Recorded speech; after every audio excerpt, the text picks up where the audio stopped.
Cummins. Oh. Nisa. Shh. Oh. Guerrilla cricket. Whoa. Take guard, man the barricades, patrol the cover boundary. At last the time is come, this is a cricketing emergency. Hear this call to arms for every cricket revolutionary. Take up your bats and stumps for the test match insurgency. At first they tried to silence us, but we would not be silenced. They threatened us with lies, so we threatened them with violence. Che Guevara, Sangakkara, Joseph Stalin, Douglas Jardine, Robespierre, Darrell Hare, Vladimir Lenin, O'Brien Kevin, guerrilla cricket. It's not about the winning, it's about how many rules you break. Even in cricket commentary, this is the best advice to take. Pick guerrilla cricket, it's the finest choice you'll ever make. There's so much more to cricket than rev counters and a slice of cake. At first they tried to sanitize us and clean up our act, but people like it filthy, and we know that for a fact. Fidel Castro, Lenny Pascoe, Carlos the Jackal, Umar Akmal, Mahatma Gandhi, Grant and Andy, Brendan Behan, Austin Ian, guerrilla cricket. Stick with us, cause you know we're not the kind of thing that you see on the TV and the radio. So vive la revolution. First they tried to buy us, but we would not be bought. Okay, we were, but then we ran away, and we will not be caught. Would not give up the ghost when they left us all for dead. They decapitated us, but we just grew another head. Chairman Mao, Jamie Howe, Ho Chi Minh, Asif Din, Václav Havel, Graham Saville, No Surrender, Percy Fender, Che Guevara, Sangakkara, Joseph Stalin, Douglas Jardine, Robespierre, Darrell Hare, Vladimir Lenin, O'Brien Kevin, guerrilla cricket. Good morning, good afternoon, good dawn, good dusk, wherever you may be on this day of Christmas revelry. Welcome to Guerrilla Cricket. The Holy Trinity of Guerrilla Cricket is up before you this morning.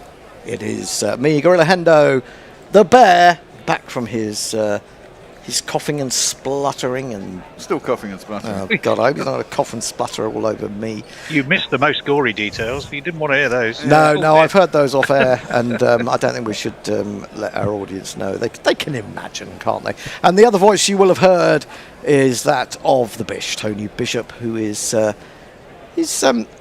well, he could have been here, but he can't be bothered. He's had too much turkey.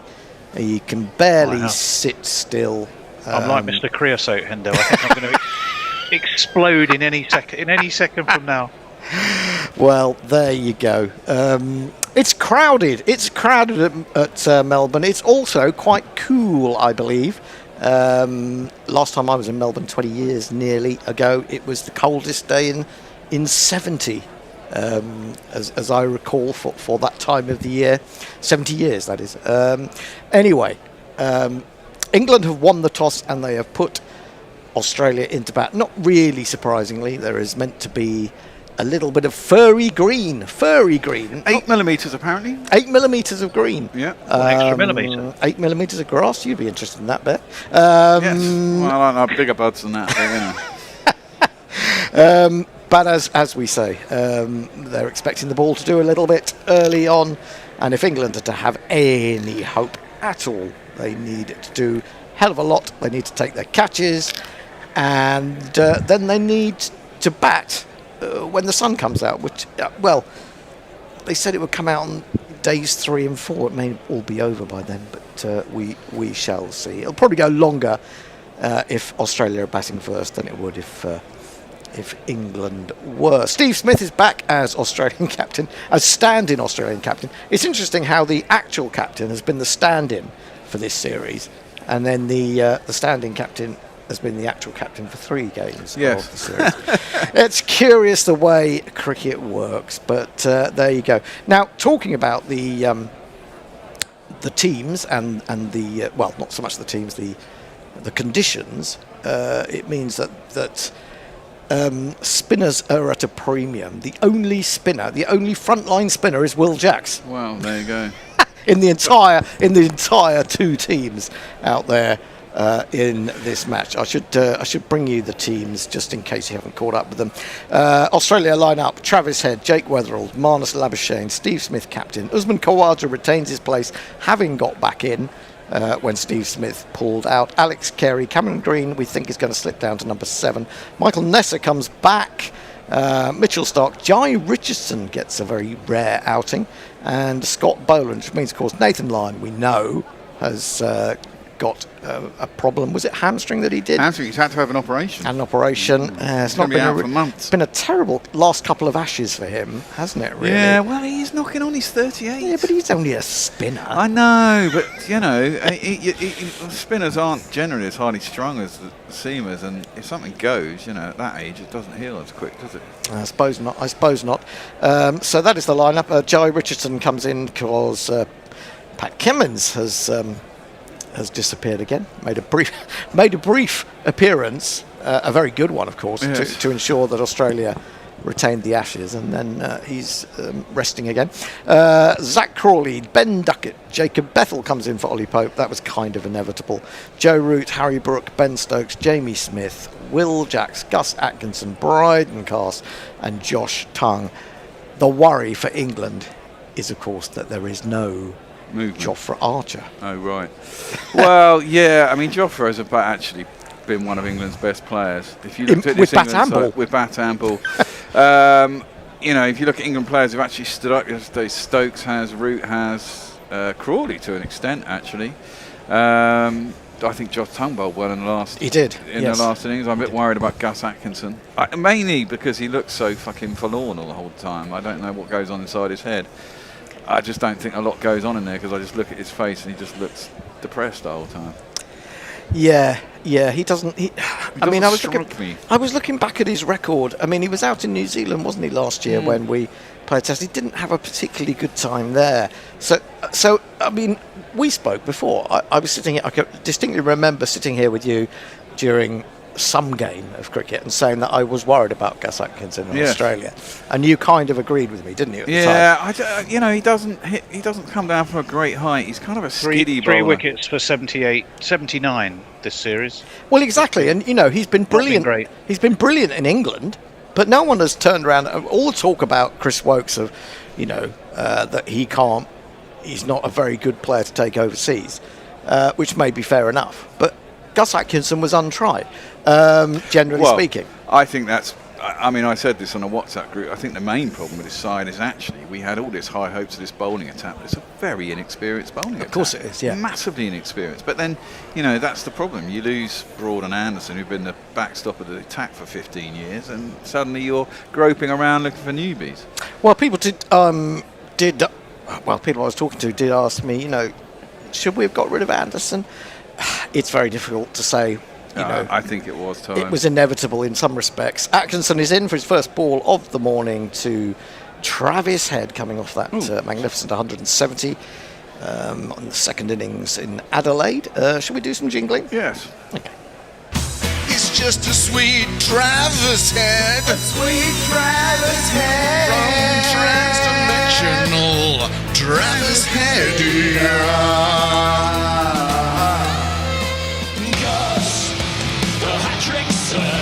The 3 wickets in a row. Gus, hat-trick, son.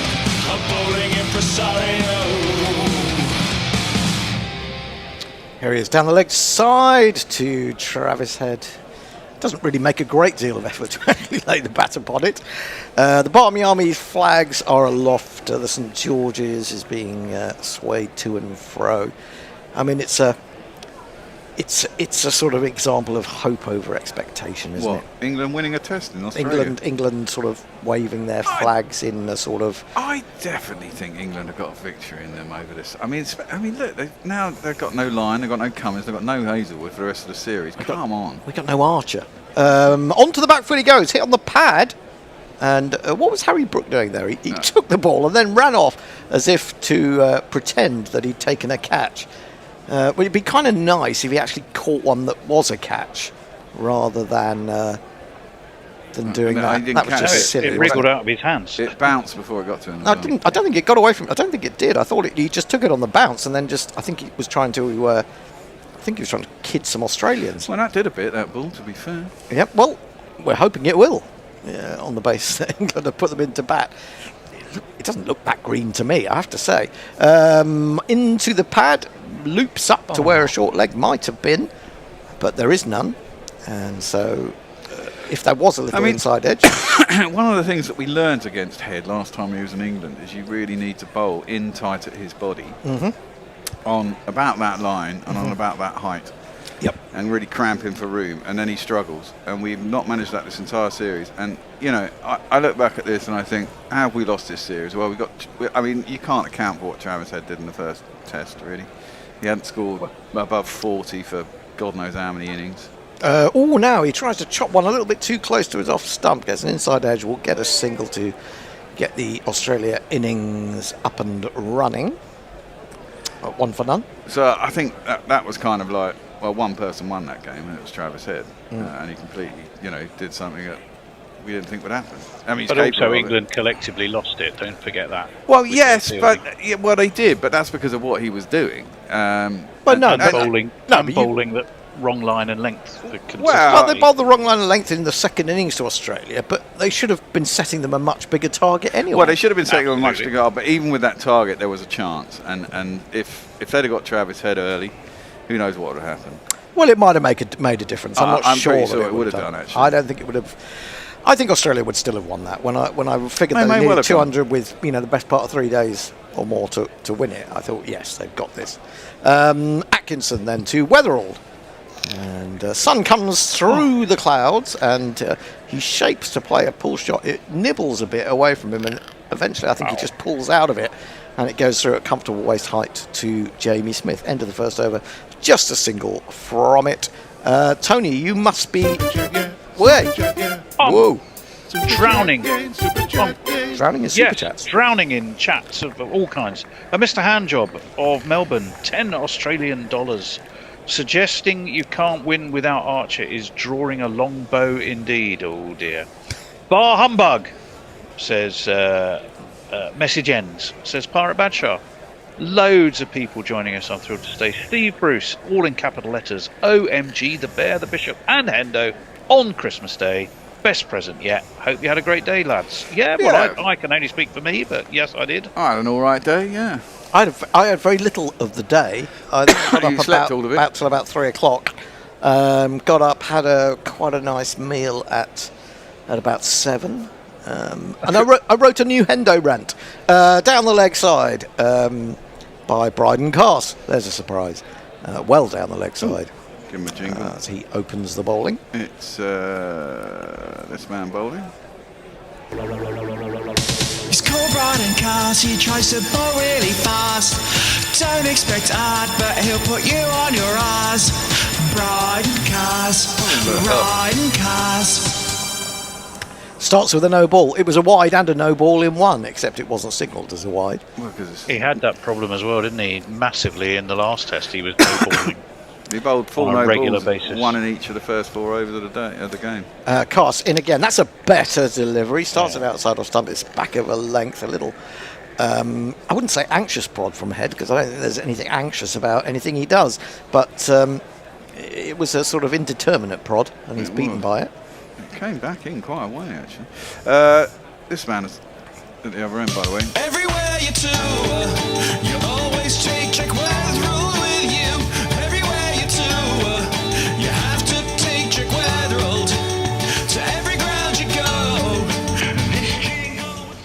Here comes Cars again into head.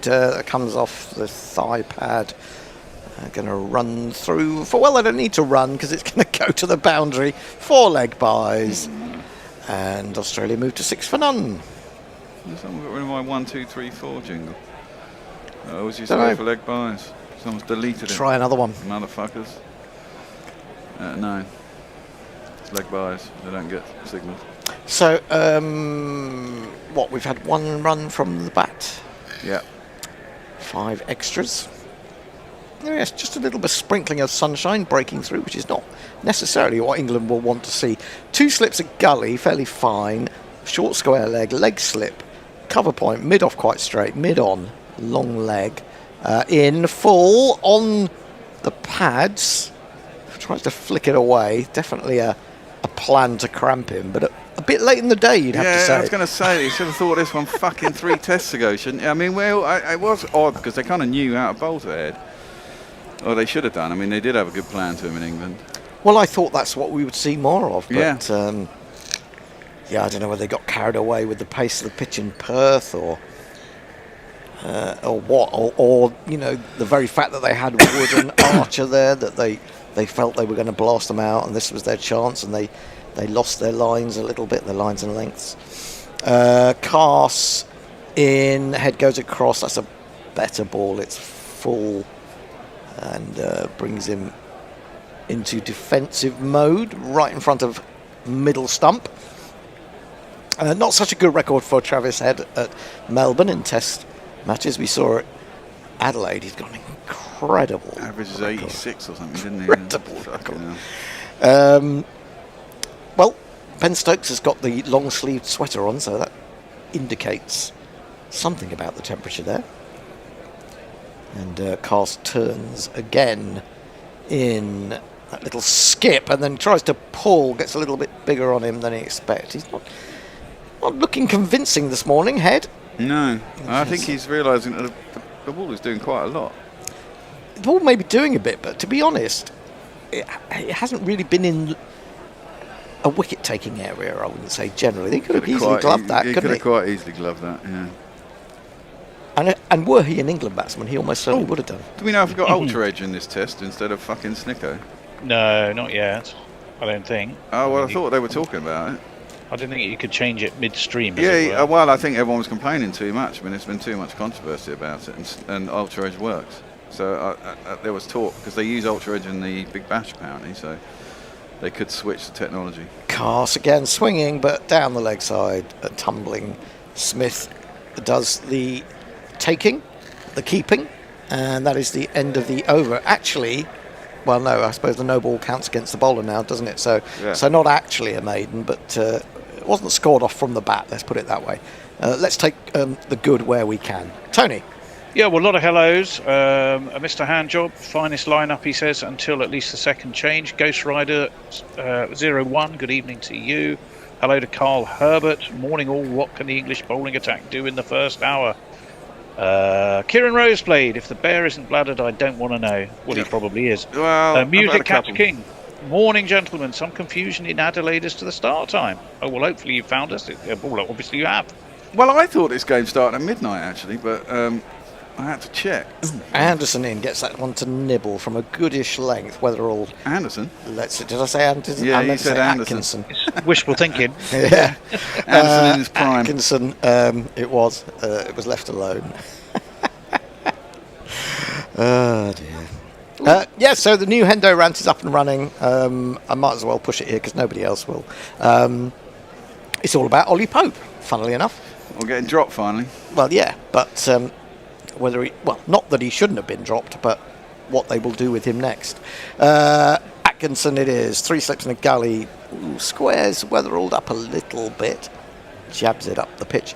Now here's an interesting point. Joss Inglis, who didn't really set the world alight in his 2 tests of this series, has been dropped.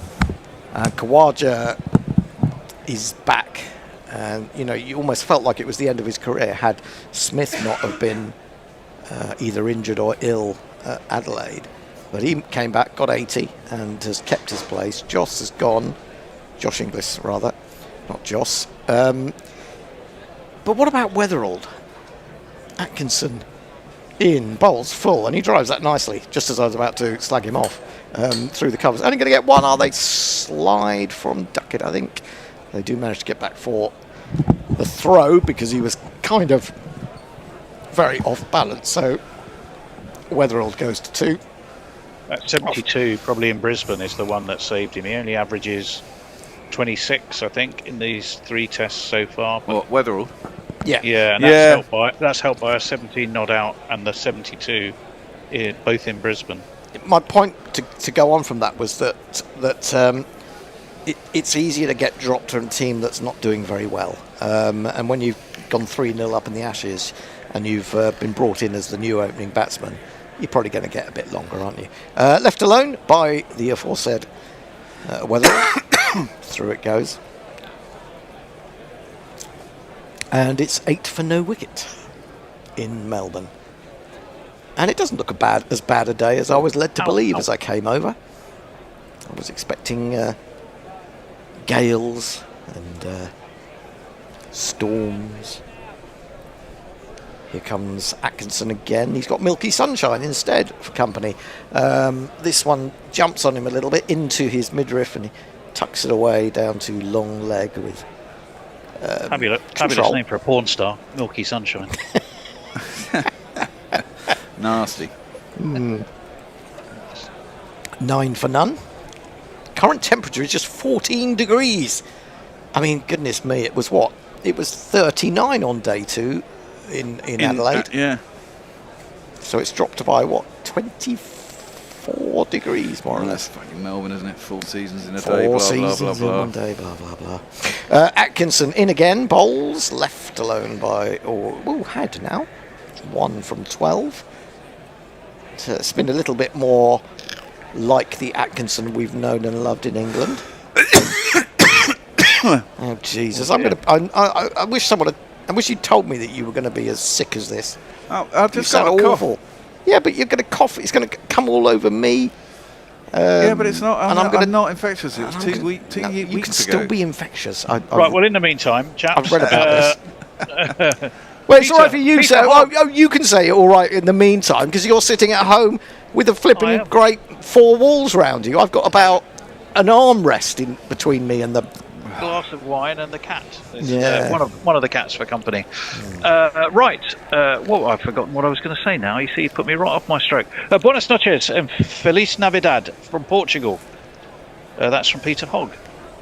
Great to have you along. They're going to get a single as Carr starts a new over. Weatherald was trying to remove his bat, but didn't do it in time, but got away with it. Jacob Bethel has fallen over. He's revealed some rather snazzy pale blue Boxes. undergarments, and after doing quite well at Gully there. There you go. Yeah, brilliant piece of fielding, has to be said. Yeah. Not enough was. to stop them getting one, though. Head back down to face. Carse in, defended, full face of the bat, slightly on the move. No run. Ball runs up to mid-off. Tony, dip in and out if you wish. I would. I was just seeing that's Duckett under the lid, isn't it? A forward short leg. I'd I was imagine just so. thinking, just as well he's managed to find his way there, even if he couldn't find his way to his hotel. Yeah, I didn't see the video. Was it a bit? Oh, for goodness! I'm sorry, but I don't that care. to me is just. It was It's not like they're doing it every. non-story. It's not like they've been doing it every night, is it? No. It was a You know, non-story. yeah. It became a story because of the way the series has gone. It would have been a non-story had England won the first couple of tests. You can be pretty sure of that. Oh yeah. In fact, they'd have probably been celebrating it. Carse in, gets the ball come back into head. Interestingly enough, of course, you remember Adelaide, he started from round the wicket to the 2 left-handers, and actually was getting some quite considerable swing in his first over, but then completely lost his line for a little while. I think it's better to bowl over. I think so many left-handers are used to people coming round and wicket to them now. It's getting to that point, isn't it? I Yeah, think? that going back over is more advantageous, especially if the ball's nibbling a bit, because you can bowl it quite full and get it to nip back. And Well, if you get can to nibble go it across. back, and Go across. go across, you've got 2 options, haven't you? Attacking field though, Carse in. Now that one goes away from him off the pitch, quite slowly off the pitch, it has to be said, and he waves the bat at it and gets it out to backward point. There is no run. I mean, you've got to be able to make it go away from a left-hander if you're bowling around the wicket as well. So you've got to be able to pitch it in and make it nibble away. Yeah. If you can't do that, then you're just... Well, I think he can do that, but I think he wasn't particularly doing that in that first session at Adelaide. Although, of course, I think was it him who finally got him, or was it Tongue? I can't quite remember.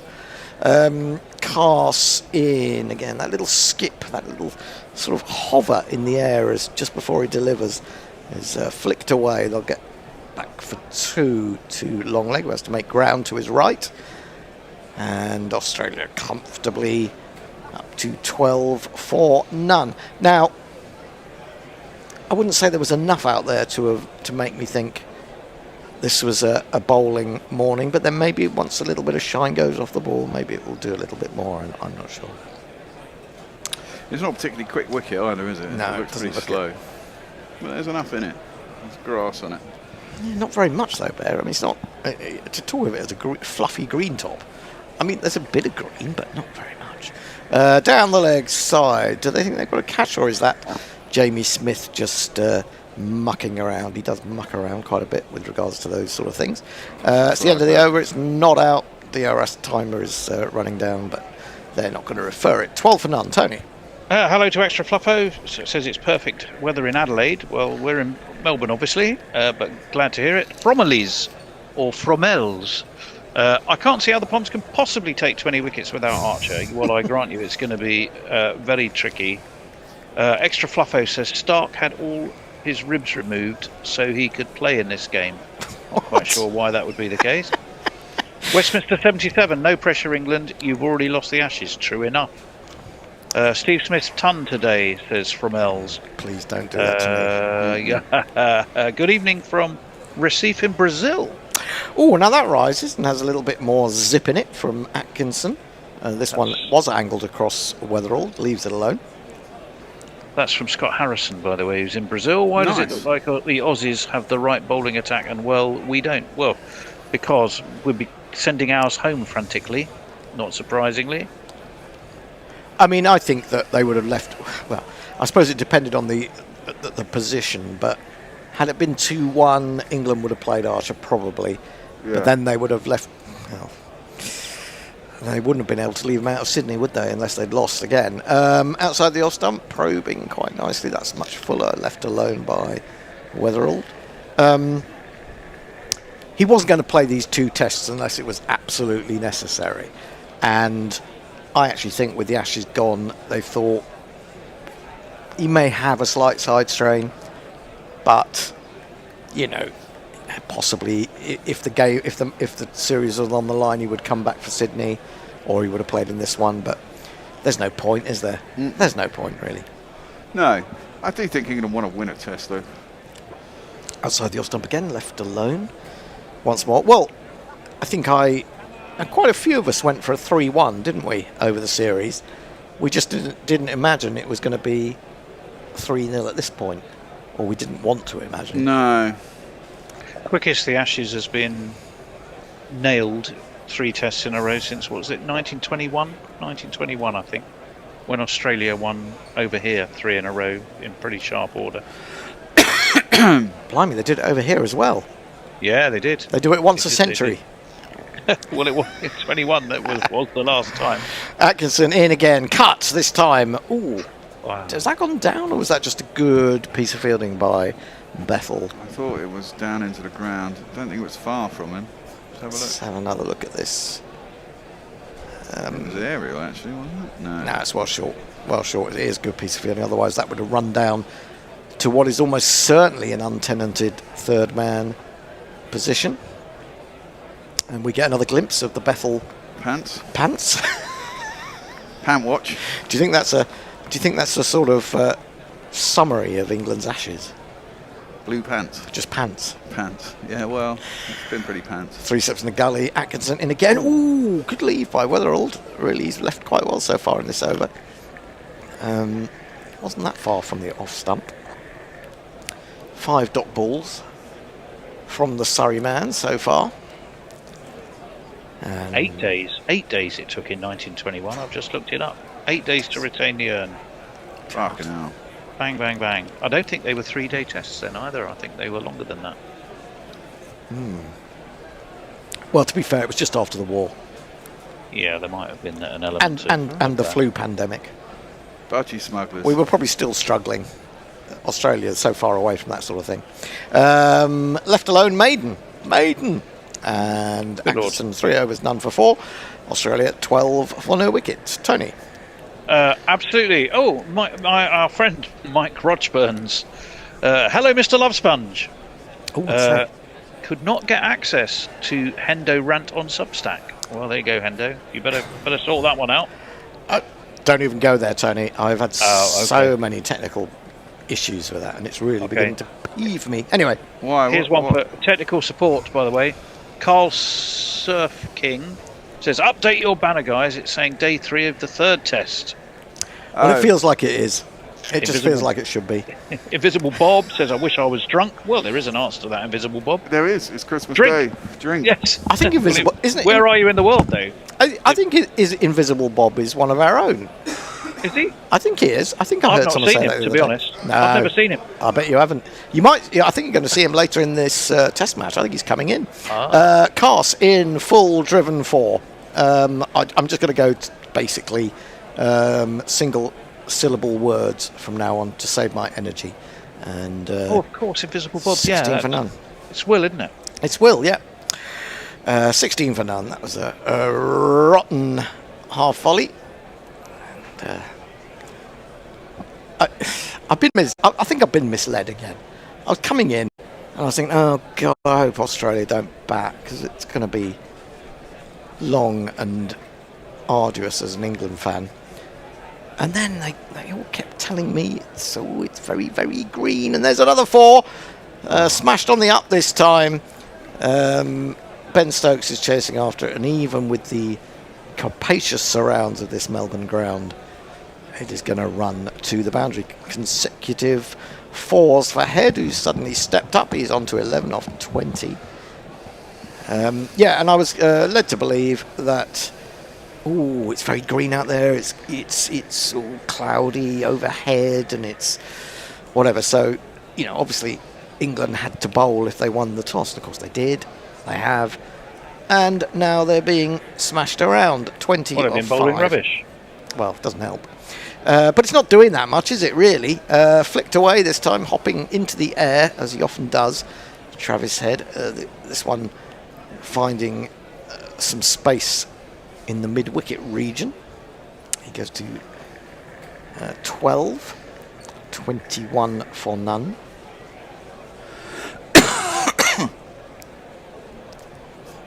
Yeah, as I was saying about the Substacks, I've been on to them for about 7 days with problems, and each time they say, oh yes, well, we can't tell you when we'll get back to you, but keep an eye out. And then I said, how long is an average wait? And they said about 3 days.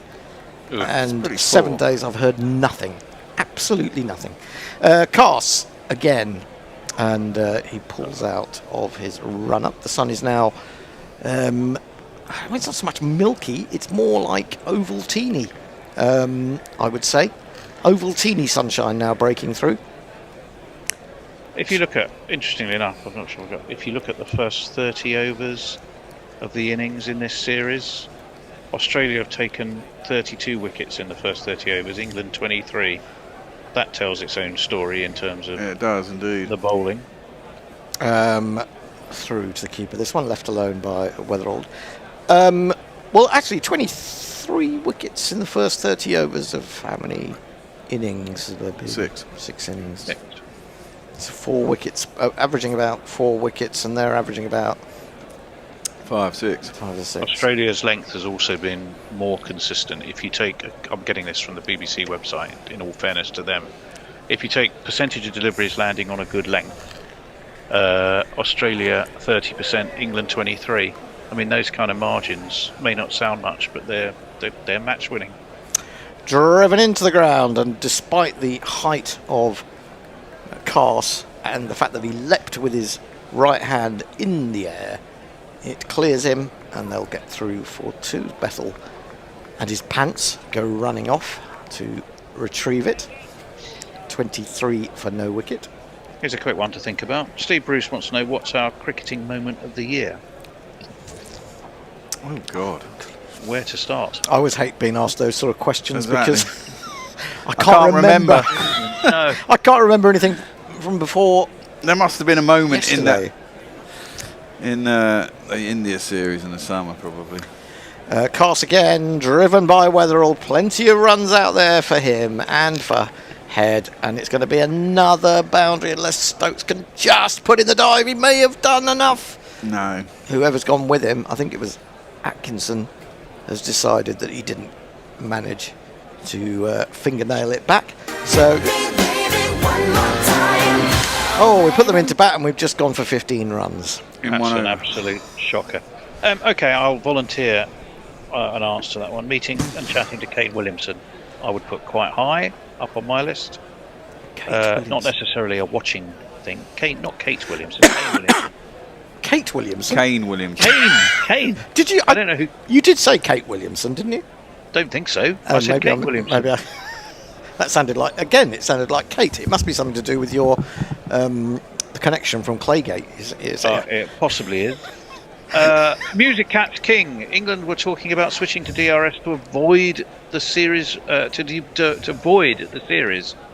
Well, I don't think so. Where else? Messi Jerseys sending a link to your Substack. Atkinson in bowls, and he's bowled him. He's chopped on, which I'm actually amazed that Head doesn't do more often. But he does seem to get away with it quite a bit. But not on this occasion. And England needed that. Atkinson probably needed that. And Australia lose their first wicket. 27 for 1.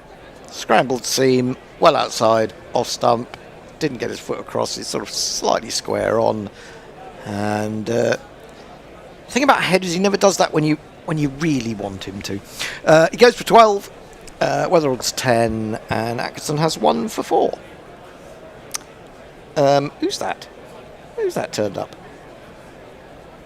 Mark. Oh, it's Mark. It looks like you're outside. I am. Oh, right, okay. Of course, you're in Australia, aren't you? Yes. Not outside the studio in Lewisham. No. He'd have had to hot-footed at quite a rate from the last time we saw him. I mean, it was doable, of course. That means Mark, we must can you turn your video off until the end of the over, please? Okay, yep. We just got a brief look at someone. All right. Someone that I'd not been on with before, so I was a little bit. He looked a little bit like Tony, but I thought, how could Tony be in 2 places at once unless he's got a cat there? But is he Schrodinger's cat? That's the I'm question. omnipotent, Hendo. I don't want to know about your potency at all, to be honest, mate. Thank you very much. We just got a wicket. Oh, hello. Where were you, Bear? I went to the loo. Oh, okay. Yeah, we just got a wicket. Well, can you go again, please? Yeah, I was going to say, maybe I ought to just sod off then. Yeah, Labuschagne is coming to the wicket. It was Travis Head who chopped on first ball of Atkinson's 4th over. What is the lineup for the next half an hour? It is me, Messi, and Mark. Okay. Do I know Mark? Have I met Mark before? I don't think I have. No, but I think Mark's first test was the one you missed due to your flu. Other than the last day when you did heroically rose from my deathbed. You did. I have to say that I am not going to do the jingles at all today because I'm not going to use that headset. Well, you can use that headset and just sit here. I'm probably going to go down with it anyway. No, you're not. That's just I've got a bit of chest, that's all. Got a bit of a chest. I'm the one sitting on Samantha Fox. It's going to be... She's got a chest. It's going to be... Oh, she certainly did have. Labuschagne is just taking an eon to mark out his guard. And England are going to have 2 slips in a gully, a leg slip, and a... Oh, hang on. What's going on here? Yeah, 2 slips in a gully. In fact, maybe 3 slips, but there isn't a 3rd slip, if that makes sense. There's 2 slips and then a 4th slip, a leg slip, and a short square leg, I think. Or has the leg slip gone now? Yeah. Yeah, he's there. still He's there. Full, driven straight back at Atkinson, who tumbles to the ground but grabs it very well with his left hand. Good reactions from him there in his follow through. Quick question for Bear. I've lost it now. But basically, it was where can one get one of those fabulous Hoodies. gorilla hoodies from? Well, is the question. you can go on to Redbubble and you can get a hoodie. Not this one though, because this one was when we were using Clothes for You or something. But then they decided you couldn't use their website anymore.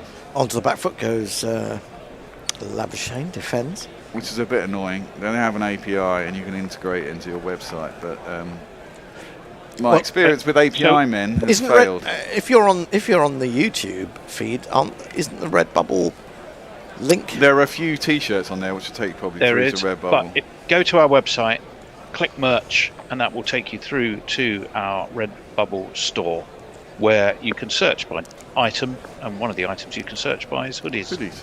And there's a whole selection there.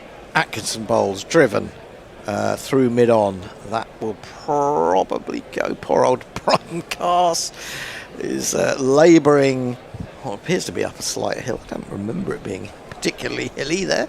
And they'll get back for a very comfortable 3, just pulling it up a yard inside the boundary edge. A little bit too full, hasn't he, been to Labuschagne first up? Well, he's Easy Ollie, by the way, says Atkinson would have got both our openers bowling like that. Probably true. Probably, yes, absolutely. Yeah, that's another thing, isn't it? If you're bowling in the nets to our openers or our batsmen, and then you come up against the Australians, it's a bit of a difference. You might think you've done brilliantly. Come out of the nets, think, oh, I'm feeling really good. Going into this test match. Atkinson into Weatherald again. He drives into the ground. He stretches out his right hand this time, takes it on the bounce, and there's still a ball to go. 1 for 7, so much more like the Atkinson that we've become used to at home. Not just having got that early wicket, but looking the more threatening of the two bowlers, and also not going for too many. No, he's bowling very full. A bit too full for me. I think that's fair enough, really. If you think there's going to be a little bit of movement, you've got to look to see if there's going to be something in the air. He goes for a big cut shot, one that's given width this time, and Weatherall pretty annoyed to miss out on that one. End of the over, 3 runs and a wicket from it, 30 for 1, and I guess that means it's time for a change. It is time for a change. Messers, wherever you are. I'm here. You can start with Glimmer Twin about Boonies drinking 2 cases, if you can find that one. Oh dear, Glimmer Twin. Thank you, Tony. Happy St Stephen's Day to everybody, or Wren Day if you're in Ireland, or the Isle of Man. And well, I hope you had a good Christmas. Welcome, Mark. Hello, Mark. Hi. Where are you? So I'm in my back deck in Dandenong, Victoria. Dandenong. I've been to Dandenong. Sold encyclopedias there, one of the places I dare to When you say. say sold encyclopedias, you knocked on a lot of doors. Knocked on a lot of doors, yeah, I did indeed. I sold well, no, I didn't actually. As I've mentioned before, I sold nominally 42 sets, got paid on 2. So, yeah, big cancellation rate. All right, Cast is going to continue. He's bowling at Labuschagne. He's gone for 19 in his 3 overs. Last over went for a lot. That's a better delivery, but, well, Jamie Smith just missed it. And there is no run. Just palmed it down into the ground. I'm surprised that Cast is still on, considering some of the bowling he's been. Yeah, the thing about Cast is I think he bowls... He just bowls an over of shit every once in a while. Yes. That was the second over, yeah. Yeah, exactly. But I think he's up there with Archer, isn't he, in terms of wicket taking? Yeah, he is. For but England. most of them He's been been really caught in the expensive. deep. Yeah, He's bowled shit. I mean, he bowls a few good balls, but an awful lot of shit. that was a good ball. was a Squared good up ball. Labuschagne, and Yep. I mean, his top speed is also 138, which isn't all that threatening. No, it isn't. Yeah, but then you look at the Australian bowlers, it's up and around about where they are. I mean, Stark. And Stark average. Yeah, but so did Archer. I mean, if you look at both sides, I mean, if you look at... I think you'll find Richardson bowling at over 140 too. Yeah, so Richardson will be 140 plus. But yeah, when if you're comparing him to, say, a Doggett maybe... But, he's quicker than Doggett, I'd say. He's a bit quicker than Doggett. Yeah, that one squares up. Labuschagne again, he just drops it in the offside, and as per normal, he wants that quick single. Yes. Weatherall is wise to it, and they get through. They get it, 31 for 1. I reckon there's a dozen Sheffield Shield bowlers of this pace. Yes, I'm sure there are. I mean, this is it. I don't think... I think, as I was saying in the first session, I think part of England's problem is we thought we had the answer just because we had pace. But, I mean, we've had this before and it's not worked. But the fact is that England have got a very inexperienced international bowling attack. Yes. When you look at it. I mean, none of them have played 20 tests yet, I don't think. Well, they have all been injured, Hendo, but they've also been in and out the side. I mean, Gus Atkinson's only new, and he came in a couple of years ago. He's only played a couple of summers, and then was injured against India. That's defended by Weatherall, and there's no run. Bryden Cast came in back end of the summer before last again, bowled well in Pakistan. I mean, I think that's what kind of... We looked at him away, and he was a workhorse in Pakistan on very unforgiving wickets, and thought he'd do well in Australia. He's not done as well as I thought he'd done. He's been okay in patches. Josh Tongue, I thought, did well in the last test, but that was his first test. And Jofra has bowled very well. At times. Well, most of the time, to be fair. I mean, he's had a couple of off spells, but he's bowled better than he's bowled more often than not. He's bowled well. Oh. Yeah, the first innings in Adelaide was his best, I thought. Yeah, through to the keeper and there's no run. I mean, I thought he bowled all right in Brisbane, but I mean, we dropped 5 catches in that first innings, didn't we? Yes, that didn't help. Didn't help but, at all. No, I think all of these bowlers, so it should be better for the experience. In 4 years, if they hang around for 4 years, then they'll be better in Australia from day one. Well, yeah, and Australia might have a pretty inexperienced international bowling attack by then. I mean, they'll be experienced in home conditions, which will help them out, obviously. But there's change coming for Australia, and England. Big time.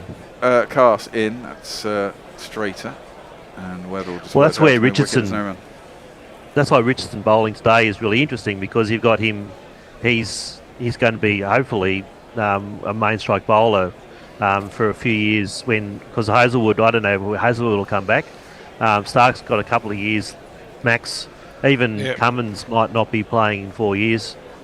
He'll be 35 then. So people like Doggett and Richardson and so forth, they're the future. Spencer Johnson as well, which is kind of another name that you might hear about. So Morris as well. Yes, and Morris. Yeah, well, that's yes, exactly. So. But then again, with Morris, he's been a bit up and down, even when he wasn't injured. So I see this bowling attack. I go, Atkinson's pretty good. I think that's the thing about bowling attacks. They look pretty good, and then when it's the heat of the battle against really good sides, that's when it counts. And that's when you look at this English side and you go, well, actually, have I seen that much of them? And they've fallen apart a bit under pressure, and when you have great bowling attacks, like England had a great bowling attack for 15 years. Well, they had the backbone of great bowling attack anyway for 15 years, and just the two bowlers that they had and everyone else around them, right? Yep. And Australia for the last 10 years have had Hazelwood, Stomach, Cummins, and Stark in various. 75% of Australia's attack is crook. That's driven back straight by Labuschagne. Fielded off his own bowling as well. Bear, there's a very polite request from Mog for you to play the MC jingle. If you resent it, because it might really be slow like all the others, Mog, but I'll have a look. I should just mention that I know there are a lot of messages coming through. If you want to make sure your message is read out, you need to super chat us, because there's not a lot of time to do them all. I'm sorry. Right, we shall endeavour this. That's down the leg side, and Labuschagne leaves it through, and there's no run. The other thing's worth mentioning is the GPL is at £162. So if you want a chance to win £162, all you need to do is go to our website, click on competitions, and at £1 a pick, you can pick how many runs there will be for today. One winner gets the pot of at least 162 quid. There you go. Yeah. What's going on here? Who knows? It's slow. Atkinson. Again, it's down that leg side. Comes a thigh pad of Labuschagne, and there's no run. Why won't that download? The lines have been pretty all over the place today, haven't they? Yeah, a few decent lengths, but the line's just so inconsistent. And they need to, so if they want to get Labuschagne, just pepper his off stump, just like Indians did last year. It's he's especially in the early times. That's what I've been waiting for and looking for, and hasn't really been coming yet. Well, that's how Head got himself out. Yeah. That one is left alone by Labuschagne. Well, Keeper, and there's no run. Head getting out on Boxing Day is not for not a lot of runs is not really novel though. He's quite well known for getting out cheaply at Boxing Day. So he's got a sale to go to. Yeah. Well, I'm going to attempt to play the MCG jingle, but I'm wondering whether it's going to be really slow. Atkinson in. Oh, now that one's jagged back at Labuschagne, who's not offered a shot, but it's just a bit too high. Probably going over the top of middle and leg. Yeah. Now he needs this ball. Now he needs the ball outside that off stump. That's what he needs to do right now, because he's clearly Labuschagne hasn't settled in yet. No, and he has got a habit of leaving balls and getting bowled. Yes. That was certainly his problem against India last year. And leaving them getting LBW as well. That was a good ball by Atkinson. He's in again. Last ball of the over. That's a decent ball on that line outside. That's all right. Labuschagne leads through the keeper. No run. 31 for 1 after 9. Over to you, Messi. Easy Ollie makes the point. Cummins bowls around 138, and he's as good as it gets. Yeah, you keep that line and length. Steele at 1988 says Cummins is very experienced and bowls good line and length. There's a little movement in the air out there. Slow it down a little, says Joseph Ralph. Nick Vickers says, do Australia use specialist coaches? Messi made a good point in the last test that England don't bother with them, and it's starting to show. Well, I mean, they do have some coaches, but it seems to me they advise mostly on maintaining the attacking process rather than on technique. And their fielding coach, I think, is on a 10-month contract because he's got the ILT20 in Dubai. While the Ashes are on, he'll be back for the 5th test, you'll be pleased to know, which is really fucking useless. The ILT20. I think I watched a game of that while I was ill the other week. When I was having my flu, the ILT20 was on. Rob Key was saying, well, better to have the best coach for 10 months of the year rather than a mediocre one for 12. Well, fuck me. Aren't you really interested in coaching during the Ashes then? Surely they can find a fielding coaches available for 12 months. Rob Key's interview was just all fucking bullshit and failure to deal with the issues, in my view. Well, I think he's a bit like that anyway, isn't he? He's a broadcaster by profession. Exactly. Well, this guy's going to bowl. He's around the wicket to Weatherall, who just defends, and there's no run. Let's get together and lick 'em right. Right, let's try this MCG jingle. This is for you, Mog.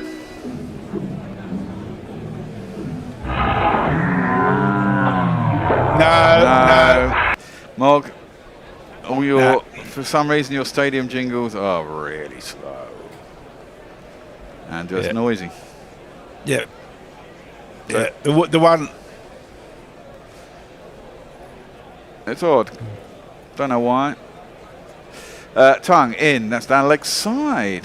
There's an appeal for court, and he's been given. Yeah, I thought so. Weatherall wow. tried to Big work game. that down the leg side. He's been strangled. I thought he got a little inside edge and a Silly little boy. feather onto the pad, I think. And he's gone. So Tongue gets a wicket with, shit takes wickets every once in a while. Yes. And that's good for England. 31 for 2.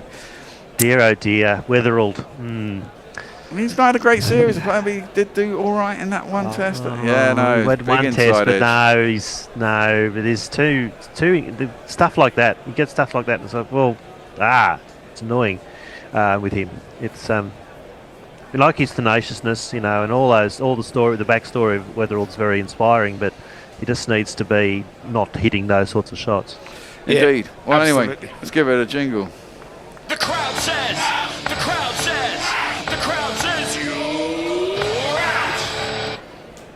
We have a super chat from Johan Aratnam. He sent us 5 Aussie dollars. He says, I've come from 40 degrees in Perth to 16 degrees in Melbourne. It's bloody cold here. What I don't miss about living in Melbourne. Yeah. And it's back to 27 in Perth today. Well, it's only 20 at the moment, Johan, so it's actually really nice today in Perth. Well, So yes, no, the man you can see in. on my jacket. Well, yeah. I'm sure it'll be 30 tomorrow, but hey, this man's come out. No, 22. Well, that's all right. Oh, very unsightly. Stop fiddling about. Stop playing with yourself. Oh dear. Stop fidgeting, Steve. You look a bit mental. Stop playing with yourself. Keep your hands to yourself. Stop fidgeting, Steve. Oh. Stop playing with yourself. You will go blind. Well, it's Piggy and Piggy Jr. are at the crease. The two men I probably hate most in Australia.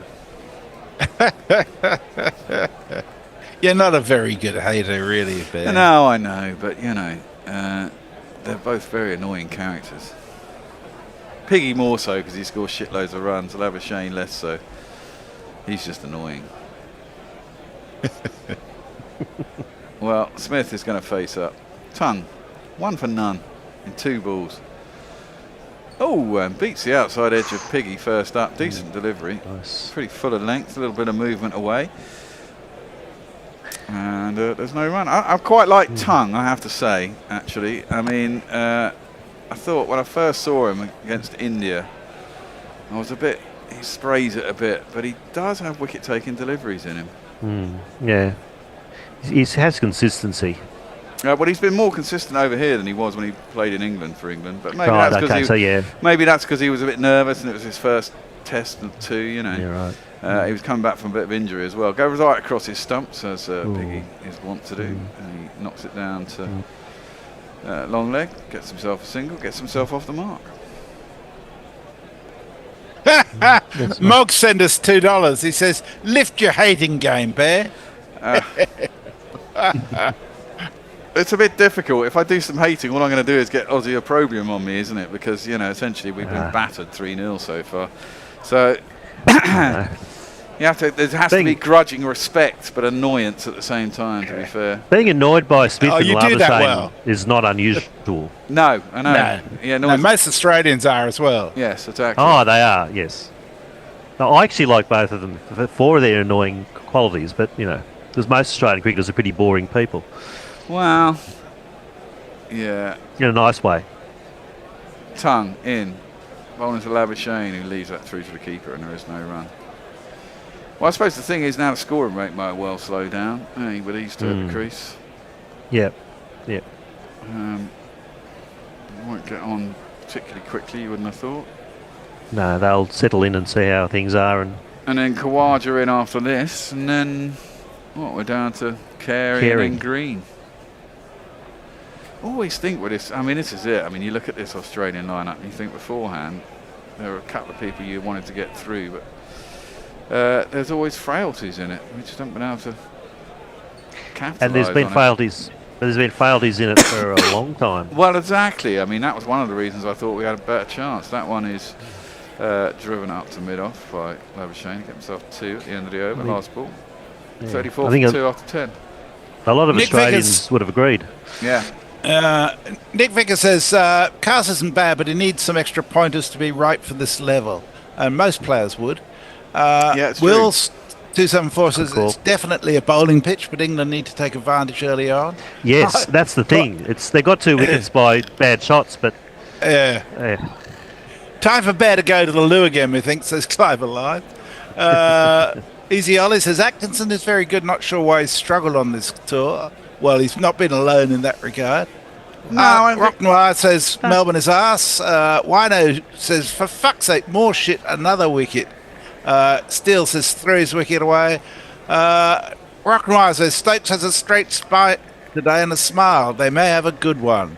And Carib Surf King says, wow, the Australian batters are catching the English disease. Have they been on the lash as well? Wow. Well, I don't know if they're actually they're just silly, early openers sometimes will do those mistakes when their focus is not on defence. Maybe I don't know why. I just don't understand. Weatherald puzzles me. It's like watching Weatherald in T20 as well. He was the same thing there. He's just occasionally just do stupid, crazy things that go, why did you do that? Well, that's cricketers all over, isn't it? That's right. Atkinson bowls to Smith, squares him up a little bit actually. Yeah. Goes out towards the covers and there's no run. But I've actually, so you're talking about Steve Smith, he actually has a milk brand that he serves in Australia. It's called OMG, which I still find interesting. It screams exciting.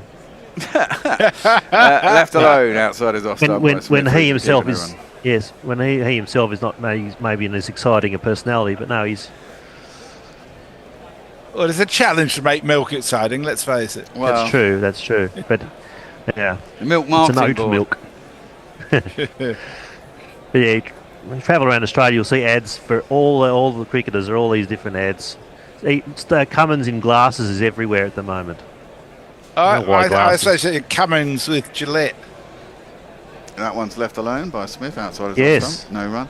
Yeah, I mean, that's another thing when you look at England. I mean, I think it was you, Messi, who actually said it on the WhatsApp group. I mean, this is the point, actually. When you look at Australia, cricket is still a major sport, Yes. These guys are up on, billboards and doing TV adverts, and they're not really doing that in England. It's not. The sport is just not big enough anymore. It's sustained by the fact that we've got a pretty decent system, but there's no kids aren't rushing out to wanting to be the next, Jofra Archer or whatever, which I imagine in Australia they are. That one is left alone through to the keeper and there's no run. Well, the Wisdom podcast the other day, they did a survey. Only 2% of children up to the age of 13 name cricket as their favourite sport in England. Yeah, that wouldn't surprise me. And what is it in Australia? Probably 30%, something like that. Oh, it's something like that. Summer is cricket in Australia. Exactly. Well, it used to be in England. It really did used to be, up until it went off basically the 2005 Ashes. And then it was off free to air and it's just disappeared. Yeah. Now it's left alone through to the keeper and there's no run. I mean, it sustains itself with money that it gets from Sky, but it doesn't enter the national consciousness anymore in the summer, which it always did, which is a shame. At the end of the day, you could just be left with bloody Australia and India, the two countries. I mean, we're lucky, as I said, that the sport sustains itself. But it's only through the Sky deal, really, and the fact that England plays so much cricket. Atkinson over the wicket. I don't know what Piggy was trying. What the there. hell? It was miles down leg side. He should have just clipped it off his legs, probably down to square leg for 4 runs. But then he stuck his leg pad out. And sort of squared himself up. He's walking down a wicket at him. Peak Steve Smith. That is peak Piggy. Yeah. That was just ugly, very ugly. Yeah. Extra Fluffer says, funny article in The Guardian comparing Key's statements to the quotes from Spinal Tap. Yeah, Barney Rhino shares my cynicism about Key and McCullum, I think, and he can be very cutting and funny. Actually, I was pointed out to a lot of his yesterday. I read a lot of his articles yesterday, and they're amazing. It's fantastic.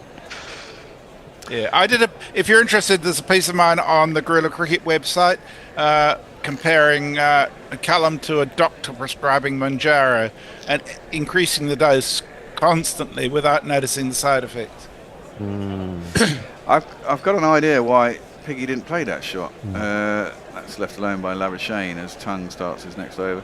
I think because the leg slip was there, he didn't want to actually clip it. That's Yes. why he stuck his Yeah. leg out, because I think he thought he was probably just going to turn it around a corner. 'Cause, yeah. Yeah, we have a super chat from Jay Graver. Well, welcome, Jay. Jay. Merry Christmas, Jay. He sends £2 and said, "Hope all thy bells end." Yes, thanks. Tongue into Labuschagne, lets that through to the keeper, and there is no run. He also says that if Bears Band can't get into cricket, everyone else is fucked. Well, weirdly, he has, but then he's met a bunch of Indian kids at his new school, and they all love cricket. So then he suddenly said course. to me, "Dad, I want to get back into cricket." I was like, well, you know. Well, I found the same thing as a teacher, is that some areas aren't into cricket at all in Australia. Depends on the number of factors, but then you've got a group of students from India or Sri Lanka, they're all into cricket. Yes. Yes. Tongue into the pads. Labuschagne just turns it to mid-wicket. Duckett fields, and there is no run. I think, in a way, that's where the future of cricket lies in Australia. There's now over yes. 1 million Australians born in India. Yep. And it's just continuing to grow. There are more Indians coming in than English by a margin these days. Hendo, can you let someone in on the thingamajiggy, if you're listening? On the Zoom. Tongue is coming over the wickets. Into the pad's edge. Dropped short, I think, just of slip. He's Tongue's looking good. He just has to make him play more. That's the only criticism I have at this point, is with Labuschagne and Smith. You need to really make them play, and they haven't done that quite enough yet. Yeah, I mean, Labuschagne is a good lever of the ball. It takes a lot to actually make him play, Yes. to be fair, especially True. when he's new to the crease. But that's more like that would be... Yeah, a bunch of those deliveries. In again. Edged, gone! Labuschagne's gone. There we Thank go. fuck for that. And Ruti takes a catch at first slip. Nice, easy one. Labuschagne had looked uncomfortable for a little while. Yep, Kept getting he did. squared up. Bowling tight lines, actually, Josh Tongue, for a man who I thought sprayed it a lot last year. No, He's that was- bowled some pretty decent lines in And Australia. Yep. And he does make him play. That's how you get him. Exactly. Little nibble outside the off stump, and he had to play, and he has to go. And England doing all right here all of a sudden. Let's give it a jingle, that one. I won't look back, 'cause by the time that I do, you'll be gone. Tongue looking very good. 2 for 3 in 1.5 Absolutely. overs. Head and shoulders above the other two bowlers. Yeah. Well, he does bowl wicket-taking delivery. I think we can all agree with that. It's just how consistent he will. And this will do him good, you know. Make him feel good. He got a bunch of wickets in the last test. Did all right there. And he started well here. Well, if the wickets keep falling like this, I've got tickets for days 2 and 3, so I might not be going to day 3 at this rate. Well, well, it'd be interesting to see what England do when they bowl. Exactly that. True. You know. Yeah, it'll be interesting to see. So yeah, Bat we've got even. True. But it shows that the pace is not the thing, especially on this wicket. It is consistency and just keeping nibbling And this is outside it. the off stump. You got to make people play. It's how you get wickets, isn't it? You know, and England haven't done enough of it in this series generally. And you would expect Australia to do something Similar. like the same. When they are bowling, Well- which is probably going to be today. Well, we all remember Boland 7 for 2 or whatever it fucking was. I was there. I think it was the third day, and I was there just to see all the. Yeah, it was quite extraordinary. We were fried by that point, though, weren't we? So we're on a drinks Yeah, break. It's probably a good time to do a change. Oh, Steve. okay. It is, in Okay. fact, yeah. Hendo is back. Who is on? It is Hendo, Mog, and Russ. Okay, I'll see you later. See you later. All right, Mog. See ya. Happy Christmas, ya. mate. You're on mute. All right, Russ. You'll have to put your headphones on and sit here if you don't want to use these ones.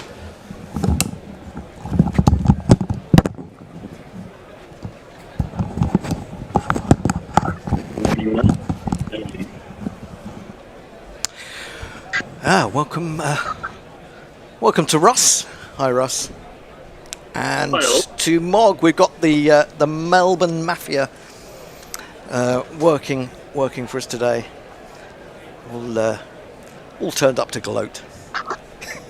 Maybe, I don't know. Decent start for England. Better than it looked after the first 4 or 5 overs. Tonga's come into the attack and picked up 2. And what have we made of it so far, chaps?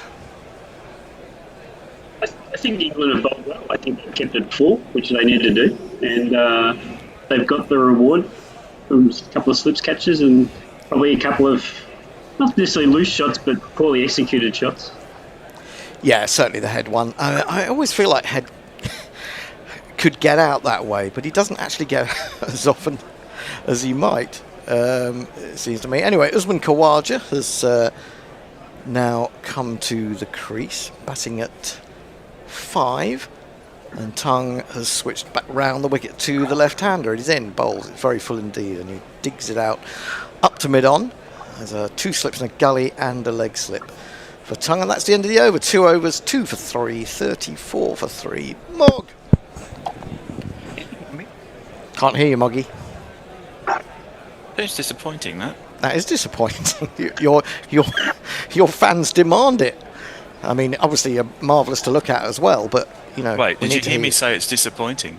I thought you were saying it's disappointing that we couldn't hear you. Oh, no. It's just disappointing. It's just generally disappointing. Generally. We have a super chat from one Messi Jesford. Who the heck is he? Couldn't tell you. He says $5 Australian to celebrate the White Line Wireless Massive. Welcome back, Russell and Mog. I did see that. I saw the White Line Wireless when the bear asked me to let someone in, and I just saw White Line Wireless. I thought, well, we've already got one on, haven't we? And so they're just pouring in through the door. This one jumps on Smith a little bit, who's uncomfortable in playing that one, but manages to get it out a yard or 2 away from him on the offside, bashing the ground with that bat. As he waits for Atkinson, who's now into his 7th over. This one is wide of the off stump and left by the Australian captain. 34 for 3. 3 wickets. 3 wickets for England. Are we sure we're watching the right game? I can't remember when this happened. Maybe it happened at Perth. Did it happen at Perth? I can't really remember. That seems such a long, dim distance. Yeah, it would have, because they were stuffed for not very many. Yeah. Full ball, quite straight. Smith covers up, though, in defence. Straight back to the bowler. There is no run. The great thing for England is the run rate has not been high. I think one of the things that's been amazing this series is that Australia, in all of the tests, I think, have been scoring faster than England. And you're like, well, that wasn't supposed to happen. But, you know, here they're going at, 2.5 and over? Yeah, I think something, the speed with which Australia have scored has been down to some not terribly good bowling, at least one end from England in most of these test matches. This is tucked away to square leg, Ben Duckett Fields. I mean, even at Brisbane, I think, where they got to 140 odd for 1, and it was something like 18 for none off 7, and then suddenly, I think just after Archer had Travis Hedgehock dropped, they started going after Carse and Stokes, and suddenly it was racing along, wasn't it? In comes Atkinson again, very full. That's asked to be driven. It was driven, but he doesn't find the gap. He finds Will Jacks at squarish cover. Smith, who remains 1 not out of 13. It asked but didn't say please, so it didn't get properly driven. I think he thought it was going to go for 4. He'd already started to run, or he certainly thought he was going to get some runs from it. But, just didn't place it well enough. You don't expect an Englishman to stop a ball in the field, though, so... Goodness, no. Of course not. He did take one very good catch, didn't he, to get rid of Smith, I believe. At Brisbane, onto the back foot goes Smith, defends this straight one on a goodish length back to the bowler. A good over from Atkinson, a maiden 7 overs, 1 for 7, but it does mean he's probably going to have to take a blow very soon. 34 for 3, Mog. We have another super chat. Jay Grover says, for 5 of your English pounds, just because I know Russ's temper, truly he is an angry and jealous god. Hello, Mog. Please tell Russ not to hurt my family. Russ, don't hurt his family. Russ, yeah. Look, in the spirit of Christmas, Jay, I'll be kind. Benevolent god. Nice to hear from you, Jay. So Wadja is yet to get off the marks, only faced a 1 ball. Smith 1 of 14. And a little tricky position for Australia here. But we've seen them get out of these tight predicaments before. Full on leg stump and turned by Khawaja down to long leg for his first run. 35 for 3. Chris Jordan was bowling well in the BBL. Maybe they could bring him. I don't know if they... Sorry. Earth to Russ. Sorry, we had a bit of sort of Australians cutting across each other there. It's a bit too strine. No. I was just saying it was. Kawaja's got they've got the leg slipping for Khawaja, which I thought was an interesting choice, especially if you're going to bowl into his pads. Maybe they think he's going to tickle one. Maybe so. Trying to force off the back foot there, Smith not finding his timing at the moment, and again to Jacks at cover. No run. Walking down the wicket there, Smith, and quite annoyed with himself that he didn't put that away. He's always like that, though. God, look at the fidgeting. The fidgeting is beyond belief. Someone shoot him with a tranquilizer dart.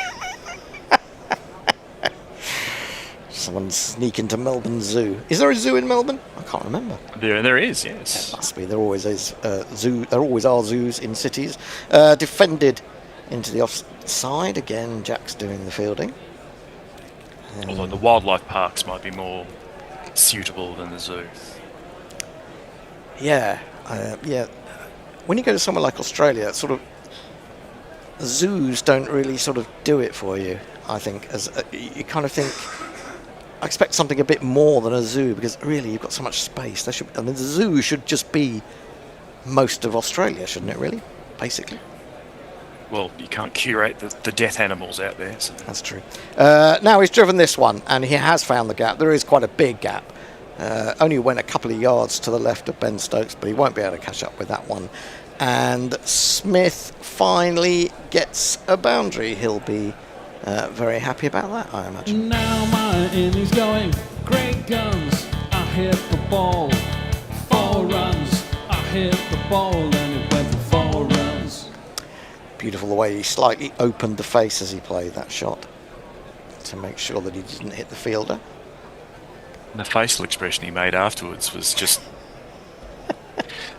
like he just sat on a pineapple or something. Well, you've got to take your thrills where you can. 39 for 3. Smith 5, Khawaja 1.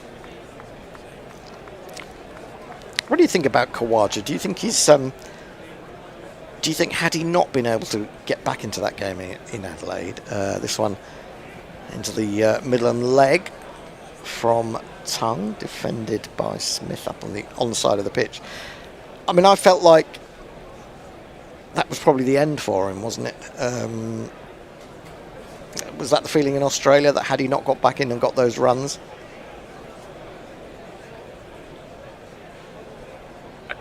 Feel free to answer, any of you. I think perhaps he probably was cooked at that point.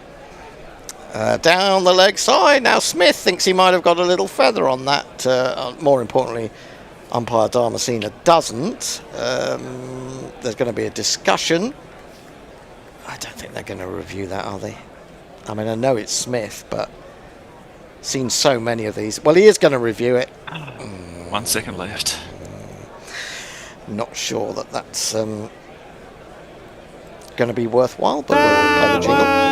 That was definitely out. Was that definitely out? I don't know. It'd be a massive, massive boost for England if it were. Smith has gone down to Khawaja and he's intimating that it flicked the trouser leg on the way through, which it probably did. Is that the bear in the background declaring trouser leg as well? Yeah, it's trouser leg. Oh, it's actually more jumper, really. It's actually climbed, hasn't it? So unless it's flicked glove, I don't think it has flicked glove at all. Close, but no cigar, as they say. You don't get given out for close. You don't. Snicko it is that we've got. I mean, I have to say, the bear said, have we got Snicko or what was it? What's the other one? Ultra Edge.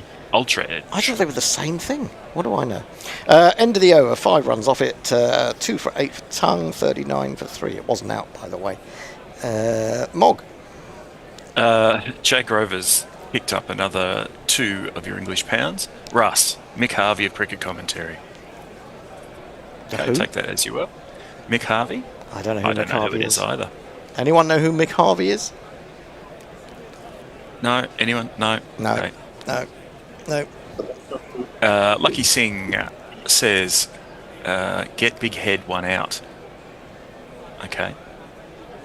Big. Well, head's out already. I don't know. And then it's just retracted a whole bunch of messages, so that's cool. They must have been good. They really inspired me. Now I've lost my place. Well done. Music Cats King says, in the Adelaide Hills there's a large, more natural zoo with safari tours. That's the Monaro Zoo, I think it's called. They have a lot of African-y type animals and stuff out there. Cast back into the attack, and immediately he's pushed through extra cover for not 4 on this occasion, but it's certainly going to be 2, could be 3. No, I think they're going to settle for 2. Well chased by Ben Stokes. Well chased by Ben Stokes, but I have to say, he doesn't look as quick over the ground as I've seen him. Whether that's just the wear and tear of the tour mentally and physically, I'm not sure. Or maybe he just doesn't think it's... weight of carrying England's hopes and dreams. Well, yeah.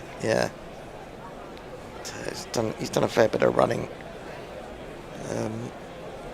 I mean, one of the most ridiculous things I saw, amongst many ridiculous things that have been written in recent weeks, defended up to extra for no run, was the suggestion that when Ben Stokes came out to bat at Adelaide in the first innings, that he wasn't living by what he preached, because he'd let all the others get out to attacking shots, and then he came in and got stuck in and got dug in. Well, when you've lost that many wickets that early, I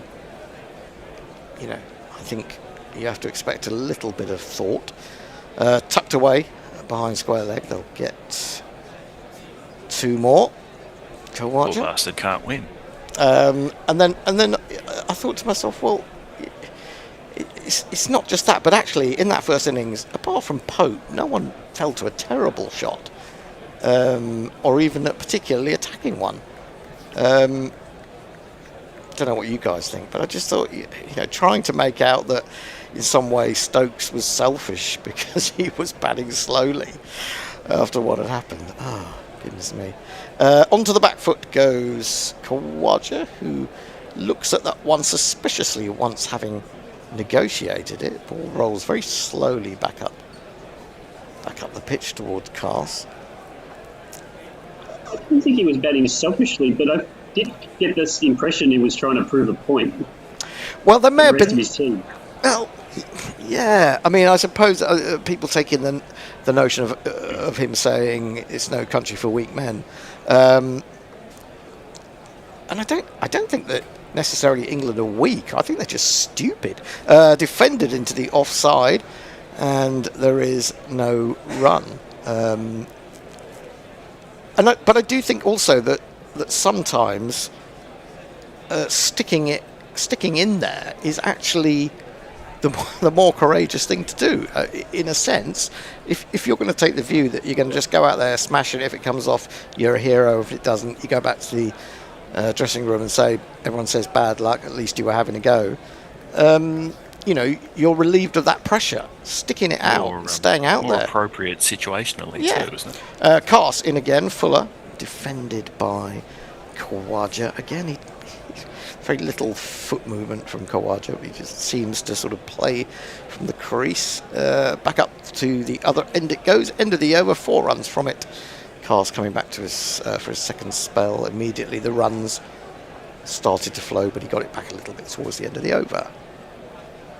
A mysterious character called Ant the Historian says Mick Harvey is Nick Cave's longtime collaborator. Is that Ant who used to be part of White Line? Wasn't there an Ant who came over here at some point? If I remember. Is that right? Yes, it's a long-time White Line Wireless. Yeah. Have to drag him back in. I think when baseball, the kind of origins of it were actually McCullum's innings against Pakistan, where he just played with all that freedom after Phil Hooser died. And I think he kind of said, well, that's the philosophy you should take, play with freedom. You allow yourself to take risks. And I feel like England somehow twisted that into you should take risks all the time, regardless of the situation.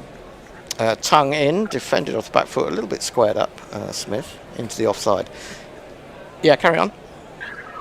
And I think that, in a sense, that's where they actually started to overthink what they were doing. Instead of playing with freedom, they were thinking, we need to attack all the time, we need to do this, we need to do that. And I think there's nothing wrong with saying, actually, right now, the appropriate risk is not to take risks, or play as you think is appropriate. And, Stokes played well in Adelaide and the other guys didn't, so no way you'd criticise him. To be fair, I think Crawley got a good ball and I think Duckett got a fairly good ball. But yes, and in fact, Messi was talking about that interview with Rob Key. Onto the back foot goes Smith, turns it into the onside, looking for a single, won't get it. Duckett comes into field from mid-wicket. Messi was kind of suggesting that Rob Key was talking a load of nonsense, and to an extent he possibly was. I mean, he was obviously under attack, even though it was Nasser and Athers, providing the questions. They were still quite difficult questions, and he knew that because it was them, he couldn't really escape them. So he had to find something to say. But he kind of denied that they'd been told to go out and play in this sort of non-stop attacking way. Chipped in the air, just, a couple of metres short of Cars at mid-on. And Smith survives. They've just been told to go out and, play with freedom and judge the situation for themselves. But you certainly don't get that impression. You get the impression that the whole notion is, if you lose a couple of wickets, go even harder. And certainly, come back to that tongue full, a rather ugly shot with a lot of bottom hand, scooping it up to mid-on all the way along the ground this time. No run. I don't know what you guys think, but I surely it's the responsibility of the coach to be drumming that into the guys and saying, look, you're overdoing this a little bit. There are times when you put pressure on the bowlers, there's times when you absorb pressure. I think I heard Steve Smith say that at the toss this morning. And I think that's the sensible thing to do. And you can still score quickly outside the off-stump, left alone by Smith through the keeper. I mean, they've chosen players to play that style, though, haven't they? Yes. Duckett, when did he last leave? It's not Australia's just like, okay, we'll just leave it out stump and let him edge it. That's how we're going to bowl to him. We know it's going to happen. Crawley averages 30 in first-class cricket. What are we expecting from him in Test cricket? There's a certain kind of at the selection table issue as well, isn't there? Oh, totally. I totally agree with that. Yeah, and there's an issue regarding this this myth, this idea that we're not going to drop people because we don't want them to be in fear of their place the whole time. In comes Tongue again. Bowles defended on the front foot by Smith. Another maiden. 4 overs from Tongue, 2 for 8, 43 for 3. I'll come back to that. Mog, do some... Well, Jay Grover continues to piss your English pounds into the wind with another $5 super chat, £5 super chat. I've never heard Hendo happier than our nation's utter humiliation. Mint. Really? You really think I'm enjoying this? You really enjoy in a way. I think I get up and love the fact for sort of 3 Ashes series in a row. There's Maybe more than touch that. of the miserablest about it. Well, you know, you kind of... It's because it's too many years of doing it, really, and seeing it. Ant the Historian confirms that it is Ant the Historian. Was he known as Ant the Historian?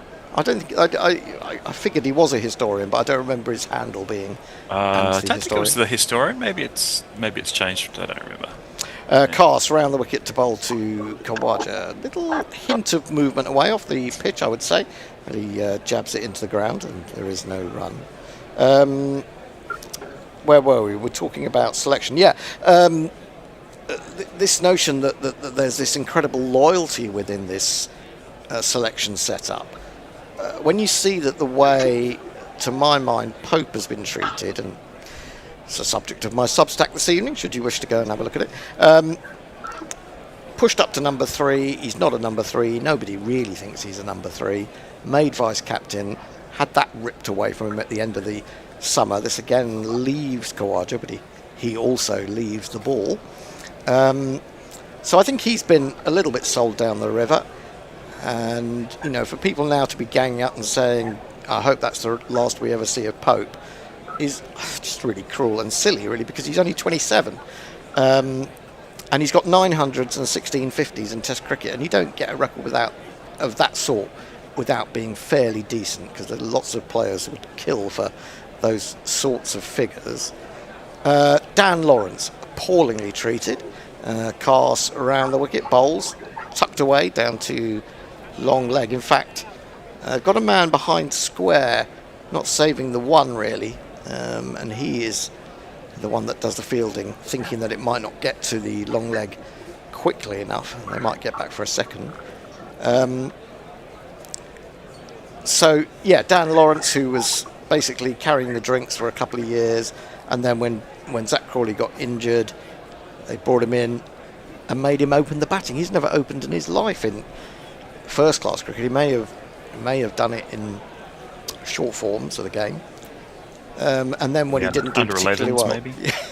Then he didn't do particularly well, he's jettisoned, and you know he's out of the conversation again now. Cast in short, pulled by Smith, swivelling rather gently, and the ball will roll on this massive outfield into the boundary edge for his second one of these. Now my innings going, great guns, I hit the ball. 4 runs, I hit the ball and it went for 4 runs. Expecting Will Jacks to come in and bowl as a frontline spinner when you've been basically building Shoaib Bashir up for 2 years was just madness. So Bashir's now being treated quite poorly, in my opinion. Defended up to mid-on, looking for the single, but having to stop in mid-stride when he realises that Stokes is not that far away. Is that the public school paradigm? Well, no. I mean, I'm pretty sure could be. Dan Lawrence I'm pretty sure didn't go to public school. Ollie Pope did. No, I mean from the point of view that there's always got to be a whipping boy, so that the head boys can then let the shit roll downhill onto the Lawrences and the Bashirs. Yeah, but it's probably that. Cast in, bowls, defended, covering up really well. Bat and pad close together. Look, maybe it's just his benefit to not play in Australia, because the record of spinners in Australia is horrific, and you're better off breaking jacks than Bashir if trying to send them to Australia. Well, I can understand. I mean, you know, I felt like it was, and actually Key kind of admitted it in that interview. It was England hedging their bets. It was, they felt obviously because their batting hadn't proved strong enough that they needed another batsman, and really that it's not going to work out well for you generally, I don't think, unless they're extremely good. I think Bashir, and people saying he was bowling badly at Lilac Hill. He didn't bowl particularly well for the Lions when he got a chance. I think he went up to Canberra and bowled. But, you know, Will Jacks was being hit for 100, was hit for 100 in both innings at Adelaide. And quite... Well, some Englishmen made a ton. Well, yeah, exactly. There is a very important tweet I need to need to read out. From the source man 847, you all look so wonderful this evening. Thank you. Really? A man who's been drinking all day says that. Defended out into the offside, and there is no run. Tongue starting his fifth over. I prefer to believe that he's gazed upon our visages and has been struck with wonderment. Maybe we've all got sort of halos, and there's a sort of glow, an aura emanating from us. Probably you two, maybe not me. I see what you're saying about maybe you didn't want to ruin Shoaib if he's really not doing particularly well. Oh, Yorker whipped away, ends up being a very, very low full toss. But it was worth a try that from Tongue. It wasn't far short of getting that exactly where he wanted it. Nicely timed in the end by Khawaja, so low on the bat, to be honest. Must be something to do with the middles of the bats being much lower than they used to be. But yeah, it's a tricky one. But I don't, in the normal course of events, if England's batsman had been batting properly, then it wouldn't have needed to make that decision, I don't think. That's straight, and it's full, and it's whipped away. Maybe got a bit of confidence from that last shot. They're going to get 2 out to deep square leg, who has to make a move of about 20 yards to field. I feel like I need to get this in before we finish. Oh, sorry, go on. No, I was saying that's the generic history of every all-rounder who's ever played for any side ever, isn't it? Though that you say, well, the bowling's not enough, so we'll put in a dibbly-dobbly. You can also bat a bit, and the batting's bad, so we'll add a bit of batting to the bottom of the order to make up. And it doesn't work, but it points to a fundamental problem with your lineup. Oh, that's a cracking delivery by Tongue. Responds with one outside the off stump of a good length, just nibbling, draws Khawaja into the shot. Had to play, I suppose, because of the angle. But, doesn't get an edge. Oh, that's a cracking ball. It really is. I like if you get a close up of Josh Tongue's wrist when he bowls and his fingers. He does some quite interesting things. I can't quite work out what.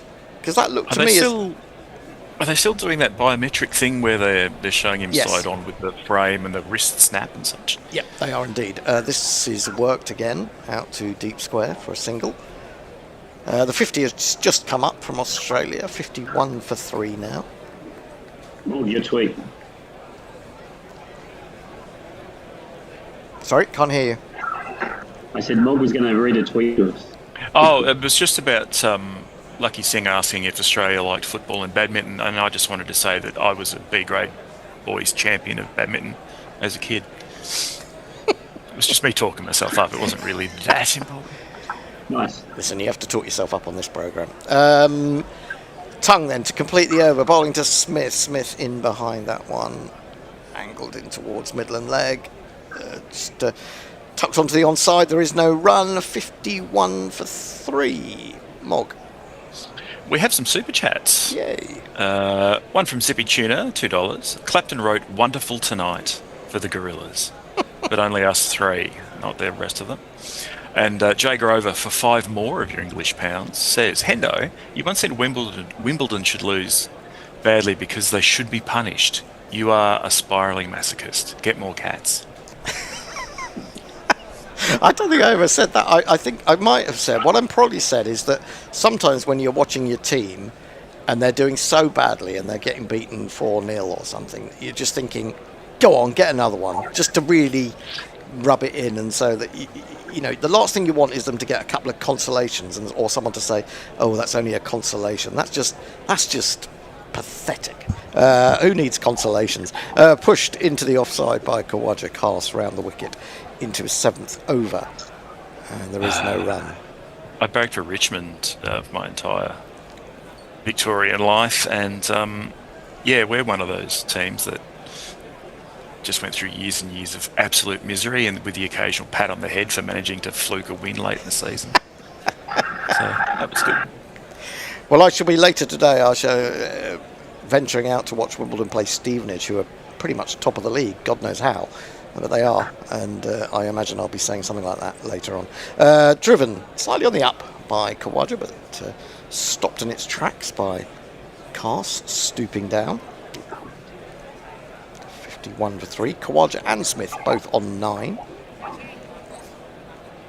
I went and watched Huddersfield once many years ago, and when they were about Division 2 or something down the bottom, and they won 2-1, and as I'm leaving the stadium, someone says, well, that papered over the cracks.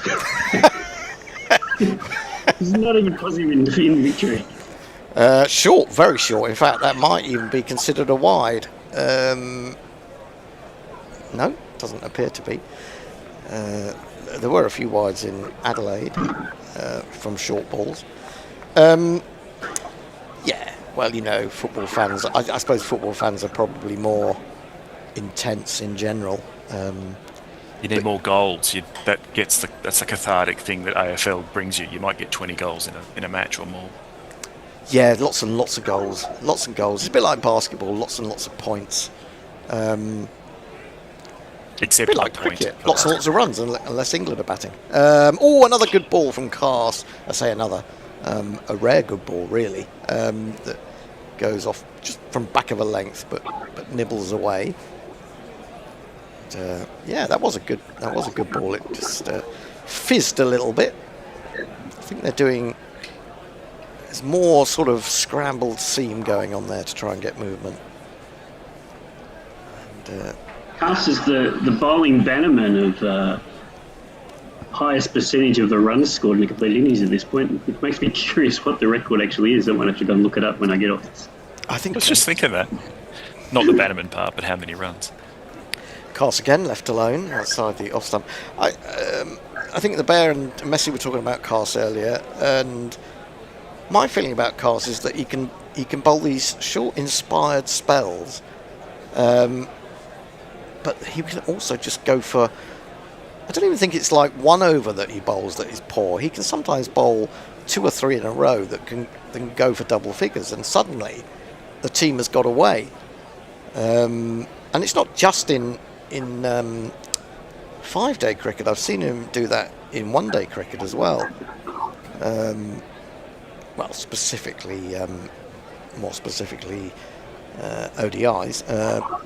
Flicked up to mid-on. That is the end of the over. I think that's probably the end of our stint, is it not? Don't know who's coming in. I believe so. The Bear is coming in. I'm here, Hendo. I would say that, frankly, the way Cast is bowling at the moment, he wouldn't get into most Sheffield Shield sides in Australia. Well, no, I don't think he would. But then, you know, that's probably been true of a lot of players that England have had over the years. Yeah. 51 for 3, or 3 for 51 if you're Australian by nationality or disposition. I heard the conversation there about Carr. He just hasn't found his line or his length in the same way that Atkinson and Tongue most definitely has. 19 overs complete. Australia this morning lost 3-4-7, 2 to Tongue, 1 to Atkinson. Tongue it is. It's quite full, and it's driven straight to Ben Stokes at mid-off. 2 slips. England still persisting with a leg slip, so they look for that one, don't they? That they try and they angle down leg and try and get that little strangle. Well, I think with Piggy, it's kind of worth it, isn't it? I mean, he always goes across the stumps. He's always looking to work to the leg side. Yep, he does indeed. 2 for 11, Tongue. Okay, maybe he struck lucky with the one that got Labuschagne. Oh no, that was a good Weatherall. ball. Labuschagne, the Weatherall one. He's bowled him. He's absolutely gone straight through Steve Smith with one that swung back in, and there's no arguing with that. He's pinned his stumps back, and we were just saying Josh Tongue and Atkinson had found the right length. Well, he's found it there for sure. He's got the Australian captain. It's 51 for 4, and dare one say it, England on top here.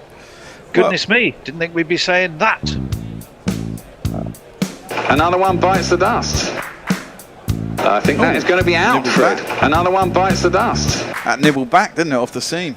It did nibble back. It was a pretty poor shot, to be honest. I mean, he seemed to have his head in the air and a bit of a loose swing.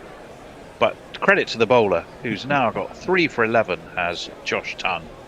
And he's bowled really quite beautifully. Well done to him. He has bowled very well, actually. He's been a bit of a find, hasn't he, in the last test in this one?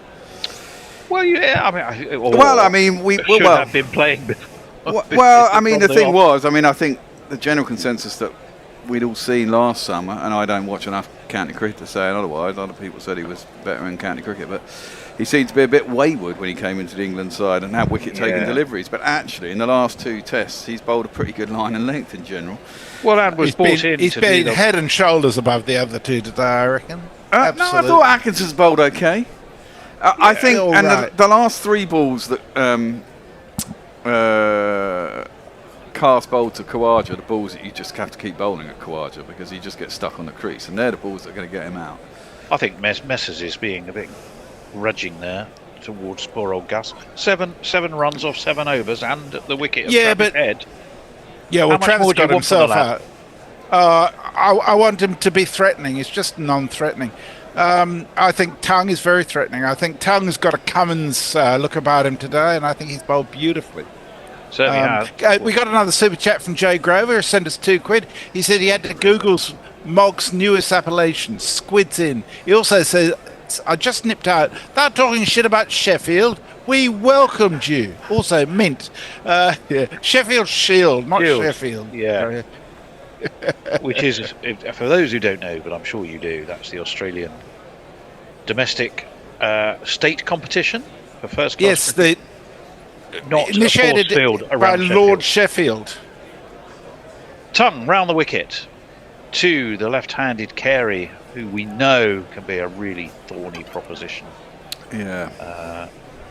In fact, I think there was some interesting stat that I was seeing about Carey. What was it I was reading about Carey? It was quite entertaining. Something to do with only Gilchrist has scored more runs as a wicketkeeper in a series for Australia. That makes sense, yeah.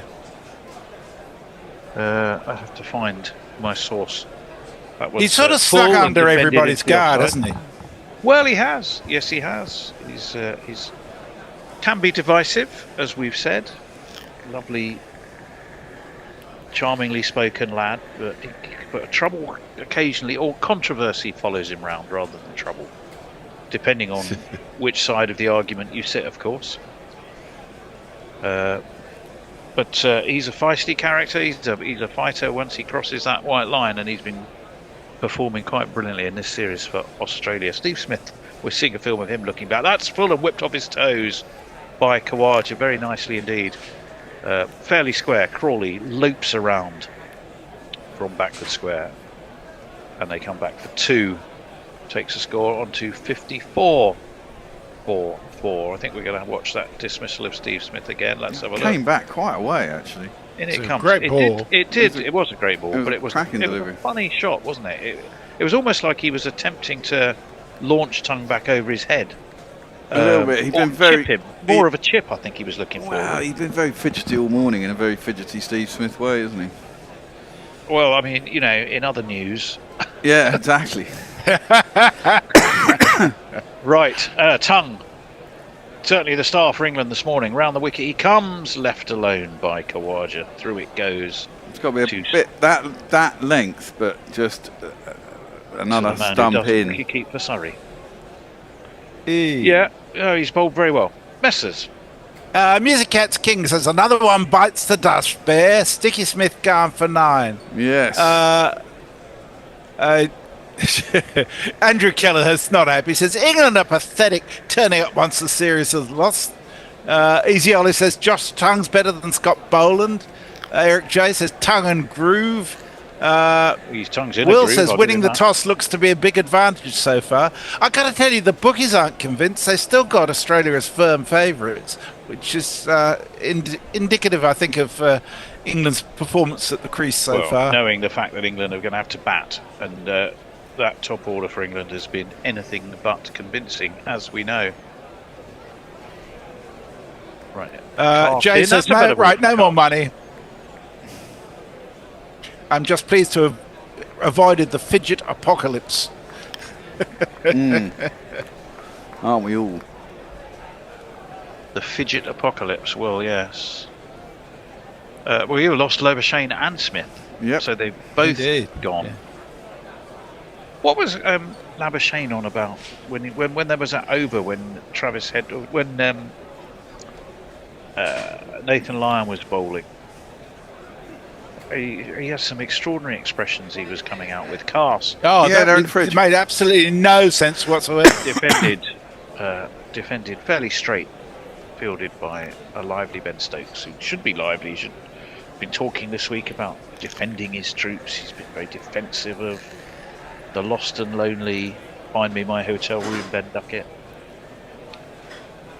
who I think we've all decided in the case of the Duckster, he might have had a couple of beers, he might indeed have been a bit lost, but he was perfectly civil to people. I think It was very happy drunk, I'd say. Cast in, that's up and cut. It was too short. Carey could get up and on top of it. It's not going to make it all the way to the cover boundary though, because it's hunted down by guess who? Ben Stokes again, who is in the game. And Surrey's substitute wicketkeeper takes the throw, and there is 3. I think they came back for. Not entirely surprising. Yes, the Gilchrist stat. On 4 occasions, he's the only, but he's done it 4 times, but he's the only Australian wicketkeeper who scored more runs in a year as an Australian Test wicketkeeper than Carey. So he is, therefore, the only one who has scored more runs in a year as a wicketkeeper than Carey for Australia. He was a freak. He really was a freak. He was. Let's have a look. We've got a slightly backward point. We've got a cover. We've got 2 slips. And that's well defended by Usman Khawaja. See, that's it. I mean, Khawaja just looks shaky to me if you bowl that just short of a length on his off stump. He just jumps up in his crease. If you get any little bit of movement, he's got an edge in him these days. Well, yes, he does. That's probably nailed him on 100 there. But well, you know, but it's always the risk we take. 57 for 4. We're in the 21st over. A morning. Resoundingly England so far. Get another wicket one before more lunch. Before lunch. Goodness me, you could say that's true. What a good toss to win. And there it was. Actually, it was an inside edge, not an outside edge. Looked anything but convincing by Khawaja, who very similar, in fact, to the ball that got Travis Head. It looked like an inside edge, chopped down onto his toes. But Travis Head, of course, played it onto his stumps off the bowling of Atkinson. I thought that was a particularly good ball.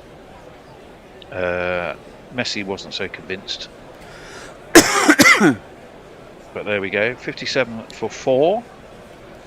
11 for Khawaja. 4 for Carey. New to the crease because Steve Smith was bowled quite comprehensively by the excellent, certainly excellent this morning, Josh Tongue. 3 from this over. Last ball to come from Cast. It's his 8th. Certainly been the most expensive and indeed the most wayward of the England trio that we've seen. Short, pulled, doesn't get hold of it at all, really sort of bottom edges it out to Stokes, who's at extra, short extra. It's the end of the over. Mid-on. Was he? Oh yeah, of course he was. He pulled it. He's at mid-on. Completely got my angles all wrong. 57 for 4. Messi Jets. We have a super chat from Nick Vickers, who's maintaining the optimism. He sends us €2. Says, let's skittle them for less than 100. To which Andrew Keller says, not a chance. Mike says, 3-day test written all over this. And Anton Fernandez says all drunks are happy. Oh, you haven't come across the angry drunks then, No, Anton? I was going to say there's some angry drunks out there. Yeah. Australia are still favourites to win this test, says Andrew Kelleher. Yeah, I'm not sure that I'd have them that way. So it's probably a good time to back England, to be honest. Well, it's going to be Josh. Going to be Tongue again. Round the wicket, full driven. Very square bat from Carey. He should come back for 2. Indeed, he does. He'll move on to 6. Australia to 59. Well, they're comfortably past the lowest team innings at the MCG, which was 1932. South Africa got a massive 36. Oof. And Bert, a left armour, Bear. Spinner. Slow left armour, yeah. Bert Ironmonger took 5 for 6. Nice. Nice, there you go. Thought you'd like So, that. Bear, I know you're a gambling man. 3-2 on England at the moment. It's not a bad. It's not bad. odds on Carey, Betfair. bat aloft. In comes Tongue. Onto his toes goes Carey. Out to the Duckster, who without assistance has found his way to short mid-wicket. And there was no run. Okay, well, I've just heard from Hendo that every game that Tongue has played, he's got him in every innings that he's bowled it in. Smith. Steve Smith, he certainly has. He got him before the 23 Ashes. He got him Twice at Lords. in the 23 Ashes. He got him once in the 100. And he's got him today. So he does seem to like bowling to him, that's for sure. That's overpitched and rather squirtily driven, I would say. It's going to be hunted down easily enough by the premier spinner on either side in the shape of Will Jacks. Australia, remember. Travis Head may have something to say about that. Hello, big boy. Come on, fella. Come and sit up there with me. Come on, big boy. Up you come. And Marnus Labuschagne would regard himself as the premier spinner on either side, anyhow. Yeah, well, yeah, you can fucking. Oh, I had some notes. The cats just sent them flying. Mate, come on. Oh, dear. 4 off this over. But as we've said, Josh Tongue, he's got the key wicket this morning. That's whippily whipped to backward point. Fielded by Will Jacks. I've just been talking. Will Jacks, the field, the spinner. Will Jacks, the spinner. Oh, well, there we go. There's a man dressed as a bishop. He's the king with the enormous ears, the Barmy Army in very good voice. Why wouldn't they be? A lot of people, a lot of the 40,000 that have gone out for this series have been arriving for these last 2 tests.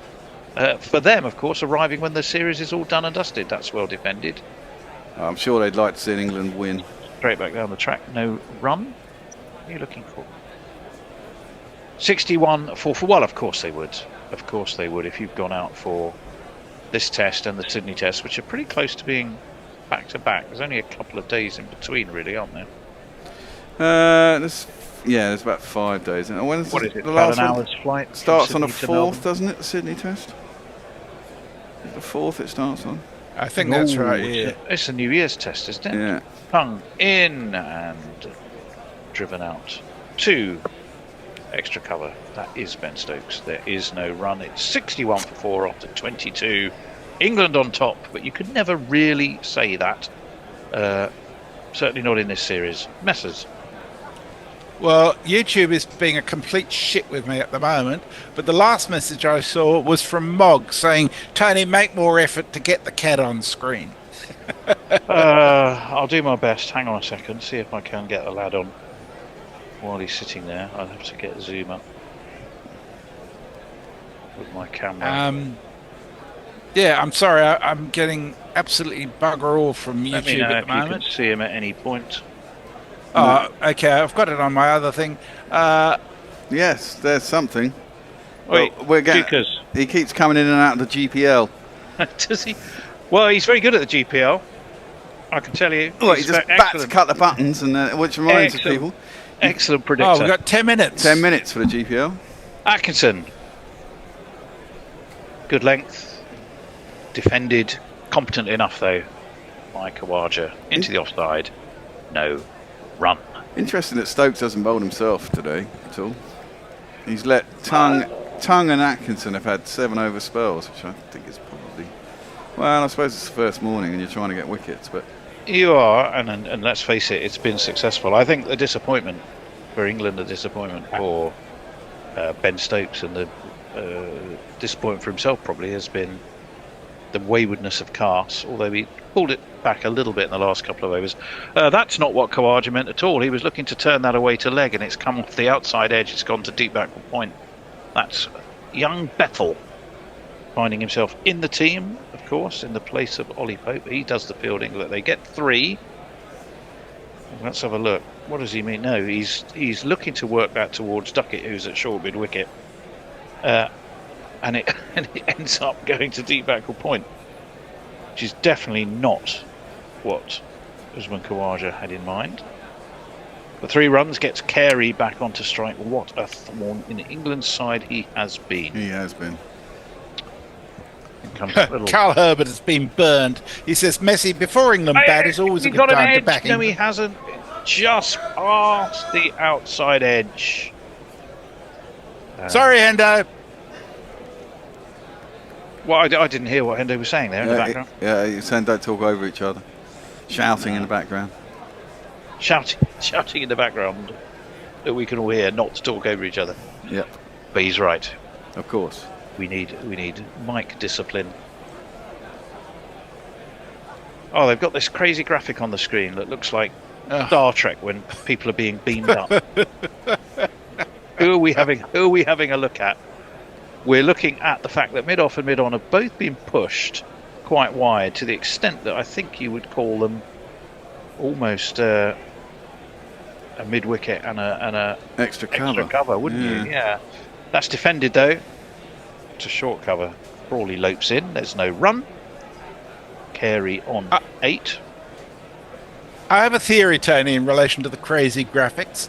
Anybody who knows anything about cricket at Foxtel knows absolutely nothing about technology. So they leave it to all these whiz kids who think, let's have a play with this. So they basically bring their game playing skills into the graphics. And everybody else says, well, I don't know how to do anything about it, so we'll let you have a play with it. It's just rubbish, some of the shit. I don't know. I don't know. That one's defended nicely back to the bowler.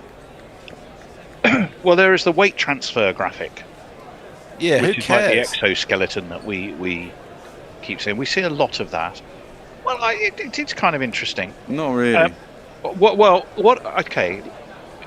They possibly overuse it, as is often the case with any new technology. What I would be interested to see is if you were collectively to sort of assimilate all the Australian weight transfer graphics and all the England weight transfer graphics, as that one's wide and off stump and left by Carey, and look at whose weight transfer by and large has been more effective. I would venture the Australians by far. I would say that's bollocks.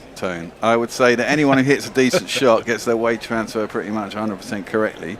Anyone getting out is probably not, and it's a bit fucking stupid if you ask me. I mean, look, if you drive it through the covers and you get your weight onto the front foot and it braces away to the covers, of course you fucking transferred your weight.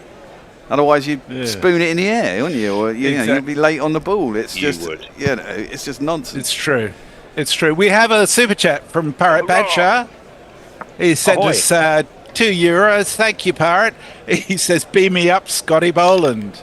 That's Father Jay Grover sends us a $5. He says, "First time sleeping voluntarily, not passed out, while listening to Guerrilla Cricket. Please do not haunt my dreams." We'll try not to. Right, Tongue can be bowling his 8th over. Very successful he's been too. 3 for 18 so far. Well, this will be his last over before lunch. Ball. I imagine there's only 2 more overs. So England will get 25 overs. It's not so bad considering. No, it's not. No, it's been an all-pace attack. Less pace now that both England pace bowlers. I wish I'd have looked at the odds at the beginning of the series of what the chances of neither Wood nor Archer making it past the 3rd test were, because I would have taken a bob or 2 on it. I think that'd have been quite short, to be fair. Tongue over the wicket, slanted across the left-handed Khawaja. Smith takes in front of first slip, and again there is no run. I like this that he's Tony- gone over the wicket. I'm shocked. There are no entries in the GPL thus far, even though the prize is £162. Get Well, in. that is quite horrifying, I have to say. We're watching loads of replays of how Usman Khawaja's got himself out on occasions, I think.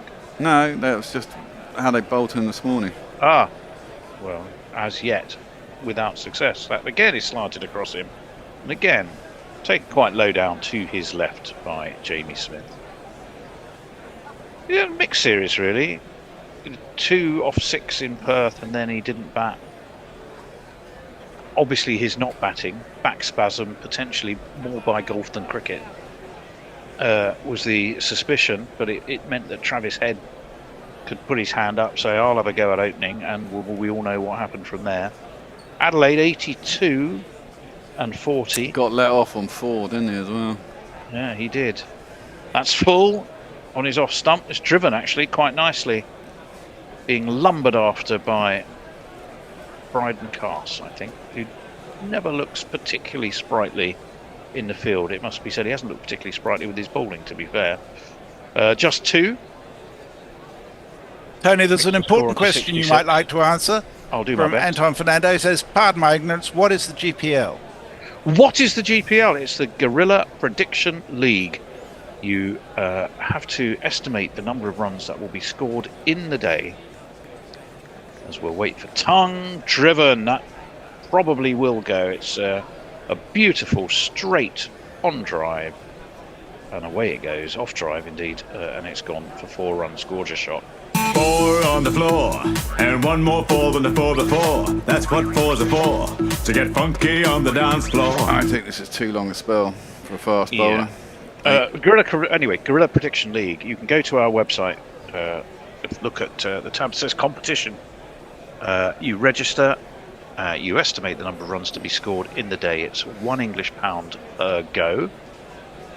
And you can have as many goes as you like. That's jumps a little bit on Khawaja, pushes out to duck it at mid-wicket, and there is no run. If you get the number of runs to be scored in the day on the nose, you would win the pot or share it should someone else get the same score. If you don't get it, have no fear, just enter tomorrow, because the score just rolls over until the next day. Is that lunch? No, there'll be 1 more over. I thought so. And it's well worth it, because as you just heard, the pot currently rests at, what was it, £168, Messrs? 162. £162. Well, let's see. It's only open till lunchtime, obviously, to increase the element of skill. It's absolutely in no way a gambling game. Let's make that super clear. Yeah, absolutely. It's completely a game of skill, using your judgment and knowledge of the game. Atkinson, round the wicket to the left hand. We've got both 2 left-handers in, haven't we? We've got Carey and Khawaja together at the crease. Pushed into the onside by Carey, no run. I'd be tempted to come over the wicket if I was Atkinson as well. Yeah, I think that might be worth a crack. Carey, of course, who has been exceptional. 26, obviously didn't bat because he didn't need to in Brisbane. Round the wicket comes Atkinson. That leaps and possibly just nipped away a tiny bit. And Carey, did he leave it or was he beaten? No, I I think a replay. I think he was beaten. I think he was beaten. We'll have a little look. Here is a replay. We can tell. Oh, it nips off. Well, as we look at that wicket, there seems to be a green line, and it catches it right on. If you look at those strips, where sort of green and brown, quite faintly, but visible enough to the naked eye. Atkinson up onto his toes. Goes Carey, dabs down towards gully, fielded by Bethel. Once again, we get to see Bethel's blue pants. And not only are they blue, have they got cartoon characters on them? Yeah, and they're called they're budgie smugglers. That's what they say on his arse. Oh, are they? Are they actually pictures of budgies? No, look, it says Budgie Smugglers. Oh, it does say Budgie Smugglers. Is he being sponsored? They've got cups. I reckon. Oh, we've got the Ashes. They've got. Are they? They've got little. Are they? Is that the Ashes urn? Yeah, it looks like it. Mini Ashes urns on his blue pants. That's just cheeky. Well, cheeky being the operative word. Yes. And that's pushed into the onside by Khawaja, and there is no. I think I'm going to say I think that has happened enough times now that it's intentional. I think he wants people to see his pants, and we really don't. I've got to be honest. If he makes 250, gets his first class, for what would be his first class 100, wouldn't it? Mm. If he does that, he can show us his pants as long as he likes. Until that point, I really don't especially want to see him, if I'm honest. 71 for 4. 20 for Khawaja, 9 for Carey. Should be, we suspect this will be the last. 2 balls of the morning. Atkinson full, whipped nicely off his legs by Khawaja. Doesn't really get all of it. It's fielded by Crawley backward square. And they take a single. 2 so far from this over. 72 for 4 Australia. 1 wicket for Atkinson. 3 I think now for Josh Tongue, yeah. As bowled beautifully indeed. We have another super chat. Oh, lay it on us, missus. And do it after this delivery. Oh, that'll be lunch too. It will be. Okay, well, we'll have a little bit of time. 2 slips and a gully, a backward point. Short cover and an extra, and that's wide of off stump. Left by a watchful Carey. We've had 25 overs in the morning's play, but Australia, crucially, having lost the toss, been put in, have lost 4 wickets for 72. 3 of them to the excellent Josh Tongue, 1 to Atkinson, who induced an inside edge from Travis Head that smacked into his off stump. So you would say, I think that's very much England's morning. Yep. They'll want to strike early this afternoon, but fist pumps all round. In fact, it looked for a moment as though Ben Stokes was holding hands with Bethel. I think he was just shaking his hand, probably saying, "Let's get something that holds your trousers up, lad." It's not a good look. But it's 72 Indeed. for 4 at lunch. Khawaja 21, who's going nicely. Carey 9. And Messi, you had a super chat. Indeed, from the inimitable Pirate Badger, who's no doubt celebrating Wren Day in Dublin. He sends us €2 and says, "Funky on the dance floor." Oh, yeah. With a nice little emoji. There's Nick Vickers says, "Yes, England still have to bat, and yes, there are many more wickets to be taken, but I'm sorry, Australia, this is England's session." I think that's a fair thing. Mike says, "Leave the GPL open until lunch ends today, since few enters. Maybe someone will remember to enter during the break." I think it's too late now. I think it's already closed. Yeah. Yes. I was asked, I think, by Music Cats King what it meant when I said 3-2 against. So to give you an idea, in terms of bookies odds, even money means $2. If I put on $1, I get my dollar back and I get another $1. 3-2 means that it's $2.50 on the tote. And at the moment, England are showing up on Betfair at $2.78, which I reckon is not a bad bet, to be honest. I'd like 2 to 1 if they're giving it to Sportsbet has them at $2.50. Betfair will usually give you better odds. Yeah. Anyhow, did you see that racehorse that came in? Was it 300 to 1? Yes. Yes. Weren't they the longest? I can't remember the name. It was a great. What name was it? My for a Dear horse. Old Thing, or something like that. It Or was called Yes, Blowers? it was. It was My Dear Old Thing. Yeah. And it came in at 300 to 1. I think the longest odds ever for a horse race to be won. Simon says, "A lot of cricket left." It was called Blowers. The horse was called Right, Blowers. yeah. Simon says, "A lot of cricket left, but England have to be pleased with this so far."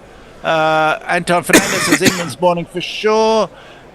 Music Cat Skin says, "The best thing about Boxing Day is I get to jam along with the Boxing Day live Queen concert from '79. Wow, fabulous. Do you have an audience for that, Music Cat King, or is it just you and Queen all together? I can imagine. Oh, well, we'll rock you. We'll be back after lunch. We will indeed. We sure will. What's the lunchtime entertainment, Bear? Oh, I don't know. Play the last podcast we did. Well, that's really built up a frenzy of anticipation amongst the audience. Well done. Good, excellent salesmanship there. I'm going to take a little break, and I will be back, I think, towards the end of the next session. Okie dokie. You could always play my YouTube video with Hendo about Hendo rants if you wanted to. Oh, I could do that. Actually, I'll have to find it, though.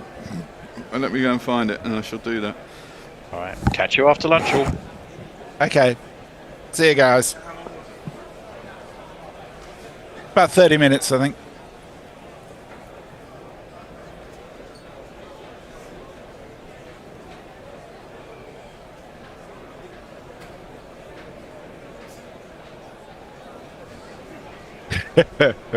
So while Bear's doing that, I'll do a couple more messages. Extra Fluffer says Boxing Day is when the wealthy give the poor their empty boxes.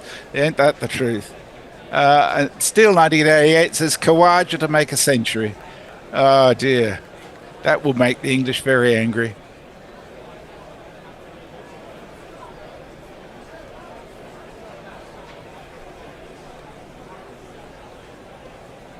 And Extra Fluffer just says ducats.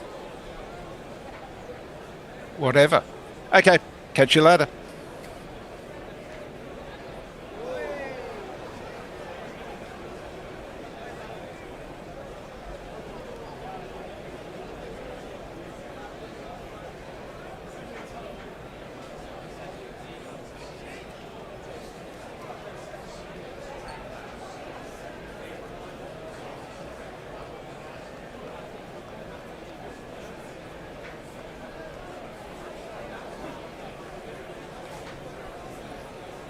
There. When my team pitched the idea, I thought it was impossible. A pan that sears like stainless, lasts like cast iron, and doesn't use toxic coatings, but it's real.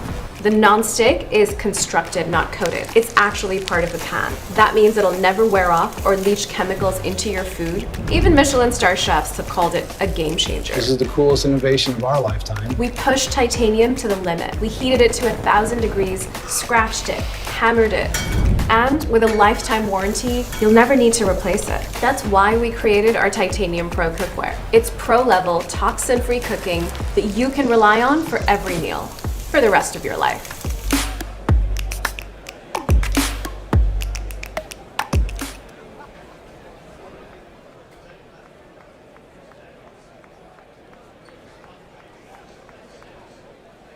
Can my dad go from XL to M with walking by Halloween? There, but when my team pitched the idea, I thought it was impossible. A pan that sears like stainless, lasts like cast iron. The truth is, once Hendo draws breath, the rant. Teenagers are building businesses with AI, while the only AI you know is ChatGPT. Let's be real. Most people.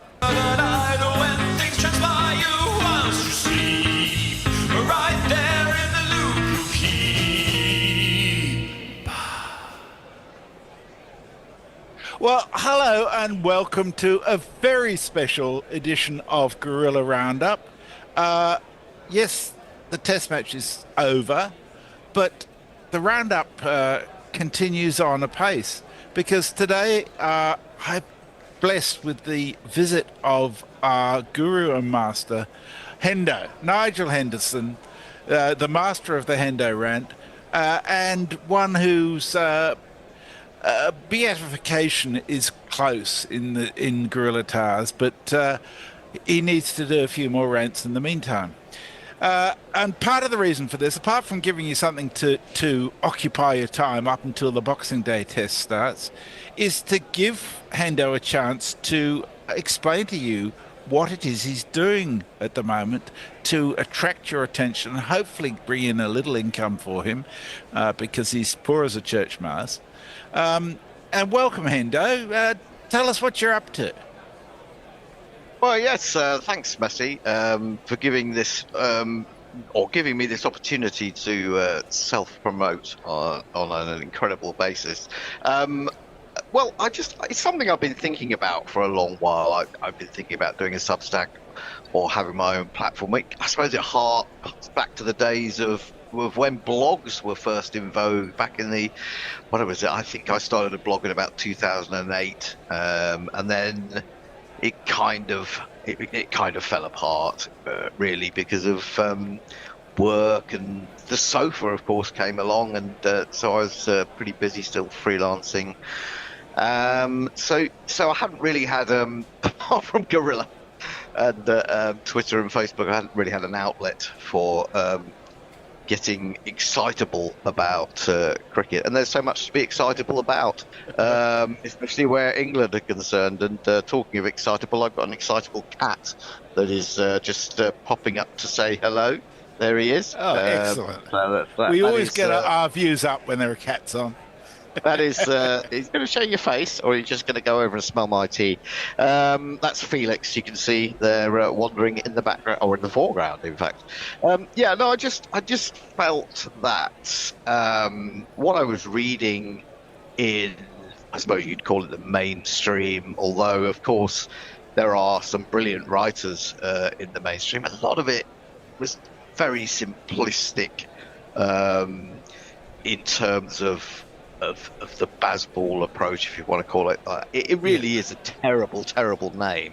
There surely has to be a better one. Of course, I did coin one back in the day, Stokey Cullen, the Stokey Cullen ball, which I thought was a much better, because it also included Stokes and Rob Key, of course, the man who employs these people. But I just felt that rather than ranting on Facebook when I see someone say something ridiculous, I might as well rant on my own platform, and with a bit of luck get some money out of it, because as you say, I've been without any work for now 19 months, and while I'm not expecting lots and lots of people to sign up and give me cash sort of without having read a goodly number of pieces and feel it's worthwhile, it would be nice if they did, let's put it that way.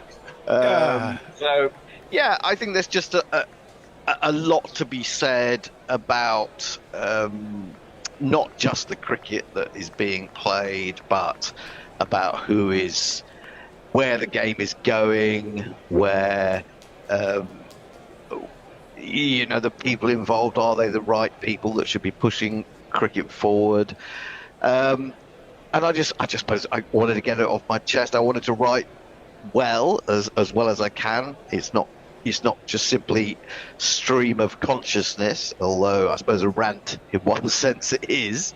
But yeah, I guess it was just a case of having seen Substack come along and what people were doing with it, that it felt like a good thing to do, and to be honest, it's been firing my rants, fueling my rants, because the technology is so outrageously difficult. As well, I mean, I've got at least 5 technical bug reports into their IT team, and while we're a week on, they're supposed to reply to you within about 3 days, according to their what I asked their chatbot.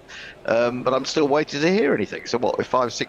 7 days into when I first filed my report. So it's very irritating, but I'm sure we'll get there in the end. And it doesn't stop me ultimately publishing stuff. It's just a bit more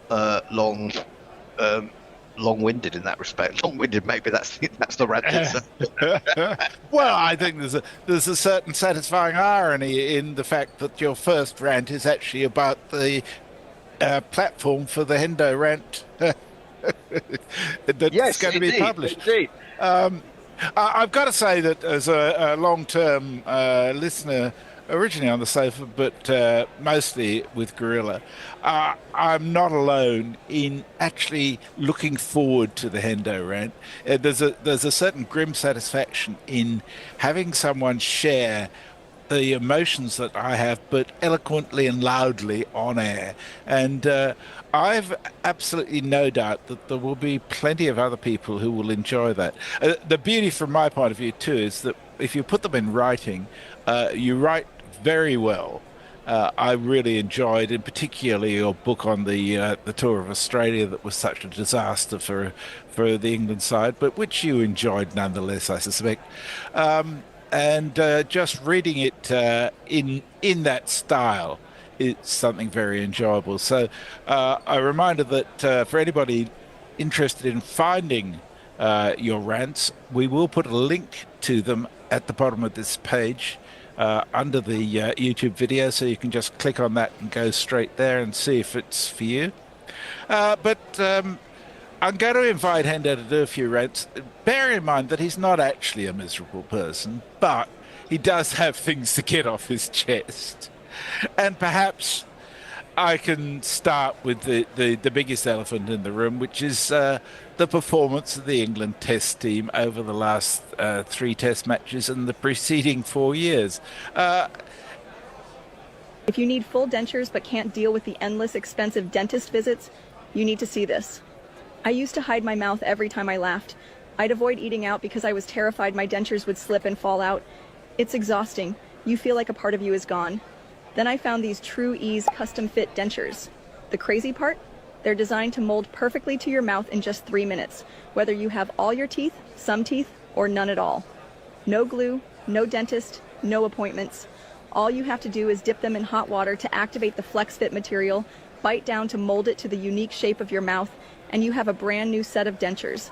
They look so real my friend thought I'd gotten implants. They don't rub, they don't slip, just a secure, natural fit. Now, I bite into apples, steak, anything I want. I speak clearly, and I smile without even thinking about it. I've worn mine every day for months, and they still feel brand new. It feels like I've got my life back. These look even better than the ones they made me at the dentist, but I fitted them myself, right here at home. I can't believe I waited so long. If you've been hiding your smile or want to speak and eat normally again, stop waiting. Get yours now at the link below.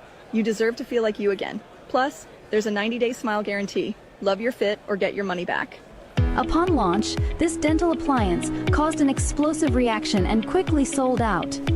It not only perfectly repairs teeth and fits securely, but also allows you to eat anything without the worry of food residue. Made from patented adaptive silicone material, it suits all types of oral conditions, eliminating looseness issues. Even hard fruits are easy to bite into.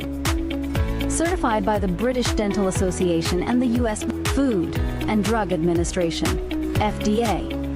Wearing this denture, you can brush thoroughly, and it's particularly convenient to use. Even beginners can achieve bright white teeth in just 10 seconds. Whether missing a tooth or being completely edentulous, wearing this appliance makes eating easier than breathing. Moreover, it gradually adapts to your teeth, feeling as comfortable as your own natural teeth. It's designed for all-day wear without any discomfort, made from safe, non-toxic, and biocompatible materials. No more dietary restrictions. Enjoy crunchy snacks or morning coffee without worrying about slipping or staining issues. Cleaning and maintenance are extremely simple. Just rinse with water. To ensure peace of mind, we offer a 14-day free trial, and if the product doesn't suit your mouth, we will provide a full refund. Additionally, if any damage occurs within 2 years, we will replace the denture for free. No returns necessary.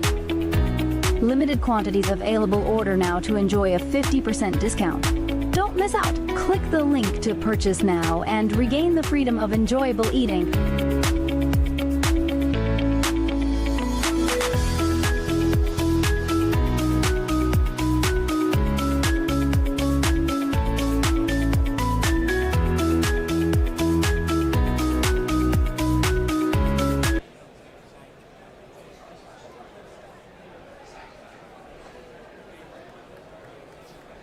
If you can't touch your toes, I beg you to try this. You don't need to train harder. You need 7 minutes that count. Follow this 7 minutes of Tai Chi every morning, all the way for 1 month. In 1 week, you'll feel better. In 2 weeks, you'll look better. In 1 month, your wife won't believe your results. Here's a printable Tai Chi workout plan, made for men over 50. These beginner-friendly exercises take just 7 minutes a day. Tai Chi helps men feel lighter, relieve back pain, and wake up with more energy every day. It's more than a workout. It's a game changer for your health and longevity. Get your printable and follow along.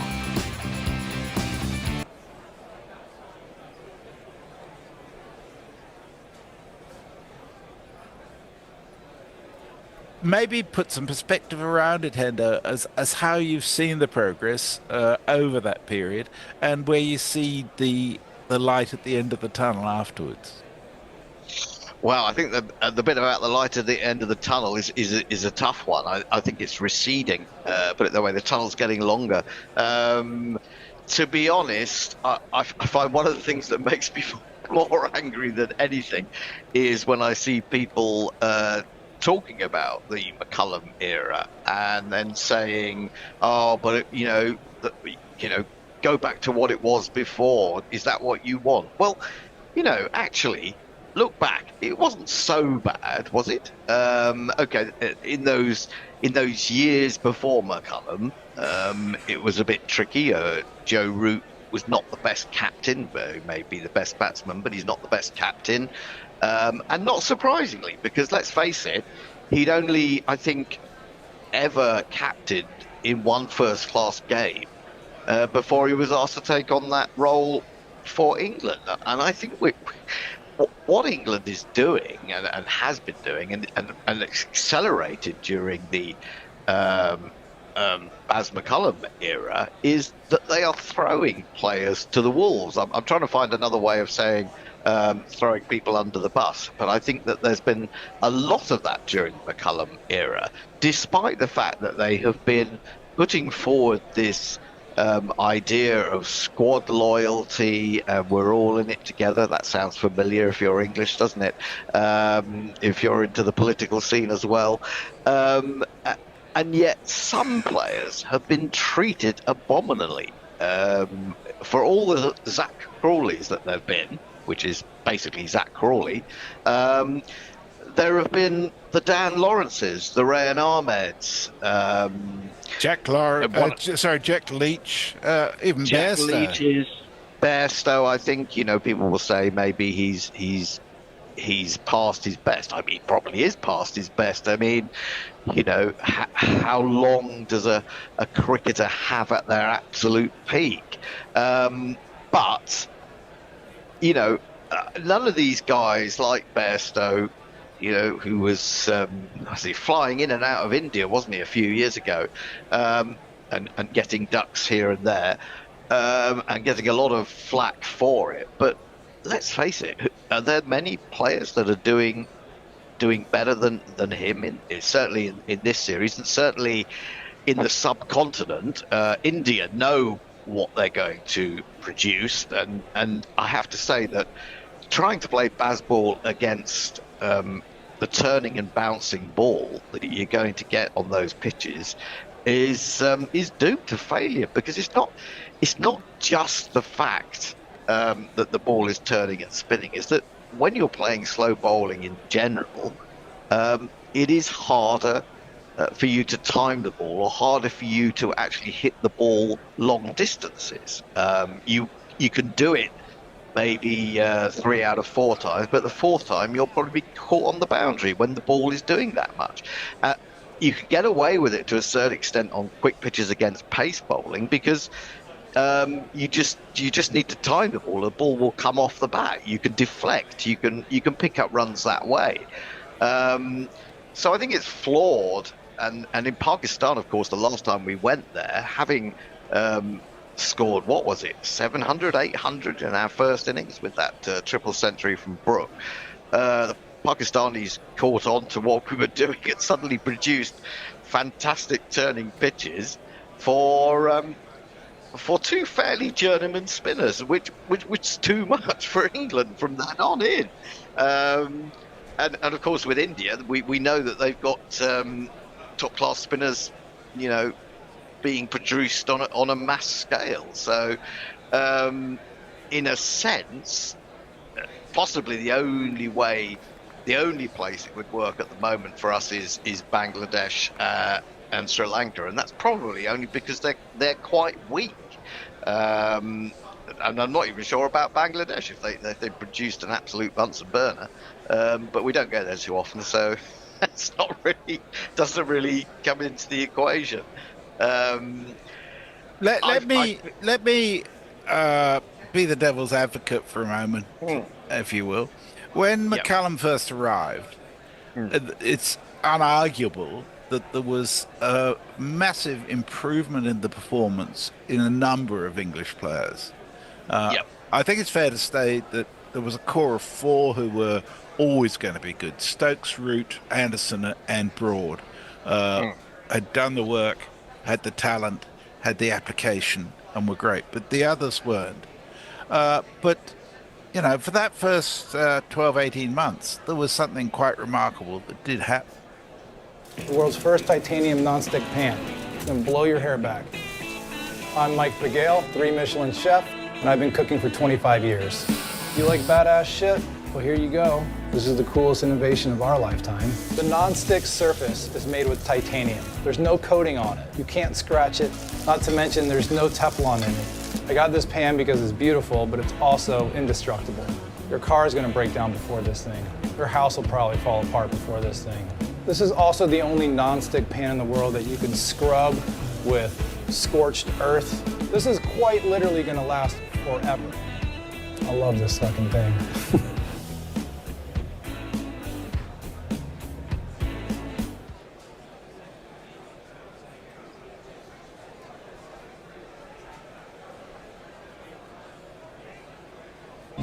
At AJ Bell, we're all about making investing easy.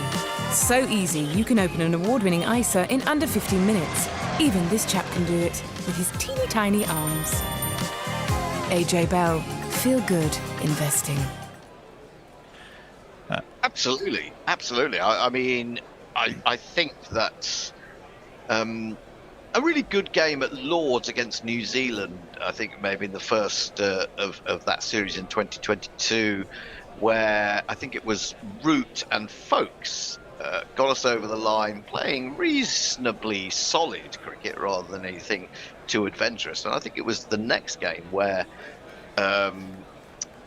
both New Zealand and England got 500 in their first innings, and England were left with 299 to chase in quite a short space of time. And that was the perfect moment for Bazball to announce itself, really. And Johnny Bairstow was absolutely immense that day. It was extraordinary to watch. I sort of can almost see the look of what the heck's going on from Matt Henry, you know, as another ball disappeared over deep square leg. But of course, Trent Bridge is a lovely place to be able to hit the ball. You know, it's an incredibly fast outfield. Not that Bairstow was actually often using the outfield because he was putting it over the fence, but it really is a good place to play that kind of cricket, and it was refreshing and it was remarkable, and you know, we at Gorilla, I think I say in one of my rants that, you know, we were just looking at each other and thinking, this is crazy, it can't last. But of course it did last. I think the problem, of course, is that, you know, once you've done it once, or not even once, but once you've done it a few times, and opponents can see the way that you're going to go, and if you announce to the world that we are not going to compromise on this, we're going to go the same way every game, then good teams will just sit in and wait for you to make your mistakes. And I think that's what we're seeing. I mean, because the Australians, I mean, I never bought this worst team in years in Australia, because they're just great bowlers. Even those guys that come in know how to put the ball on a lengthened line, and I don't know whether that's a spillover ever since Glenn McGrath, or whether it's to do with it being more difficult to get wickets in Australia, so Australian bowlers learn to be more rigorous. It could be a mixture of those things, but there's been, you know, one after the other of bowlers like that, some of whom are no longer in the team or have been you know, are unable to get there into it because it's strong. So I never really bought this idea that that this was the worst Australian team in years, especially as I thought, and funnily enough, as it turned out, that Travis Head should open, and when he has opened, he's been absolutely extraordinary. Yeah, certainly some fortuitous events have assisted Australia, but not as much as England have. One of the things that strikes me about the McCallum approach is that it was such an all or nothing thing that if you bought into it, you were part of the club, but if you didn't, then you weren't invited inside the tent. And it does seem to me that the exclusion of coaches on technique, on really hard training, which is at the core of Australian cricket anyhow, seem to be self-defeating in so many ways. I think it is. I mean, I think it's almost it's fine to be positive, but you have to marry that positivity with some realism, and so you have to have that in your mind that you can't hit every ball. I mean, Dan Lawrence. I'm not sure that he's an incredibly classy Test batsman, but he's, showed promise at times. I thought in India he showed promise against the spin there, the way that he played. But after that he was, taken around the world, wasn't given a game, and then was suddenly asked to come in and replace Zach Crawley to open, and didn't do particularly well. And suddenly he's surplus to requirements, not even in the conversation, and I'm not sure what that does to a player's confidence. It must hit quite hard, and I suspect that that's what's happened with Ollie Pope. He's he's been more than happy to go with the Bazball ethos, because who wouldn't? I mean, you're batting at 5 or 6 in an international team. Your captain comes to you and says, "We see you as a number 3, and we want you to play in this particular way. Get us moving." You're not really going to say no, are you? No. It's because it kind of feels like you're cementing your place for the long term in that side. So he's done that, but to my mind, he's had his technique completely ruined. We saw that he was considered almost the man to follow Ian Bell. I mean, he did look very Ian Bell-like in his early Test appearances, but it's gone now. I mean, you can see those shots. The shot that he played to get out to Lyon. I mean, what was he doing? And I've just read. Well, I haven't read a piece because I can't get behind the paywall, and I hope someone will send it to me shortly. But Simon Wiles' piece, basically saying Pope Test career is over. That to me is a knee-jerk reaction, and that's Simon Wiles, a highly respected writer, and I agree with a hell of a lot that he says. And it may just be the headline. If you dig down into the nuance of the story itself, there may be more to it. But surely you don't say Pope, a man with 9 Test centuries and 16 Test 50s, and one brilliant one in particular in India, is now at the age of 26, 27, no longer to be considered. It just seems crazy, and it does seem that if you buying into the ethos, yes, it can protect you for a while, but if how long it takes a beginner like my dad to go from beer belly to get ripped again with Tai Chi. How old is your father? He is 56. Oh, perfect. By the end of November, you won't even recognize him. But what if he hasn't worked out in years? That's even better. Tai Chi was built for men 40 plus. Isn't the gym better after 40? The gym breaks you. Tai Chi will make you feel better and lose weight faster than in your 20s. Does he need any equipment? No, his body is enough. Just do it for 9 minutes a day and see your body feel younger. So what's the first step? Click the link, get the app, and start tomorrow.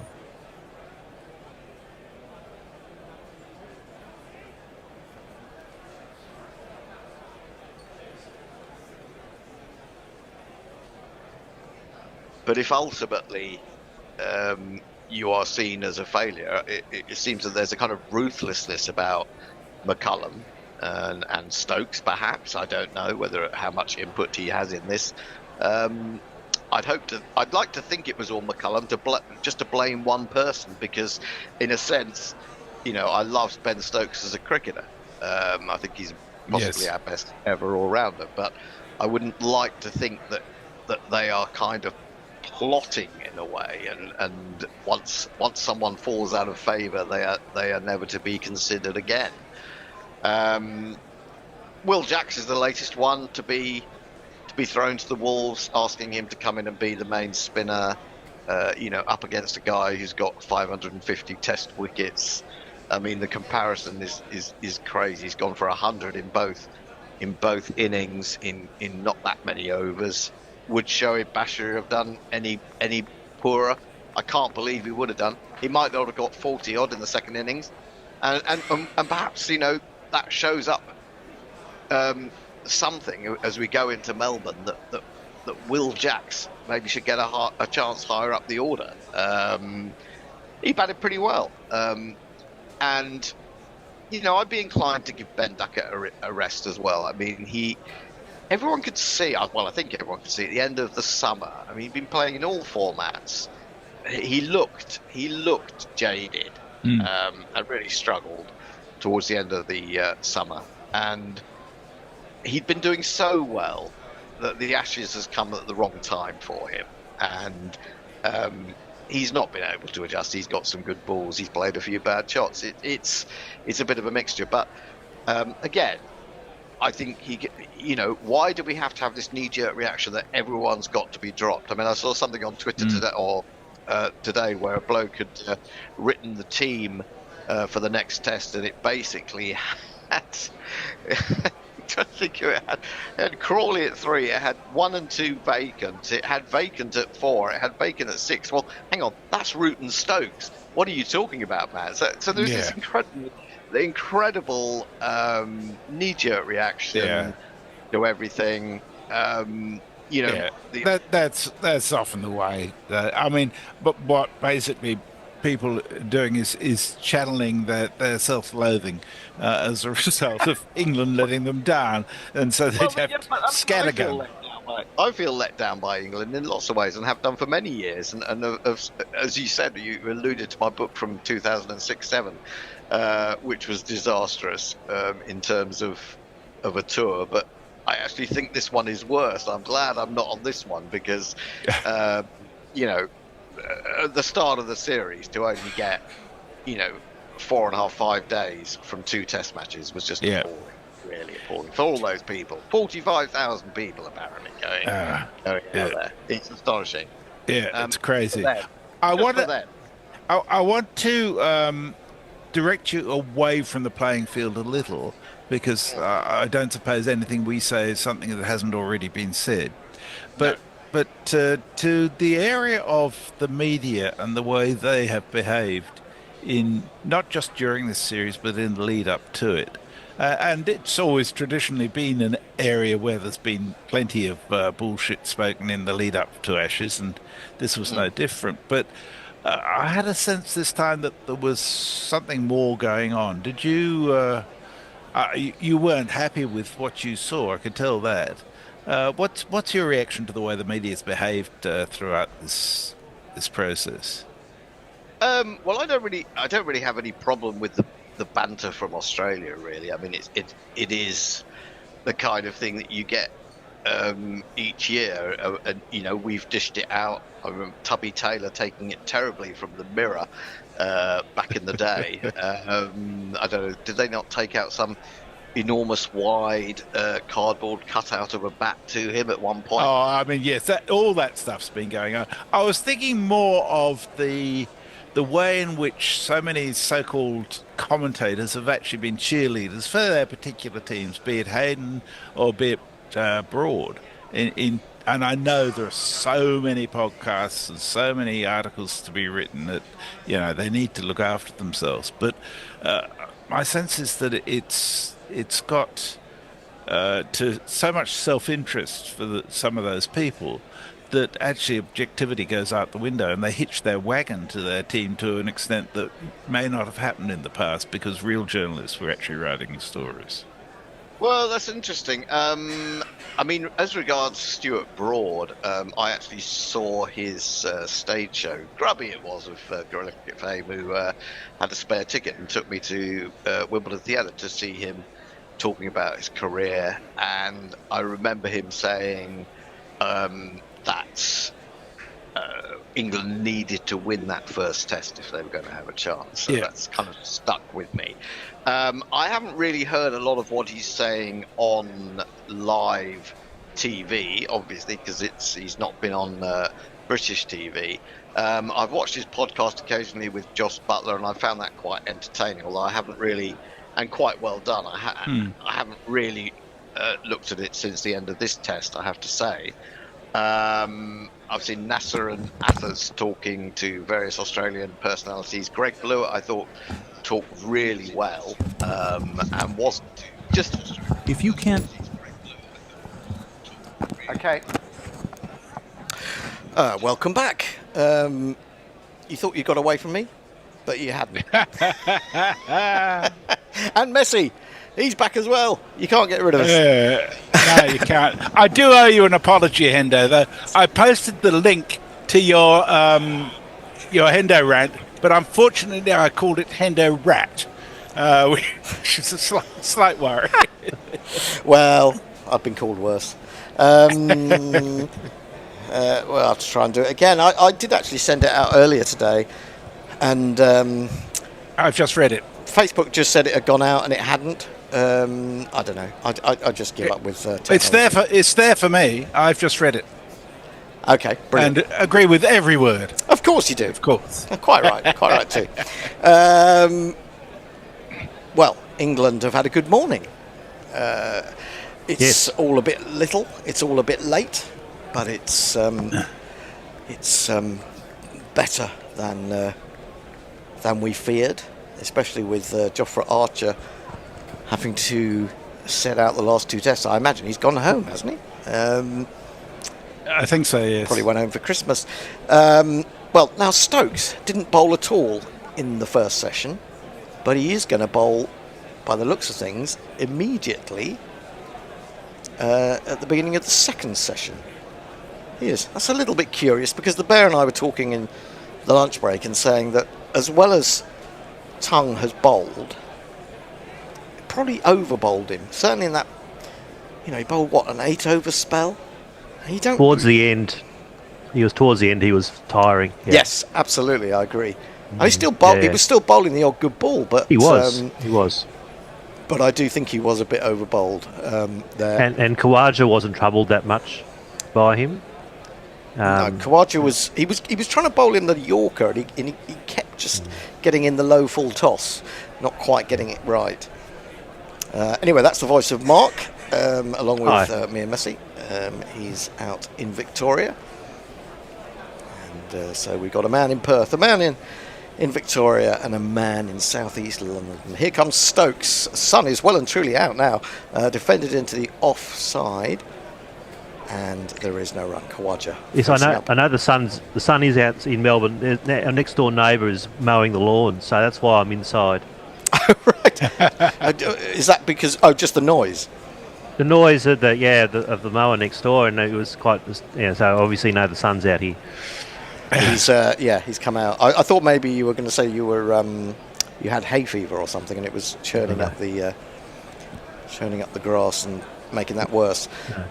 Fortunately, no. No. Stokes again into Khawaja, and beautifully driven, and well, I thought it was going to be stopped at mid-off. He had some work to do, dived. It wasn't a great feeling. But it got away, didn't it? Was that Cars? I think it might have been. They'll have got 2 easily enough.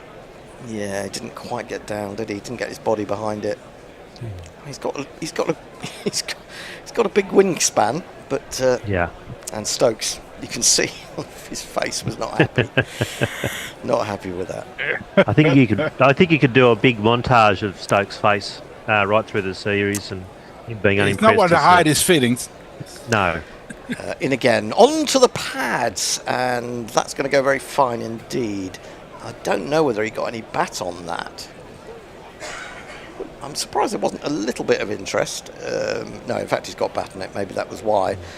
But if that had just hit the pad, I think it was missing. But in fact, it was the full face. And in fact, if it hit the pads, there would have probably been an almighty shout. But anyway, they've got the single. But encouragement in a way for Stokes there. 75 for 4. Got through 25 overs in the first session. Stokes has got Carey out 3 times in test matches, and he goes for the Yorker. He digs it out into the ground and then back up into the hands of Stokes, who then throws it to his mid-off to do a little bit of work on the ball. So persisting with the around the wicket line, which has been, I have questions about it, but it's how this team to stick with it with the left-handers. I think it's a little overused. That's what I'm noticing. Yeah, I would say. But they obviously feel like it's doing a little bit off the pitch now. He's in again. This one's too leg-sidey, and it's flicked away by Carey. Get his first run of the And that being one of the... Sorry, that being one of the issues of bowling around the wicket is going down leg, and there's been quite a few of them. Well, that's right. I mean, if you can't get it to do anything off the pitch, if it doesn't do a little bit and doesn't straighten even, then it's kind of a free shot, isn't it? It's on a good surface. Yep. So Carey into double figures. Khawaja 24. Definitely. Quite a lot of blue sky now that we can see. Stokes in again, bowls, jabbed into the pitch by Khawaja on the back foot, and that is the end of Stokes' first over. He's gone for 4 runs, 76 for 4. Messi.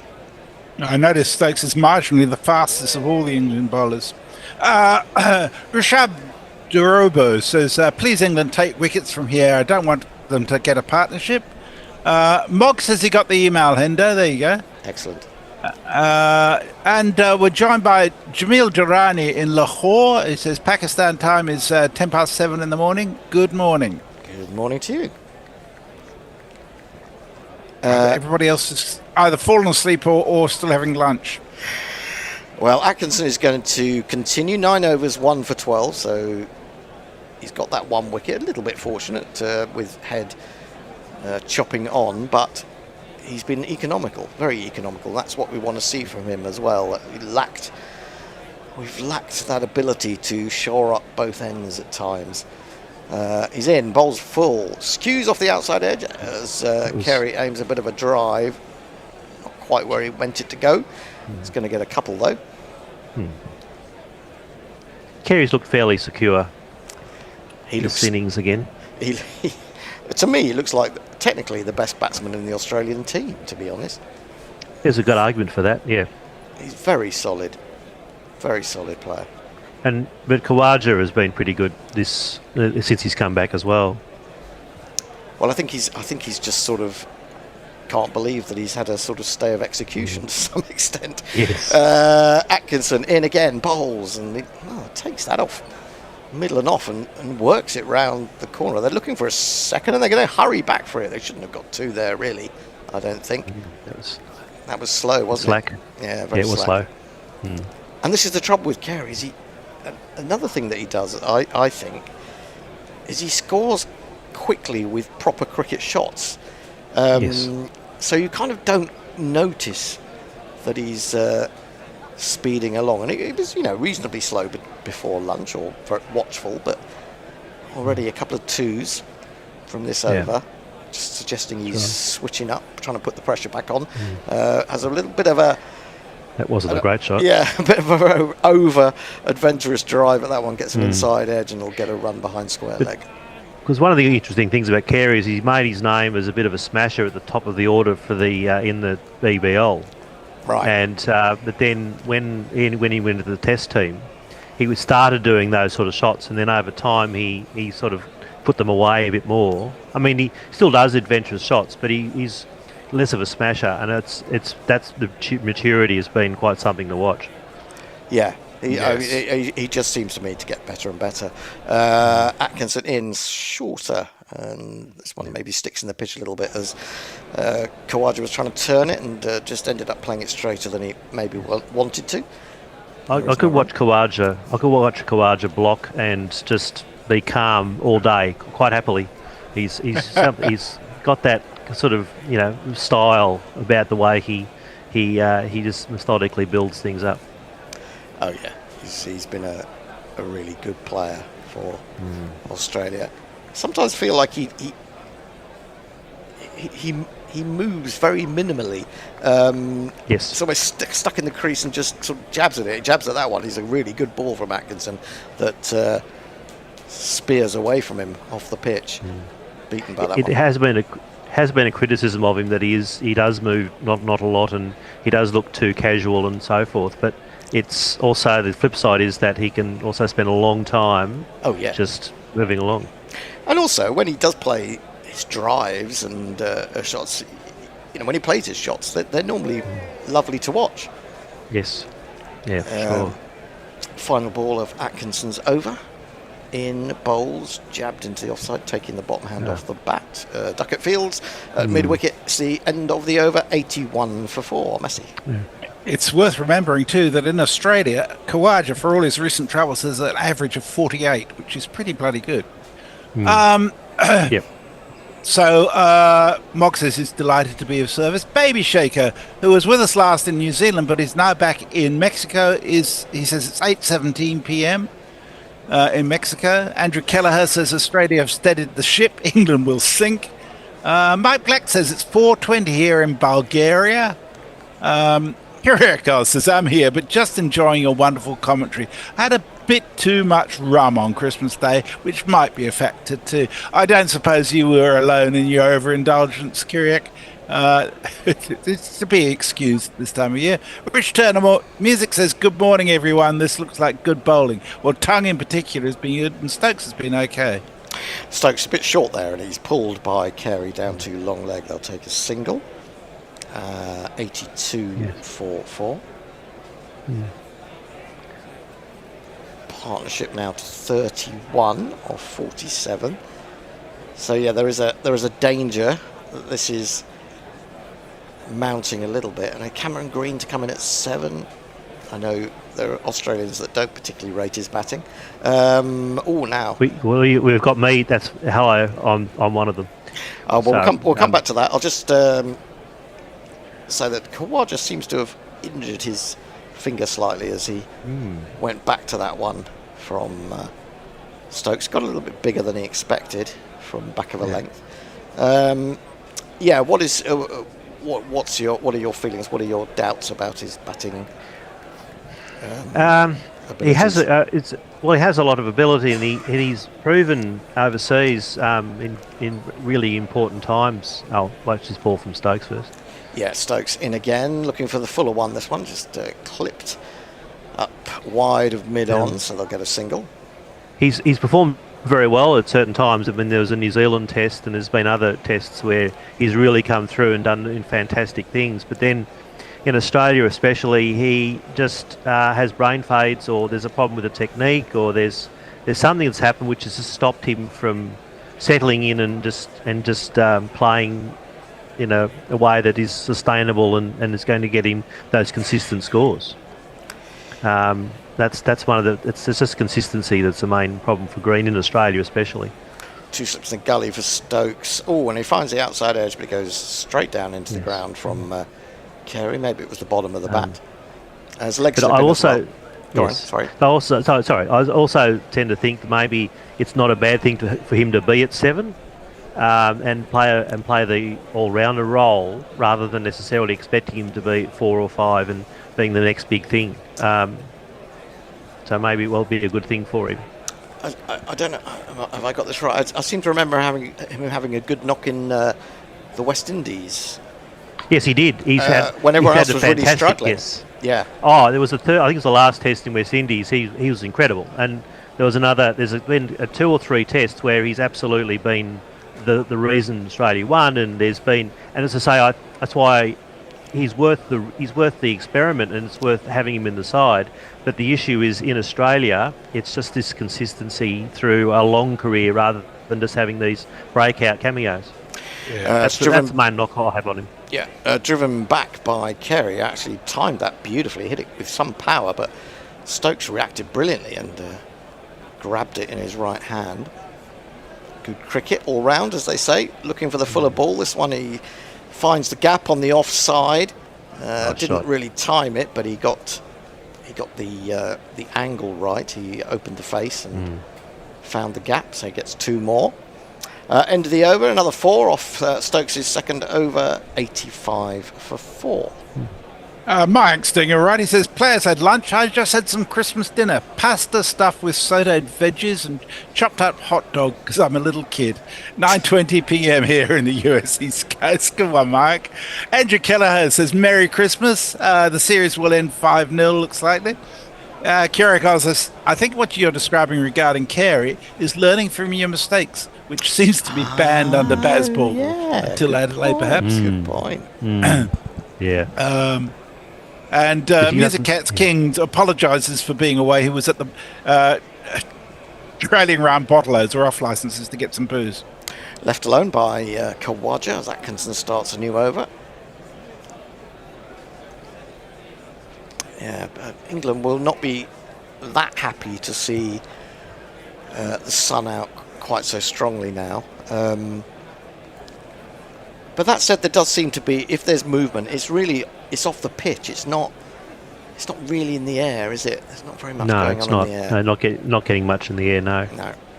But so the Kookaburra doesn't necessarily swing greatly anyway. This is true. Down the leg side and tucked to square leg by Khawaja. Slots is down bowling this again. It's round the wicket, bowling down the leg. It's just doing it too much. Yeah. Especially especially in the last half hour. Yeah, it's been a pretty decent start for Australia after lunch without having to do anything spectacular. 2 slips in the gully for Atkinson, 3 saving a single on the onside, 2 on the off. He's in again. That one just motions away slightly, doesn't it? He plays it quite well down into the gully. Yes, but it's a better line. Yeah. They're talking about Jacob Bethel and his pants earlier, weren't we? He's got Budgie Smuggler written on them. And every time he dives, the Budgie Smugglers are revealed. Was it you, Messi, or was it Tony sort of saying that's happened too often for it to be a mistake, isn't it? You feel as if he must have some good sponsorship there. Atkinson in again, driven, nice shot from Khawaja. The mid-off is too wide. Classy. And poor old Ben Stokes, as if he hasn't got through enough work in this series, races rather flat-footedly towards the boundary, can't catch up with it, and it's the first 4, I think, from the bat since lunch.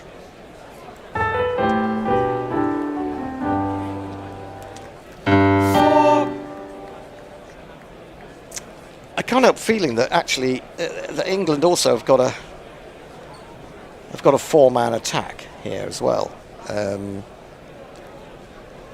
Here is Atkinson. Oh, that's a corker. Has he got an edge to that? Well, Atkinson thought so. Smith thought so. Root is saying you must review that. It was only Chris Gaffney who didn't think so. Everyone else is keen on that. I don't know about Khawaja. I haven't seen his face. He's wandered up to the to his teammate at the other end. This could be a very important decision, really. They seem completely convinced, don't they? Well, Root certainly was, and it was outside off stump. And those, it's less likely. Often when it goes down the leg side, and you see that, and you think it's probably not out because it can clip the thigh. Let's have a little look. Ooh, that looks close. That looks very close. Yeah, I think that's gone. Yeah, I think that is. Yep. Oh, I don't know. I'm not sure actually. Just pretty close. I think there's a nibble there, a tiny nibble. Yep. That's it. Gone. Yep. That's out. So we're going to give that. We're giving that, are we? Yep. Snicko's. I'm never sure with Snicko because it's only it's not a big spike. It's only a tiny little. No, it's enough of a spike. It's a little thick one. No. Yeah, you see those given out. We're going to wait to see. It's going to be overturned and it's going to be given out. Atkinson has got his second, and that could be a very significant wicket for England. Batter, batter, batter, out, out.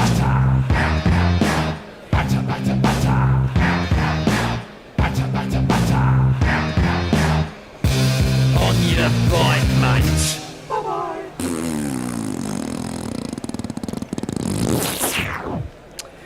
I'm giving you that wicket, Hendo, seeing as you said Australia were looking untroubled since lunch. I was just about to claim it on the very same basis. Excellent, excellent. From Atkinson, he's bowled a lot better. And what do we know? We were talking about him coming over the wicket, but he stayed round and he's got rid of Gilwaja. So let's give him credit. The line improved, and that's the line, and it worked eventually. So around the wicket does work when you do that sort of line, especially Khawaja. He is vulnerable and has been vulnerable there for a very long time. So that's really good bowling from Atkinson to change the line to be consistent around there.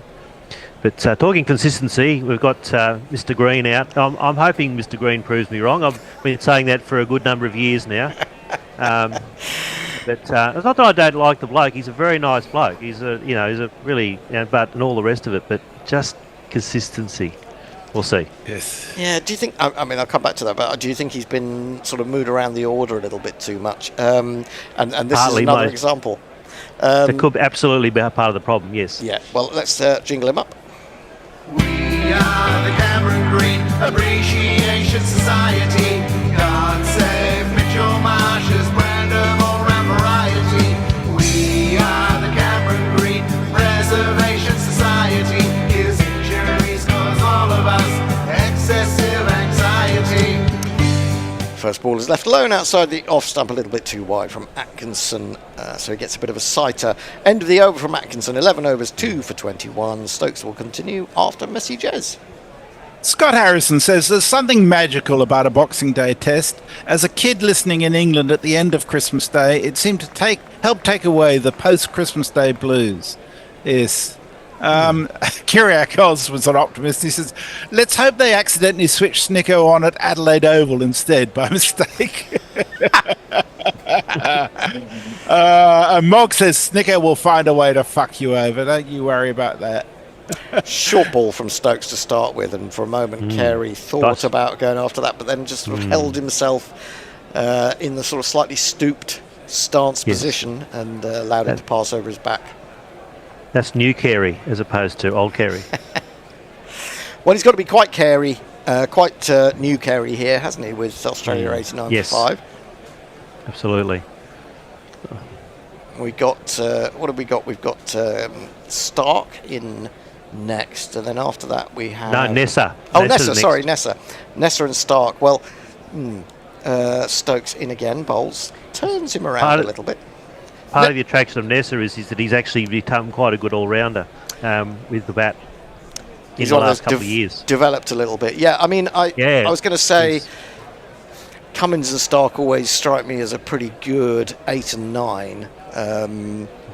But Nessa's actually been better than that. He scored centuries in Seal cricket and so forth. Has he? As far as I know. Yes. Right. Okay. Which is part of the appeal. That's why they like him in there, partially. I like him as a player. I mean, I like him as a bowler. I do too. Honest, yeah. I've not seen a lot of him, but what I've seen of him I quite like.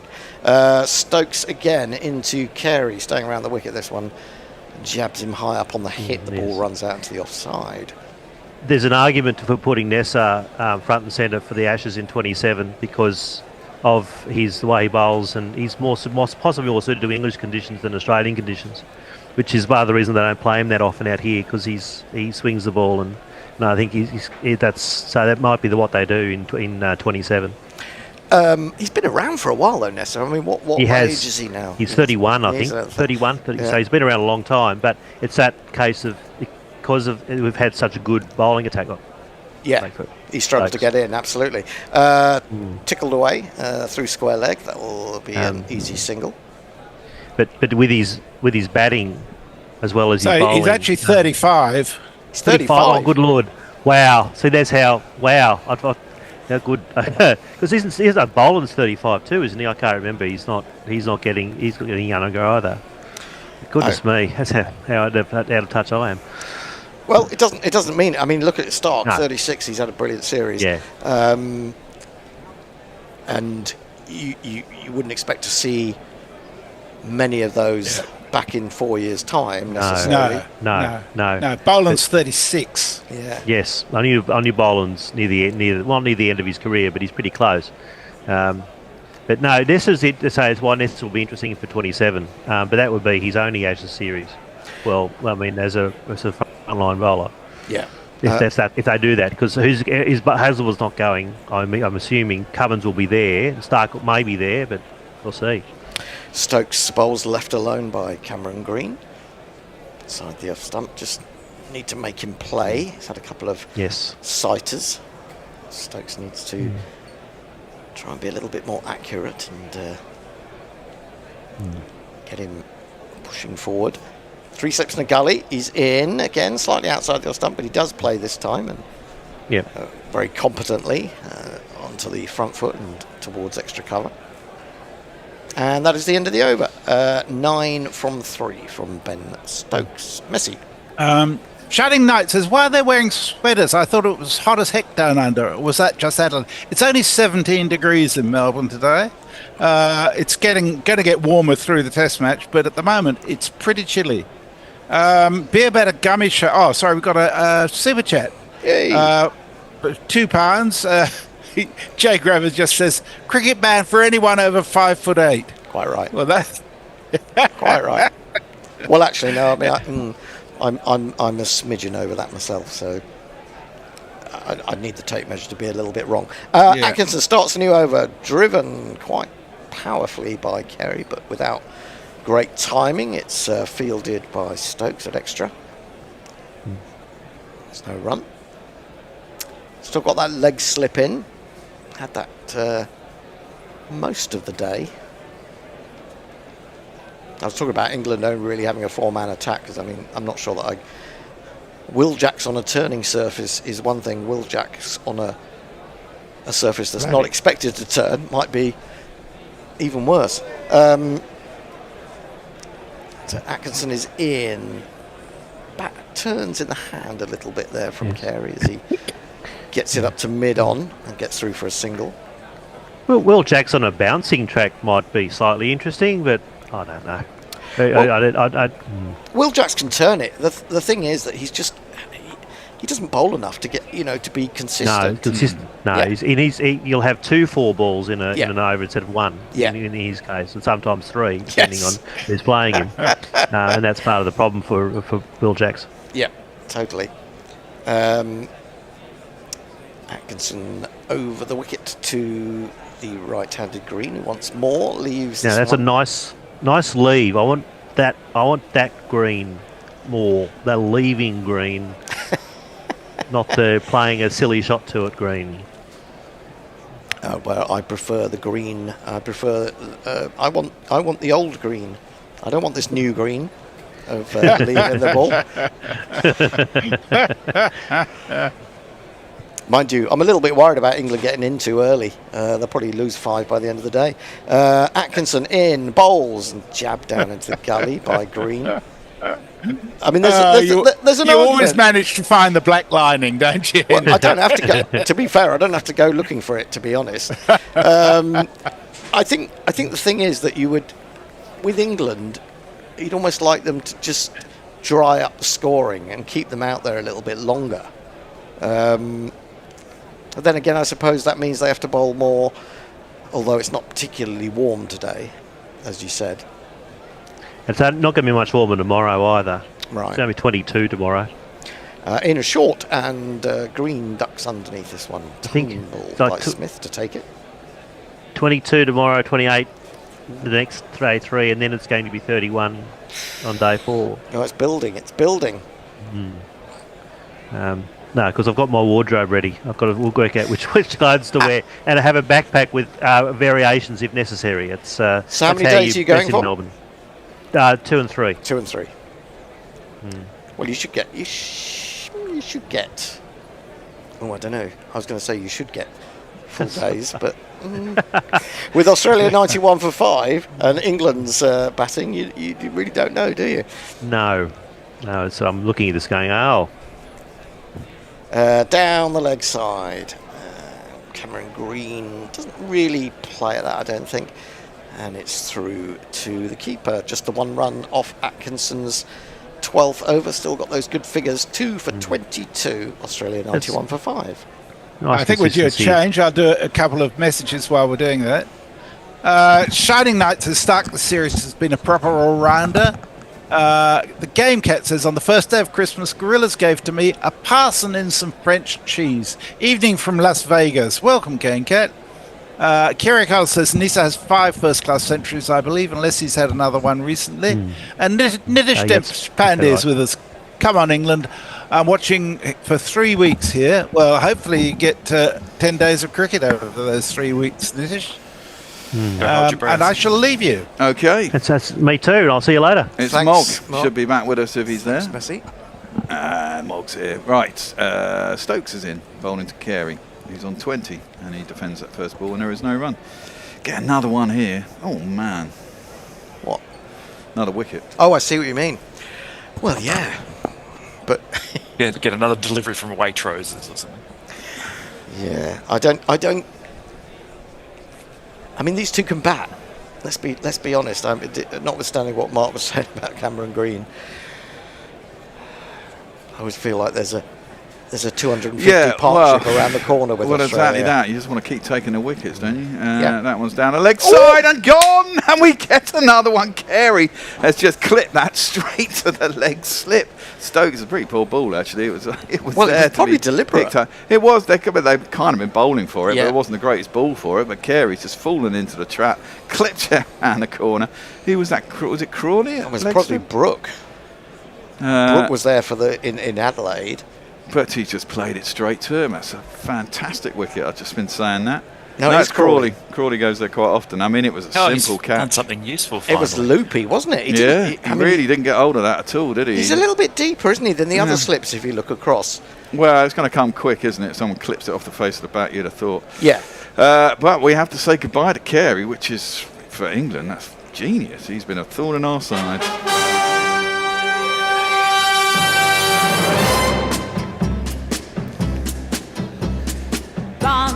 And again, it's all come too late because he's got him twice at leg slip in the last 2 innings, Stokes.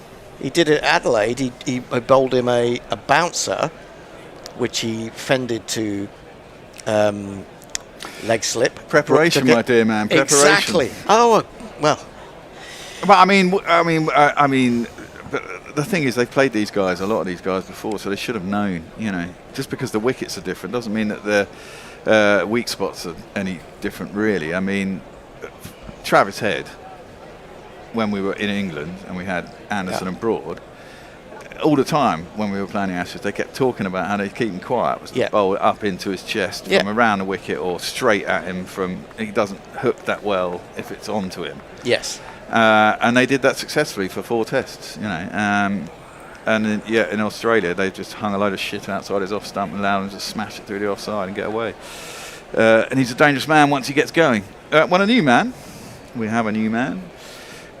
Here's this guy.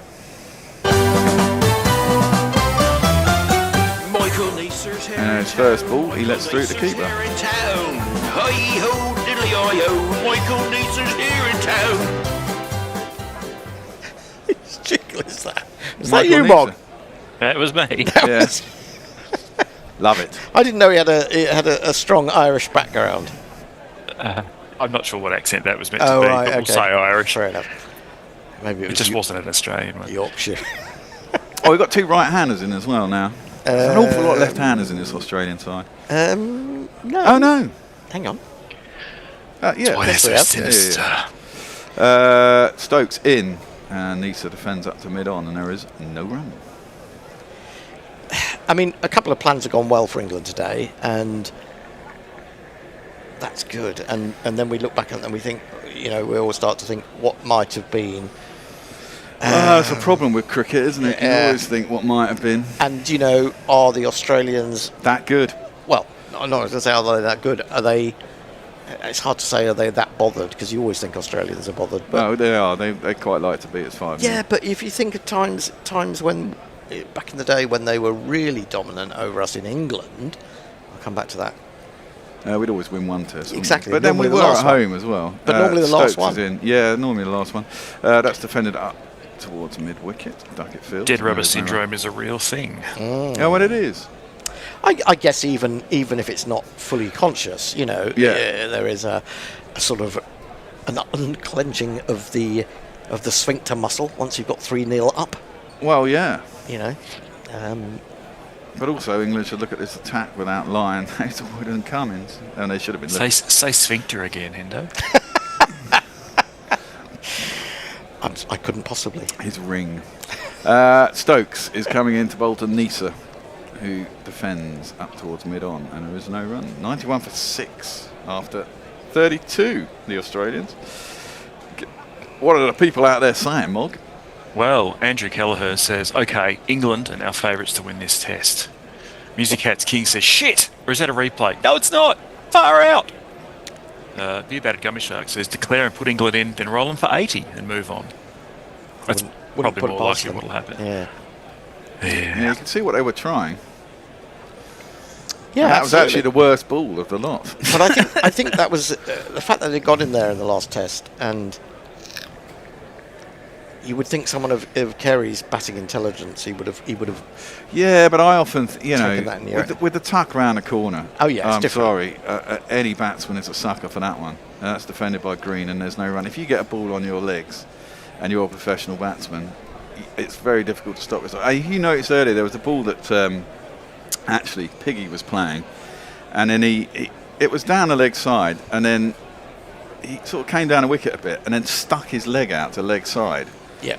And then afterwards, I noticed there was a leg slip, and it was almost conscious that he didn't want to just flick it because he thought he might flick it. Oh yeah, to the because leg slip. you don't have as much control as you think you have in that shot. Of course not. It generally races off the face because it's going in the right direction, but there's a lot of times it's going to be aerial, and that's just defended nicely by Green with a high elbow out to cover. If it wasn't for leg side bowling, I would never have made a run in my cricket career. Except that one glorious day against the A graders, and I hit 2 falls back over their fast bowler's head before. Do people still talk about that? You know, they do down in Sydenham, as it turns out. A different Sydenham. Different Sydenham. Sydenham, Melbourne. Sydenham. That one's a good ball by Atkinson. Beats the outside edge of Green's prod forward through to the keeper, and there is no run. You do wonder though if England get through these 4.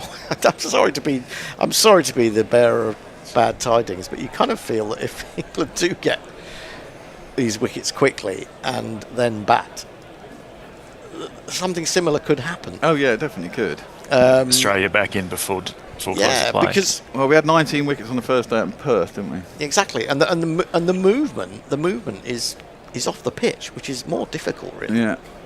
That one's nicely clipped by Green, square, out into the deep, fielded by Josh Tongue, who needs a decent break, even though he's had lunch as well. I think I did say to you after that first day that I felt a bit dirty. What, Perth? Yeah, it just felt, I don't know, it just didn't feel like proper cricket to me in a strange way. I do like attacking cricket and attacking batting, but I think there were just too many wickets given away by both sides in that. They sphincter again. It was opening. No, it was opening salvos, wasn't it, in the series? That one is defended by Green up to mid-on. There's no run. So, and Travis Head was a hero. Well, in the second innings, but that was England shouldn't have let them get back into the. No, they shouldn't have done. They really shouldn't have done. But even with 200 on the board, it should have been more difficult. I mean, the fact is, should have been more difficult. I mean, Travis Head won that game. There's no question about that. He took it away from England. He was the one who forced it and won the game. Put England out of it in 2 hours. Green facing up short and just ducks underneath it through the keeper, and there's no run. End of the Atkinson's 13th over. 93 for 6 of the Aussies. Wow. Mog. Kyriakos says, this is an absolute disgrace. Australia will need to have at least a full-on Royal Commission, or at least an Argus review, if they finally lose a test in Australia. Yeah. Well, they didn't after India beat them last time, but... Well, they beat India 3-1 in the end, didn't they? They lost the first test, then won 3, and there was a draw. Was it a 4 or 5 test series? I can't even remember. 5, I think, yeah. Music Cats King says, zero respect for Sticky Smith. Besides being a sandpaper cheat, he held sway with selectors not to pick a spinner on the most suitable pitch for a spinner and done nothing with the bat. Well, if you criticise him, I will always read it out. Well, absolutely. Everyone hates Piggy. Well, actually, a lot of Australians seem to like him, but no, I presume they respect his batting, and there's reason for that. Would you rather be liked or respected? Liked. Liked.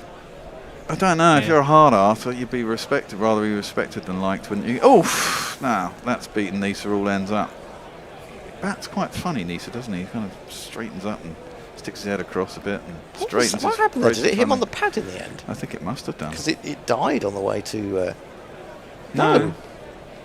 Maybe it caught a little bit of outside edge. It certainly died in the pitch. It wasn't a deliberately slower ball, by the looks of things. No.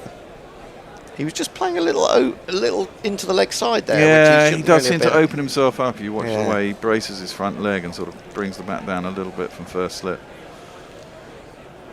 Facing up to Stokes now. That one. Has that been caught? I think it has. Or is it carried? I don't think it's carried. Well, there's an appeal. Smith doesn't seem to know, but he's very kind of self-effacing when it comes to. Well, I don't know what's catches. going on here because we haven't got a TV up, but Smith doesn't look convinced that it's carried to him, to be fair. Yeah, we're going to have a look at it. Well, I mean, if the wicketkeeper's not convinced, then it's unlikely that the umpire's going to give it out, isn't it? But he must have got the edge, and otherwise they wouldn't be looking at it. Well, one presumes so. Let's have a look. Presume they'll have Snicko too, won't they? Snicko. Good old Snicko. No, Snicko's not good old. Well, let's have a look.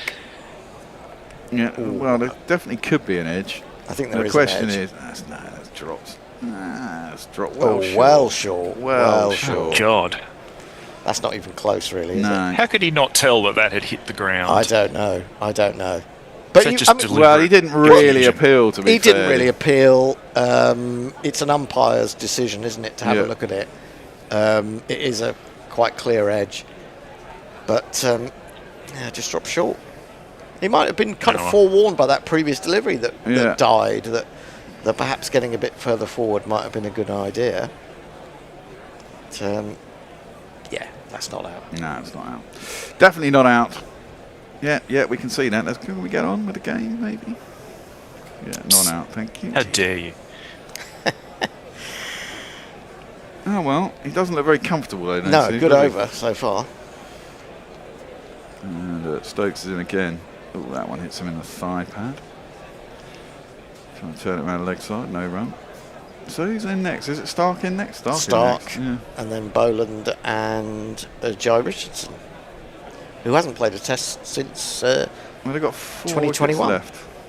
Yeah, 4 left. Yeah, there's got to be another That's what one. the 6 means in the wickets column. We're down to 8 now. We're down to number 8, so we've got 9, 10, and 11 to come. Well, yeah, Boland, Richardson, and Stark. Yeah. Right. It's okay, Bear. It's your first right. day. The Bear has to run it back through his own memory bank. Stokes in. Rolling. That one's defended. Full face of the bat up to mid-on, and there is no run. Of course, when one wicket's going to be 7 down, won't it? I tell you what, his technicals are working almost as well as my Substack ones. I'm still not fully recovered from this fucking flu. Oh, yeah. And you were saying, but I'm not infectious. Well, I bet you are. No. If I get ill, Bear, I will hunt you down. Yeah, if you're looking a bit pale and red around the eyes, Hendo, are you sure you're not feeling sick? I always look like that. I will hunt you down to whatever Park Road it is you live in, and. Can you remember where I live? Yes. Driven nicely, but it's signed by Nisa. He's going to get himself off the mark with a couple, I think, through the covers. Well, I drive past your road on the way home. I'm not sure if I remember what number you live at there. Just knock on doors so you find him. Yeah. There's aerial for a little bit. But Couple of nicely runs. pushed. Couple of runs.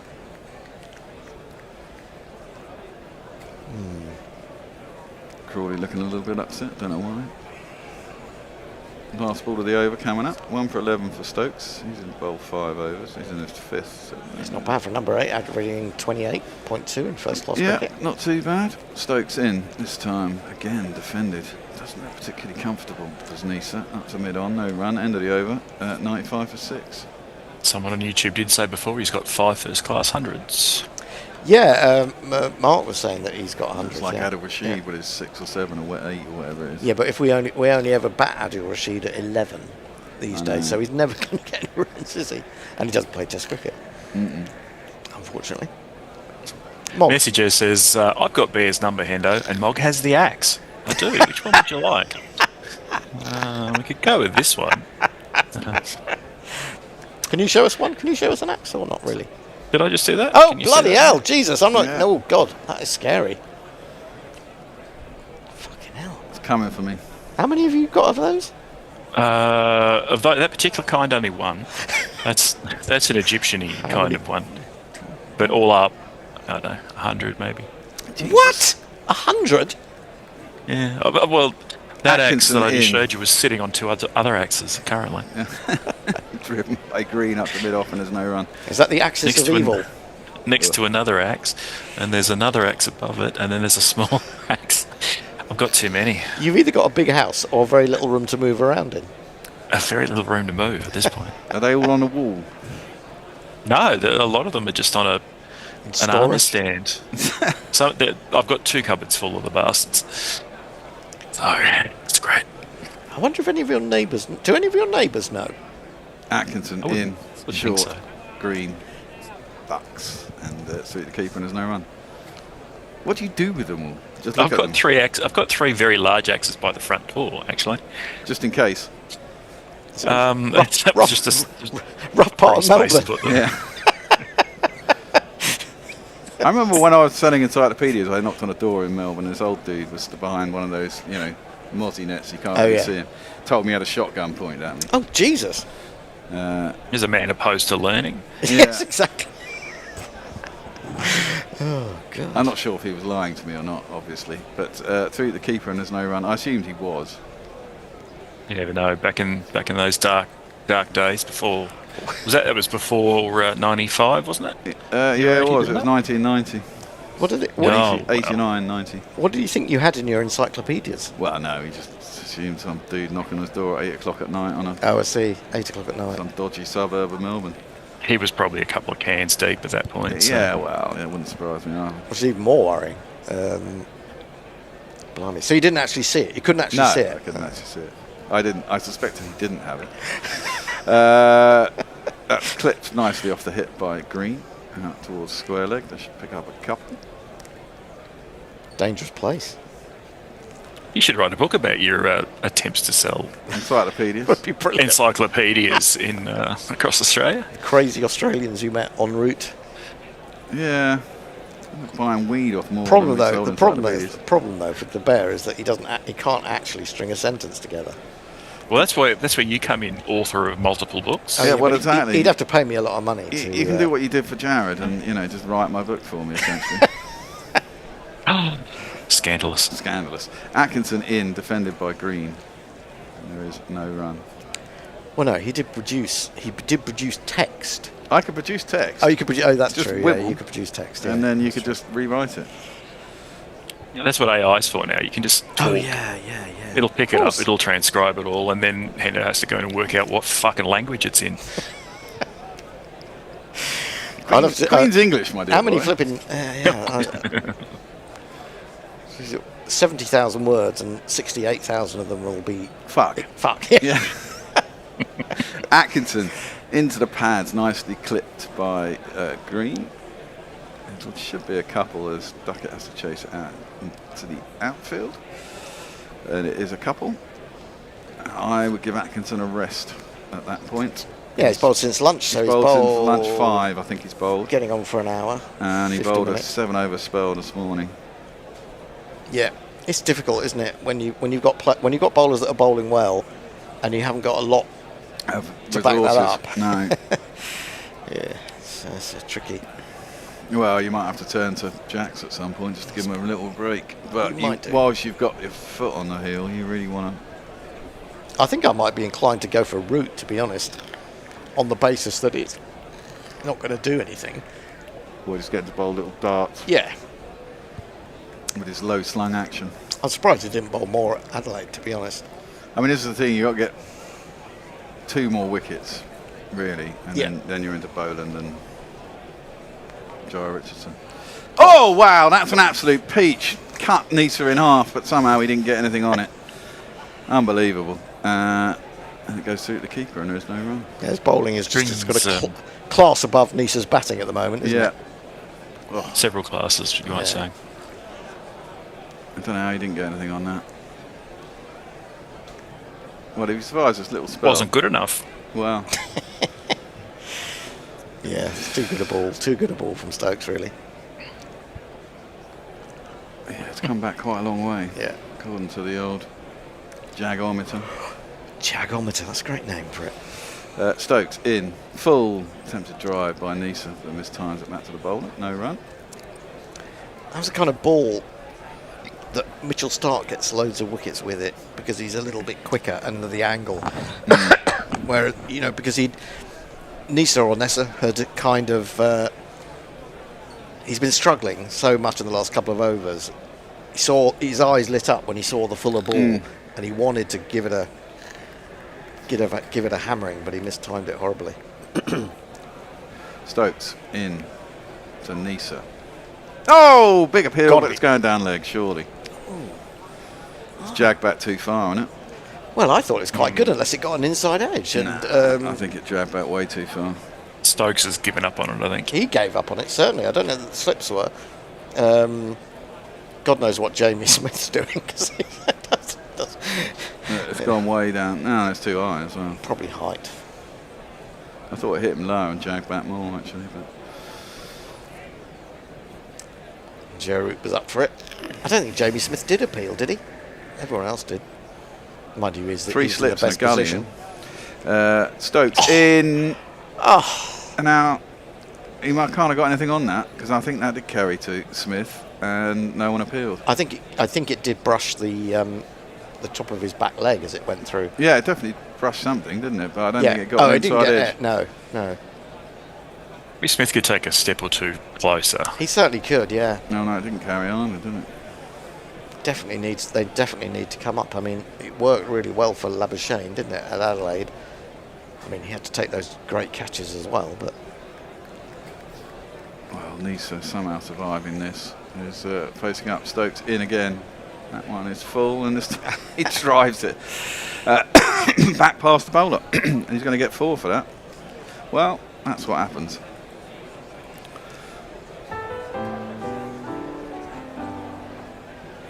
I don't think Stokes will mind that too much, really. I think it was the 100's up, by the way, but I think it was the bounce that defeated Stokes, wasn't it? He hit it right down into the ground, and it flew up over Stokes, really. Yeah. Stokes, yeah. I don't think he could have reacted really to that. I think it was just too high. Last ball of the over, Stokes into Nisa. He lets that one through. It's too wide this time. Through the keeper, and there is no run. Now Stokes has bowled 6 overs on the trot as well. Are we going to have a double change, do you think? Well, I would be reluctant to get Carson as the most expensive bowler at this stage. I mean, if Nessa gets in and plays a few shots, well, they've been quite good at. A couple of people have got 20s and then they've still got them out, so they've got to believe, haven't they? At this point, they've got them 103 for 6. Well, what England have managed to do generally is not let Australia get the momentum of a partnership going, really, isn't it? Yeah. That's always been the problem. And they had a little one between Khawaja and Carey, and that's the biggest one probably going, isn't it? Yeah. Well, it's going to be Storm in a Tongue. Teacup says, good afternoon, gents from Mongolia. Mongolia. Bloody hell, how cold is it there at the moment? Jeez, if you could pick me up a couple of those sweet-looking stringed instruments with the horse-headed things, that'd be great. There you go. Morin curves or something, I think they're called. Well, Josh Tongue is coming back into the attack, and he's going to bowl at Cameron Green. And he's over the wicket. And his first ball is a horrible full toss. Yeah. That's been clipped. That's more like the Josh Tongue I know. He's been clipped out to deep square leg for 4 runs. 2 + 2 is our man. That might have slipped because it was a little bit fuller. But he was trying to bowl those Yorkers. Yeah, that was far too full. That was almost off his knee roll. It was. In terms Lovely of height. Yeah. But he bowled a couple of low full tosses to Khawaja especially. He wasn't too far away from getting in as a Yorker. I don't know how many overs Tongue would bowl in a day in a county championship game, actually, I suppose. Well, he's pulled out, that's too short, and that one's been larruped out over the mid-wicket for 4 more. 1, 2, 3, 4.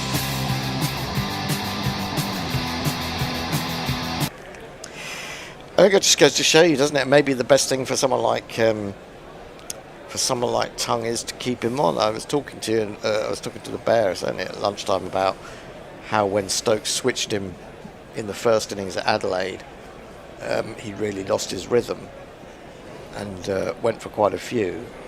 Before that, he'd had drop catches and he was only going at 2 or 3 and over. Maybe he's a man who needs that rhythm, though, isn't it? And keep him going when he's got it going. That's a better delivery. In the channel outside the off stump, Green lets it through to the keeper and there's no run. Yeah, a little bit too wide. Which one of it was you who was saying you don't want to over bowl him? 8's too many. Which one of you was that? Well, both of us. I think I was saying it off air. Bear was saying it on air. I was saying it to myself. The Bear was saying it to you. 8 overs. In one spell, it's a lot, isn't it, for a cookie? And an injury-prone one at that. Yeah, Tongue in. That's down the leg side, though. And taken by Smith. No run. Just a sudden burst of scoring. Three boundaries in a row. 3 balls, 3 boundaries. Yeah.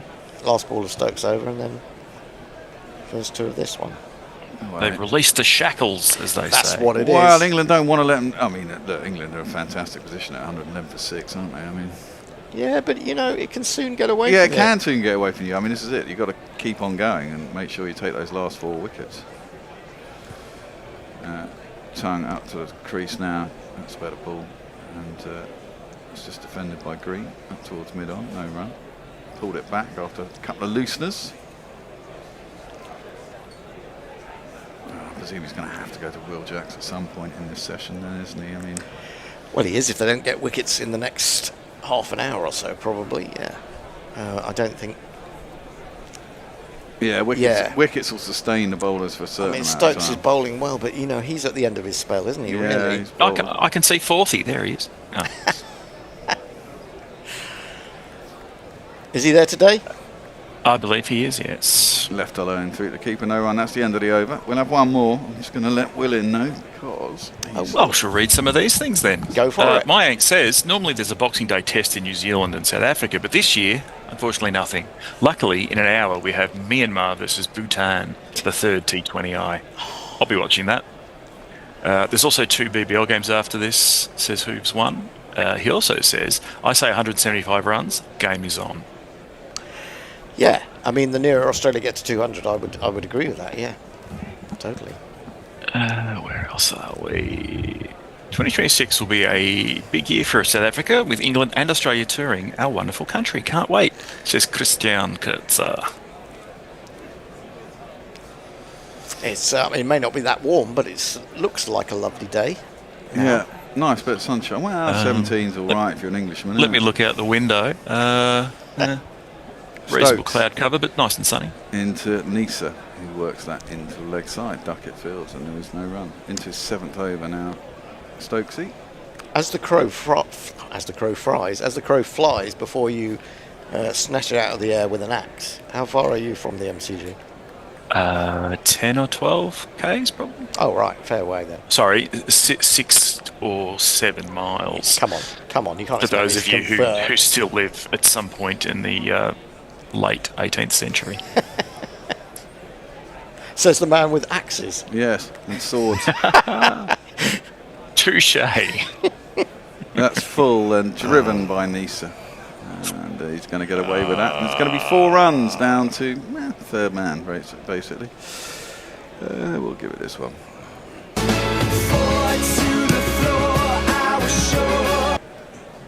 He's going to make 100 now. I've got that. I've got that feeling. Yes. Travis Head saved him. Now he's going to step up and Well, this is it. I get the think job done. this is the whole thing about Australia. There's always one or two people who Get in the way. They always get in the way Of England bloody winning. spoil sports. Well, Stokes coming into bowl and Nisa, who defends that out to cover. And there is no run. I mean, this whole thing, he's looked completely at sea against Stokes. Yeah. But he's still there. Yeah. And what England fail to appreciate is, as a batsman, the longer you stay out there, the more you get in. The more you get used to it. It's old. It's not rocket science. For no. Well, no, it's not for no reason that those adages hold true, really. Rocket surgery. Well, Stokes coming in, bowling to Nisa. And doesn't deliver. Stage fright.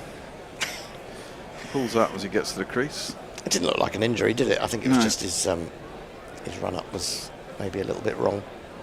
Lost his rhythm. I think he looked up and Nisa didn't look ready. Oh, could have been. Green is a gormless looking sort of fellow. Well, that's what happens when you Really giant tall. size. isn't Yeah. it? Look at Richard Osman, or don't. Yeah. Stokes in, defended by Nisa. By Greg Davies. Oh, Greg Davies, yeah. Yeah. Yeah, He's even I'm sure taller. neither of them are obviously gormless, but they've got an element of the lurches about them, haven't Well, again, that's being really tall, isn't it? Well, that's Sort of gigantism kind of thing going on. Lurching about. Brobdingnagian perspectives. they? What was Lurch from? Was it the Adams family? I think so, yeah. Yep. Was that the same thing that the Hand was from? Yeah. I did like the Hand. Yeah, the hand. Stokes in. Flashed that! Oh, and over the top of the slips. He hung it out wide. It was a tempter. Nisa was tempted. But he got it over the top of the slips and gets 4 runs. Well, as we were just saying, the slip should have been far further back. A good effort, actually. Wasn't a bad effort.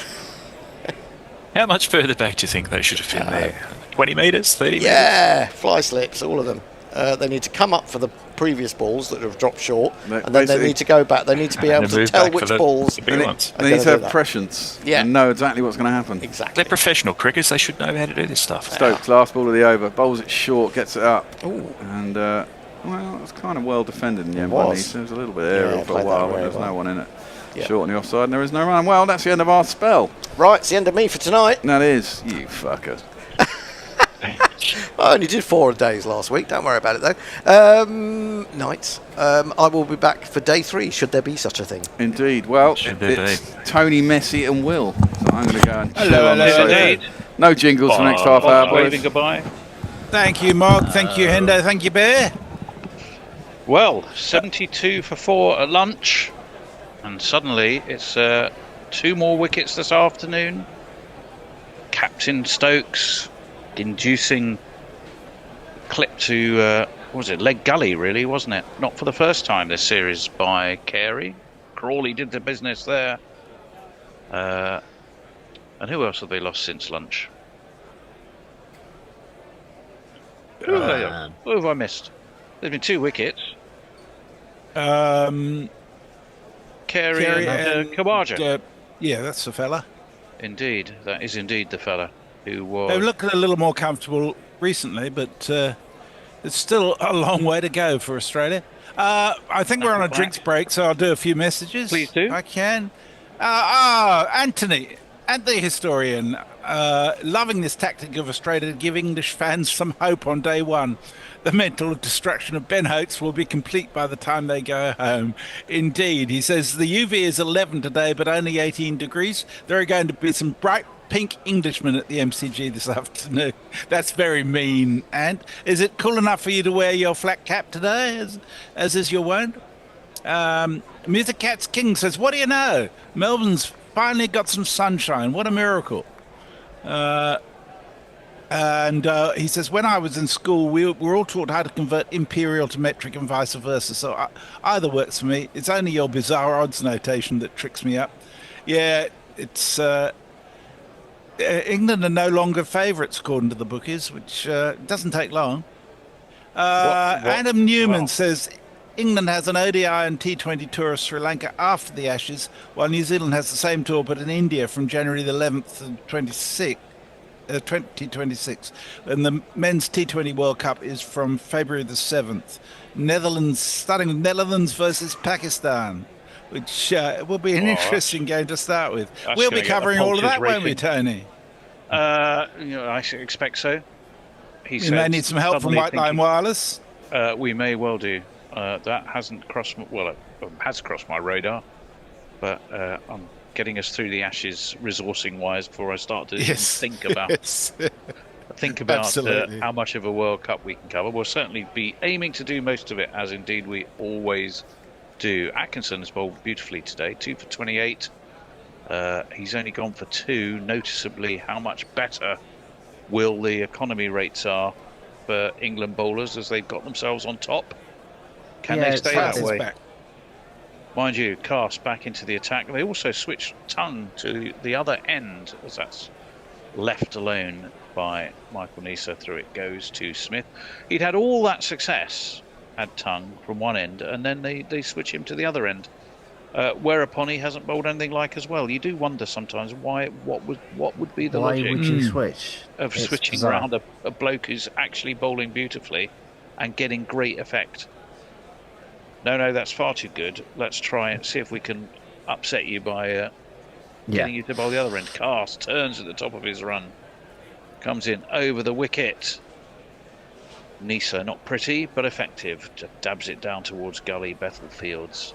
And there is no run. Cast definitely the less efficient, perhaps, of the bowlers so far. I mean, that's evidence, I suppose, by no wickets. Yeah.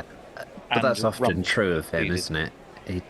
He seems to leak runs like a incontinent elephant.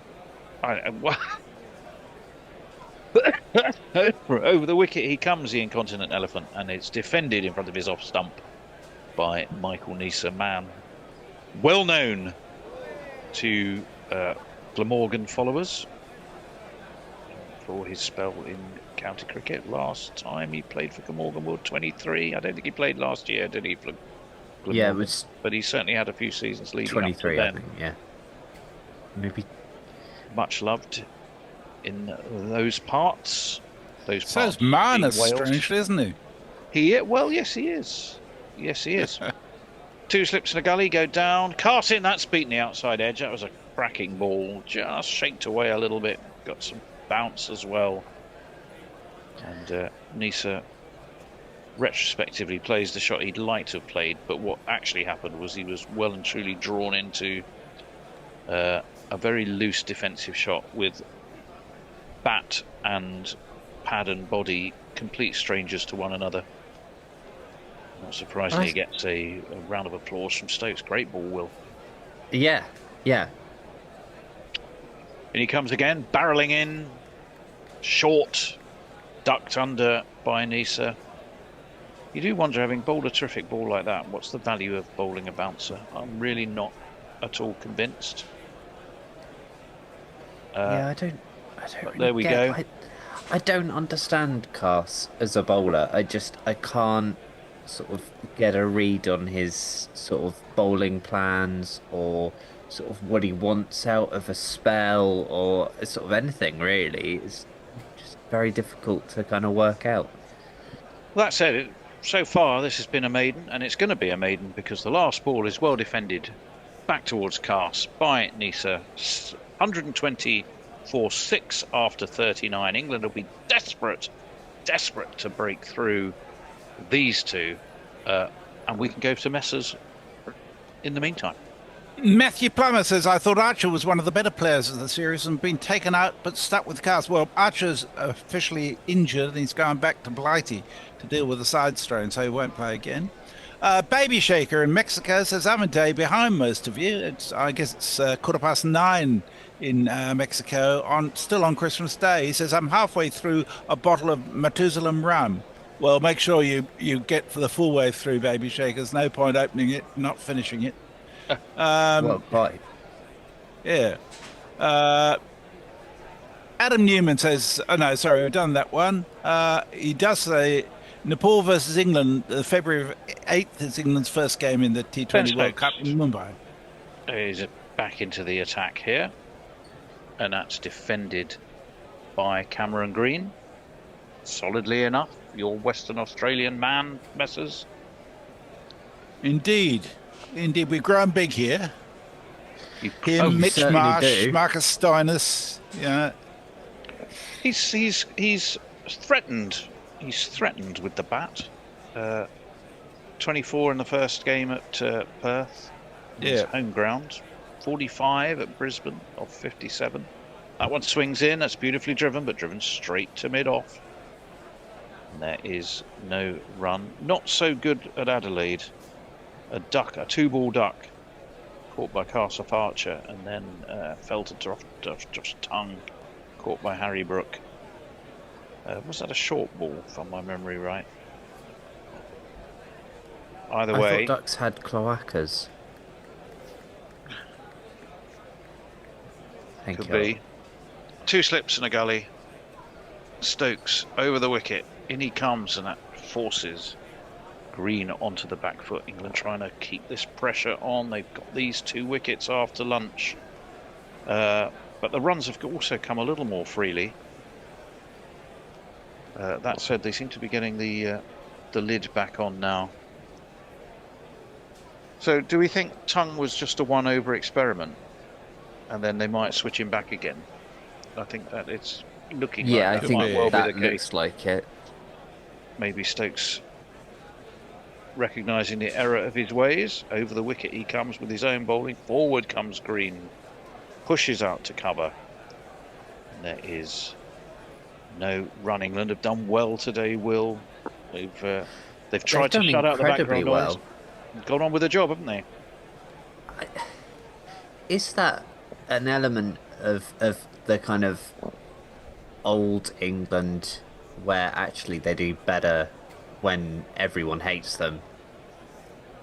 And the sort of early period of Bazball, it was really successful and it was fun and people liked it, and now everyone hates them again. In comes Stokes. Going to be a single here. Yeah. Good running. Just pushed out to the offside. And Michael Nisa was doing his job of backing up very smartly. It ensures that one more is added to the score for Australia, to the delight of the local fans. The sun's out in Melbourne, which it wasn't this morning. That's another reason England will want to break through, because it looks a slightly more favourable proposition for batting now, albeit 6 wickets down for Australia. That one hurries Nisa, who pushes it into the onside. There's no run. It's 40 overs complete. It's 121 for 6, and we can go to the maestro of messaging, Messenger. And the historian, talking of the weather, says it's warm enough for an Englishman to be in a t-shirt only, but cold enough to forget you're in Australia, so there won't be slip-slop slapping today. These are the days that destroy tourists to Melbourne. You don't notice the 3rd degree burns until tomorrow. The MCG isn't the dead, lifeless pitch of yesteryear's drop-ins. The last few years have been spicy. Yeah, they've really learned. The drop-ins in Australia are generally really good now. They've got the technology pretty spot on, it seems to me. Cast is going to be bowling. over the wicket he comes. That's full, but nicely turned off his legs. Down to fine leg by Cameron Green. And he will get a single, and he'll bring Nisa back onto strike, who is proving that he's in the no mug category when it comes to batting right now. I suppose you have to be. If you do all right at Glamorgan, you have to be able to bat a bit. Because Cardiff's a weird one, and it gets so kind of bitterly cold down there that yeah, batting has to happen at some point. Full and driven, well guided really, backward a point. Off goes Bethel, his blonde locks bobbing from beneath his England cap. And they should take 2, I would imagine. Yes, they did. Andrew, I wonder if he speaks Welsh, Mike Nisa. Do you think he got as far as speaking any Welsh? I doubt it. Actual Welsh people don't speak Welsh, so it's fine. Well, no, it's just incomprehensible guttural noises as far as I can tell. But there we go. So he might be fluent, you know. Well, they don't have any vowels to play with, do they? Yeah, so what do they do for nicknames? Who knows? Carse over the wicket. Full, that's a good ball, but again, it's nicely defended. Out towards point. Brawley Fields, and they should have taken a single, I suspect. They did, so 4 from this Carse over. He just seems that little bit too easy to score off. I mean, nearly 10 overs, 36 without having taken a wicket. It's not actually bad, I guess. Just not as good as Atkinson and certainly Josh Tongue have been, and indeed Ben Stokes. But he's got the tall Cameron Green in his sights. He forces Green to push this down, but the field's quite deep set. Duckett thunders around the little Colossus. And they take another single, 126. Just looking to see just how well he does go with the bat. I shall tell you in a minute. I've got Cameron Green's stats in front of me. I want to see. We'll have a look at Michael Nisa. I suppose Bear was probably fluent in Welsh for the period of his flu, with all the phlegm. Well, that is very true. That's pushed towards mid-on. They take a good single. We're running well, running smartly, running sharply, keeping that scoreboard ticking. Well, because he's only played in 3 tests, which and he averages 18, but he does have a higher score of 35, Michael Nisa, which of course he got in Adelaide. So he proved there that he can put on some important runs. Did that in the first innings. That's your definition of useful runs, isn't it? Carse left alone, big high leave. It's the end of the over. It was a dot ball. It's 127 for 6.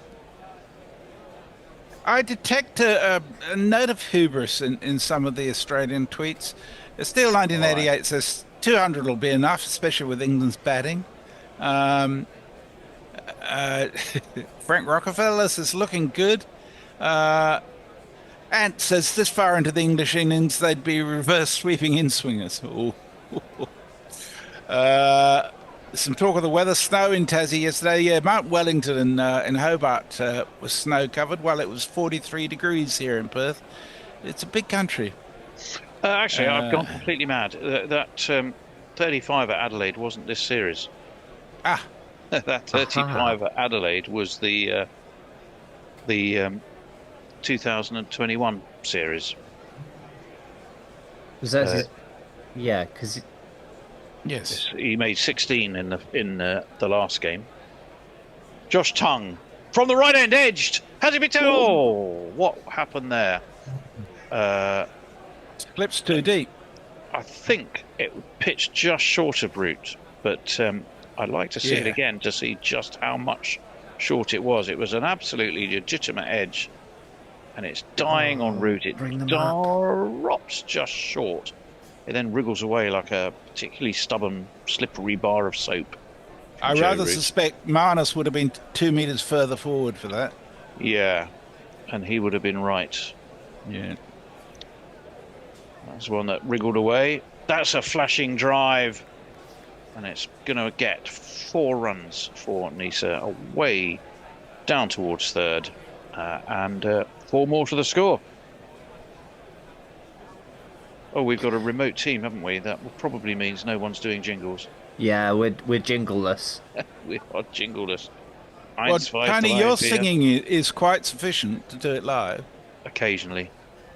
On occasions, it has been. I don't think I'm not sure my voice is up to it at the moment. No Yuletide warbling? No Yuletide warbling.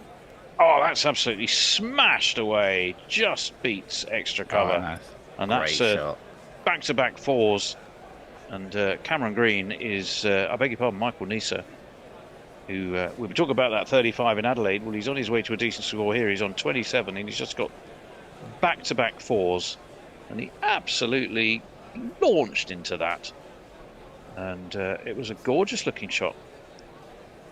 I'm sure we should be about to see the weight transfer graphic just to emphasise just how well he did execute that. No, we're not going to see it. Has anyone worked out what the bloody point of those things are? No. Well, we had a long chat about that. Tongue in, smashed again, and smashed again. Through backward point for 4. 3 consecutive 4s now for the aggressive Michael Nisa. And as the sun comes out, so too does the more aggressive side of Australia's batting. This is a nice counter-attack from these two, particularly Michael Nisa, who's hit 3 consecutive 4s now off the bowling of England's prime wicket taker Josh Tongue. So, softer ball. Yeah, softer more ball. Sunshine to bat in. These are a combination of factors, isn't it, Will? Yeah, and you know, not such good bowling. No, yeah. He's looked at England will be really, really frustrated if another, especially this is the man in terms of Josh Tongue, who's forte and raison d'etre up until, you know, obviously Archer and Wood went home, was to sweep up to mop up the tail. In he comes, short. Nisa rocks back, through it goes to Smith. Makes it also one of the quietest bowling attacks England's had in the last 20 odd years. Quietest in terms of just general demeanour, or quietest? Literally sort of chatting to each other in the field, kind of bouncing ideas off each other. They don't seem to, like, Cass doesn't really seem to do that. And I mean, I think that's also, I'm comparing it to Jimmy and Brody, who bowled together sort of day in, day out. Well, for that is true. years. That's onto the toes as a half-hearted appeal, but it's going to go down to the fine leg boundary for 4, and I think that would be 4. Did he give that as leg byes? No, he got some leg byes. Yes. Oh, leg he did byes. give it as leg byes. But that's a 50 partnership. 4 leg byes. It is the 50 partnership. 52 off 64. So these two have led a counter attack. 143 for 6. Messers. Rishabh Durubo says, "Don't leak runs, man." Music Cats King says, "Any problem complaining about our drop in pitches needs to put themselves in the shoes of the AFL clubs and players. How would the EFL clubs players feel about permanent pitches in their football grounds?" I haven't seen anybody actually complaining about the drop-ins of late. I think I'd like to see a drop-in at the SCG, to be honest, because it's a pretty ordinary wicket these days. Eric J says, "Technically, Jersey had a white Christmas yesterday, but not strictly UK, as it's a crown dependency, a bit like Australia." I think that's a little unfair to Australia. Yes. You wouldn't normally mention them in the same breath, would you, Jersey and Australia? Well, I think it's a crown dependency. We are. Well defended by Cameron Green. Sharp single taken. Throw comes in. I think he may have got him there. The dive came close. in. He's been given out. Yes. He's been given. Gaffers it is. And Good Gaffers fielding. puts up his finger. And I think they're just going to walk. An absolutely superb piece of fielding. Now that is the sort of fielding that you get with teams that tend to win. Those moments can make such a difference. We'll have a look. It was dropped to his toes by Green. He wasn't sure, but away he went. Nisa was already under his nose. Cars picked up, turned through off his own bowling in one sweep movement, and he was probably about a foot out. Yeah. The ball thundered into those stumps, and England have their 7th. Not necessarily the way they might have expected, but that Bryden Cars, who still is effectively wicketless, which is a bit harsh after that effort, has, though, through running out Cameron Green, taken the 7th wicket, and what a fine effort it was. You silly little boy. There we go. There's your jingle. And hopefully they'll use this as a sort of Gary Pratt moment. Yes. Now, why did he sort pop of up build on today it at some point on our WhatsApp group, Gary Pratt? We were talking about coaches for England. That's right. And the two I saw shortest odds were to relieve Brendan McCullum of his duties. Were at the top? It was Tresgothic and Paul Collingwood. Yes, Collingwood. There's no way Collingwood would get a job these days. I'm surprised Jonathan Trott wasn't on the list, to be honest. Anyway, here is another man coming to the crease who can torment England in more ways than one. It's Mitchell Starc, because as we well know, he's very capable indeed with the bat. Has that highest test score of 99, but he's been a tricky, thorny, lower order customer, and he's got plenty of runs in him. England will be desperate for him not to score too many of them today. To be honest, and he's a bit like Dracula.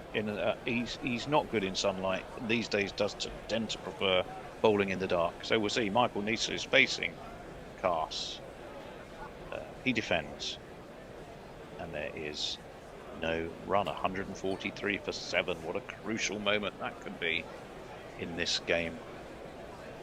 I mean, I'm quite surprised that Banger's up there with the odds as the next coach, because he's not had a head coach gig. I mean, I love the man. Oh, well, of course, the Somerset connection, isn't it? Well, quite, but I can't see him sort of going straight in for the top job. Nah. Full. Nisa tries to angle the bat and carve it away through third, but doesn't get a bat on it, and it goes through to Jamie Smith. I must say, sorry, go on, Masters. I was going to say it was nice to see the umpire actually make a decision on that run out rather than rely on the technology. He could see it with his own eyes and didn't need to run away from it, as it were. I've gotten so used to them sort of relying on the technology that I assumed it was a soft signal and they'd go up to check it anyway. Well, I rather suspect, I'll hold the thought for a second as we wait for Cars. And that has beaten a diving Jamie Smith. It was speared in, swung in really, went between bat and pad. Smith had to dive to his left, and it's gone all the way down for 4 byes. But, no wicketkeeper likes to see byes against their name, but I'm not entirely sure how much you can blame him for that. Oh, he got a meaty glove on it. You can blame him completely. Yep. He will be disappointed with that. Nearly, well, it could easily have got an edge. It could certainly, how far over there? It was probably 2 inches above middle stump. And that, I'm afraid, is what you get if you have Surrey's substitute wicketkeeper playing. Yep. Cart in, cut again by Nisa, down to backward point. He's going to get 4 more. Yes, he is. Really likes to attack. Does the man from, he's South African by birth, isn't he, Nisa? If I'm right. Yeah. Yeah, a few of those born around. in Pretoria, in South Africa. Moved to the Gold Coast at the age of 10. Michael Nisa. He actually did play some county cricket, Will, in 2024. He turned out in one game for Hampshire, was it? Yeah, he played that one rings a bell.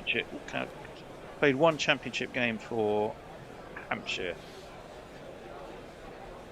That's wide of the off stump. Again, Nisa looking to attack, doesn't get any bat on it. It's 151 for 7 after 43. The runs are coming, but so too for England's, to England's delight, are the wickets. The game cat's not happy. He says, "Crown dependence in my butt." Lock them in the tower. Storm the Winter Palace. And Beer Better Gummisher says that comment wasn't about having drop-ins, or drip-ins as he put it, as a negative for football players. Having a hard centre wicket and playing football on it is dangerous for hitting the ground. That's rock hard. Yes. Those are the kind of direct hits that Aussies are known for, says Music Cats Kings. England finally stepping up their fielding game. They are. No, it was a good effort from Cast, that's for sure.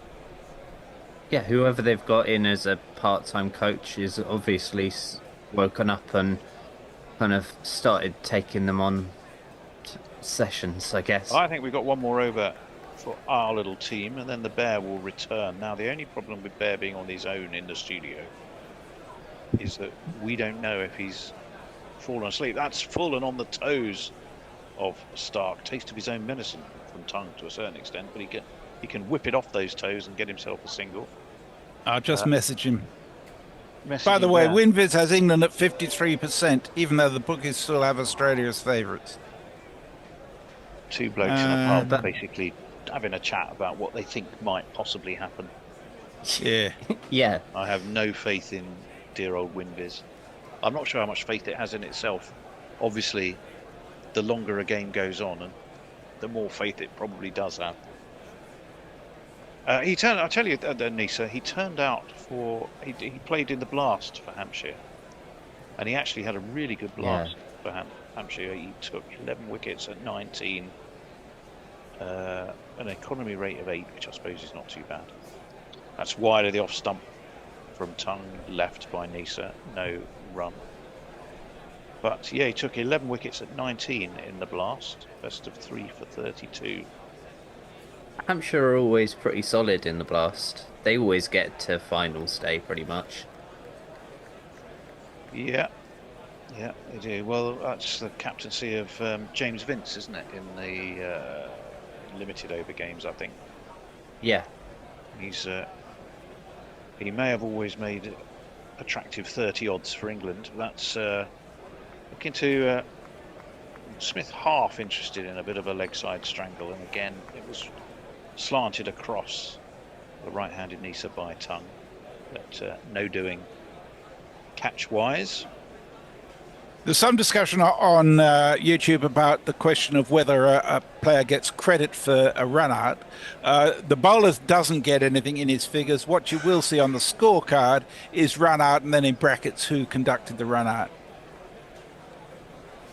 That's wide of off stump, left alone by Nisa, through to Jamie Smith. No run.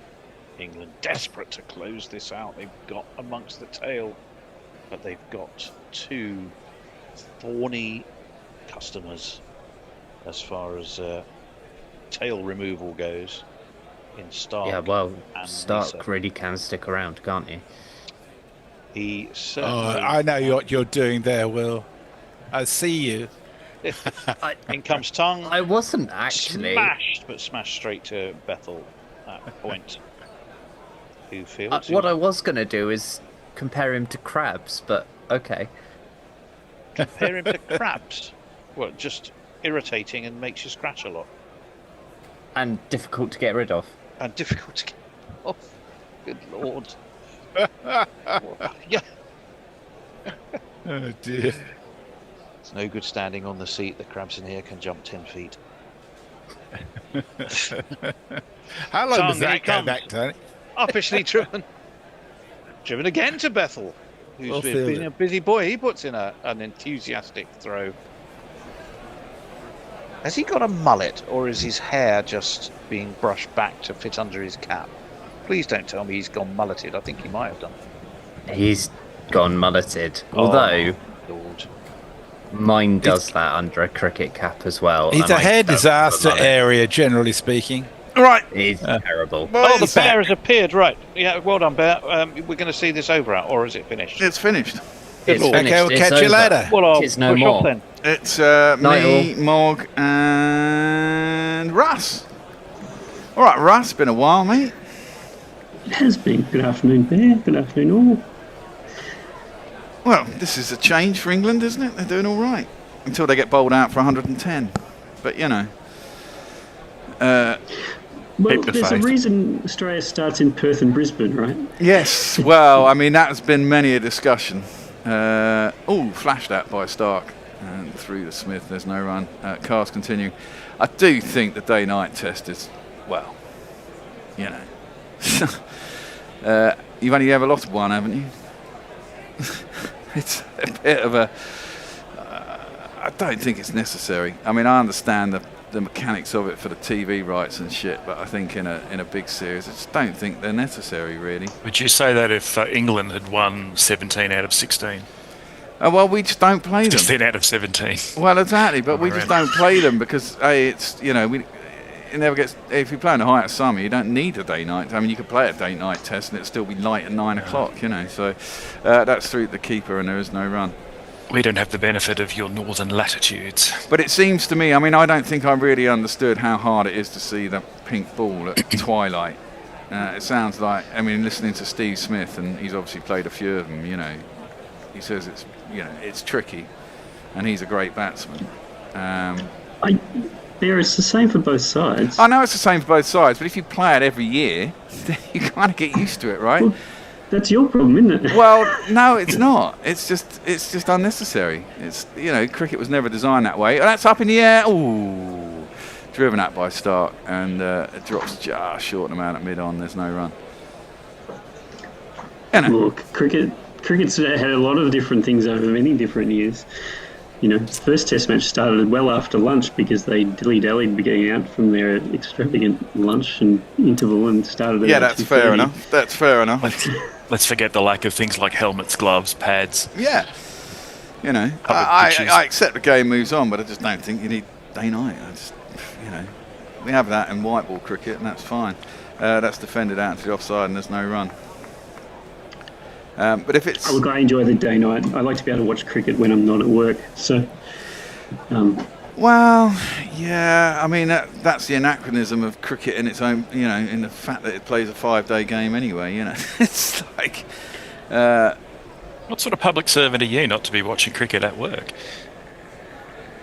Well, yes. One who's currently being recorded. Surely it's on in the TV in the corner, isn't it? The problem is when you're in meetings, Mog, not so much when you're... That's driven aerially. Is there anyone out there? There is, and that's a great catch. Is that the captain? Stokes. So Stark has tried to go up and over the top. This time, for once in his fucking life, he hasn't scored any runs, taken any wickets yet. And he's out for one. And England have Australia 8 down at 152.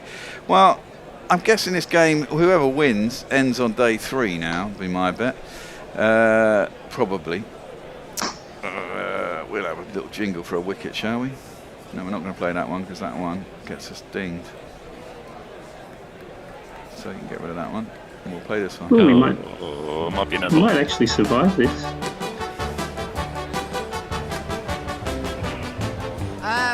Well, if they haven't called it yet, they haven't called it. I mean, looking at Stark sometimes, I often think he's bowled a no ball, and he hasn't. Well, it's where you land, so there's a little bit of sliding through the crease that they're allowed, so they can technically land behind with put it in the air above it and then slide past. But yeah. So he's just very, very close. For those obviously can't see it, he casts it's about a centimetre of. Well, exactly, but I mean they got the guy on the line now, His isn't it? It gets cold. It gets cooled straight away. Good catch though, running back. Oh, I think that probably was a no, but that's fucking marginal. That is really marginal. I'd have said that is. If the line's the umpires, I'd say that was actually a no ball. Got to give him one there. I think maybe a smidgen Did of I that say boot. A centimetre? I don't even think it's a centimetre, is it? No, it's a benefit of the doubt. Marginal. With technology these days, they're measuring stuff down to the plank length there. Well, so they can tell. Good catch by Stokes though, running back. I thought he cleared the infield there. I thought he got enough on it to start. Well, now we've definitely got an end open. Presumably, Jai Richardson comes in, so he's better than Boland. Now the question is, do I have a jingle for Jai Richardson? I do. You should do. Well, I do, but I haven't. We're just not loaded up, yeah. No, so I'm going to have to go and find it. It might actually play at the correct speed too if you ever do. Well, yeah, it's only those. It's weird. It's just those particular ones you sent in. Everything else you sent in since has been fine. Oh, some of them have been a bit high pitched as well. Well, in comes Cass to Richardson, who plays it out into the onside. There's no run, and he has now got himself a wicket. There's Pride and Cass. Here is the batsman. Sounds like this. Joy Richardson, he loves to bowl, loves to bowl, loves to bowl. He spells his first name weird, you know, J-H-Y-E.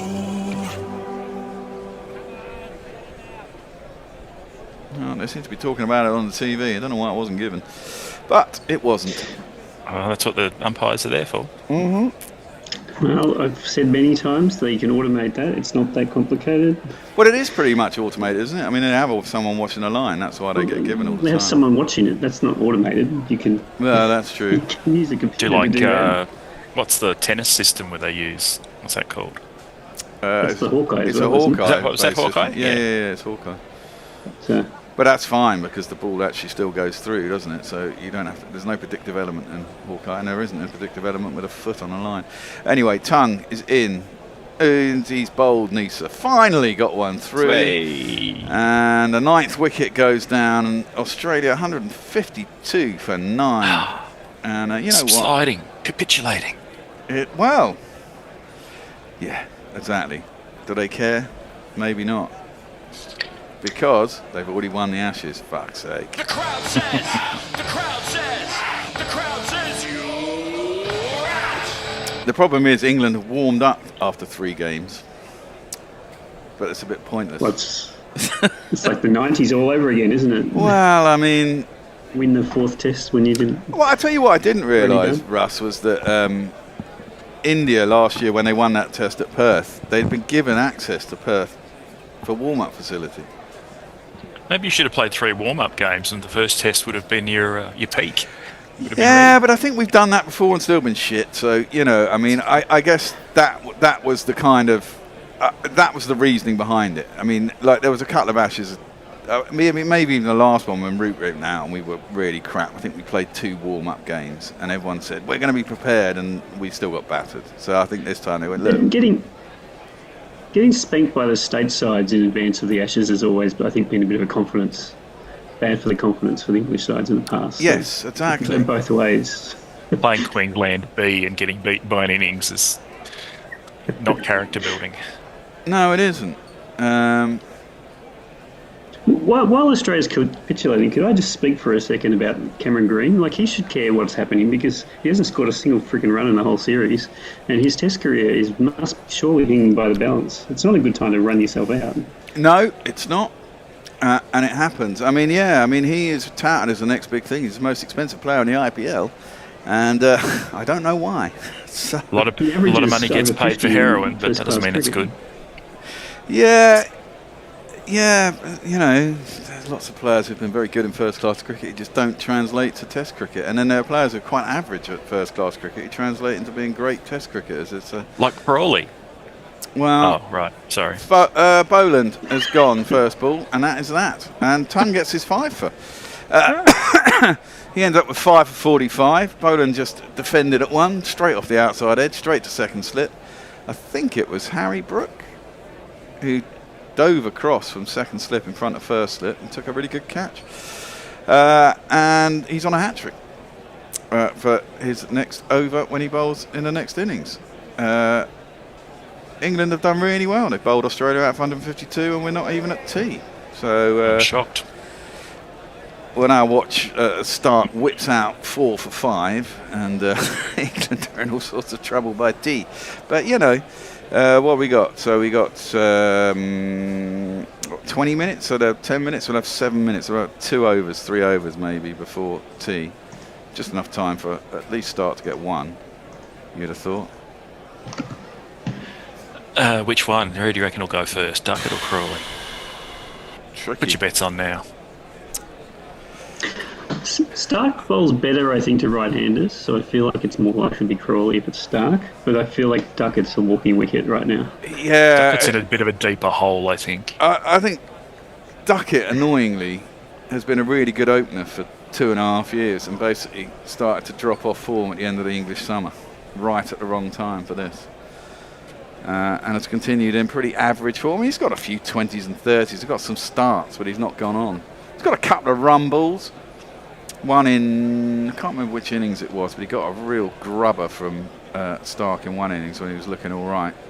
Might have been the second innings at Brisbane. Oh, look at that, Nisa top scored. No, he did as well, 35. Kawaja got 29. And everyone else really failed. So England in a box seat. I mean, I guess if you stick someone in, decide to bowl, you want to bowl them out for under 250. In this instance, they got them out for 152, so it's worked. I mean, you'd say it was the right call. I mean, I have been aware that Melbourne has been a lot better cricket wicket, as it were, in the last few years as a drop-in. Certainly when I watched India and the last couple of games I've seen, they've been actually quite low scoring, haven't they, recently, in the last couple of years. Wicket does a bit, they keep the grass a little bit longer, it does have a bit of nibble. That was directed at you. Well, after Cook scored a double ton, they thought that should never happen again. So they. Yes. Well, that was the stodgiest. That was the stodgiest, shittiest wicket I've ever seen. It was fucking terrible, that wicket. It just didn't do anything, and it was really slow. That was one of the most boring Test matches I think I've ever seen. And it did allow us to not lose 5-0, only 4-0 instead.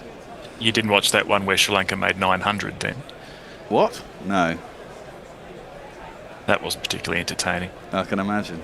900? What, the MCG? Oh, what? No, that wasn't... No, it was against India, I think. Yeah, India. Did India declare it about 5 for 600 or something? And then Sri Lanka came in and made 950 or some nonsense score. There were triple centuries and double centuries. And oh, God. Well, we've got 10 minutes now. Who's out there on the old socials? Let's have a look. Westminster 77 says Aussies giving 0 fucks. Similar to England, in all honesty.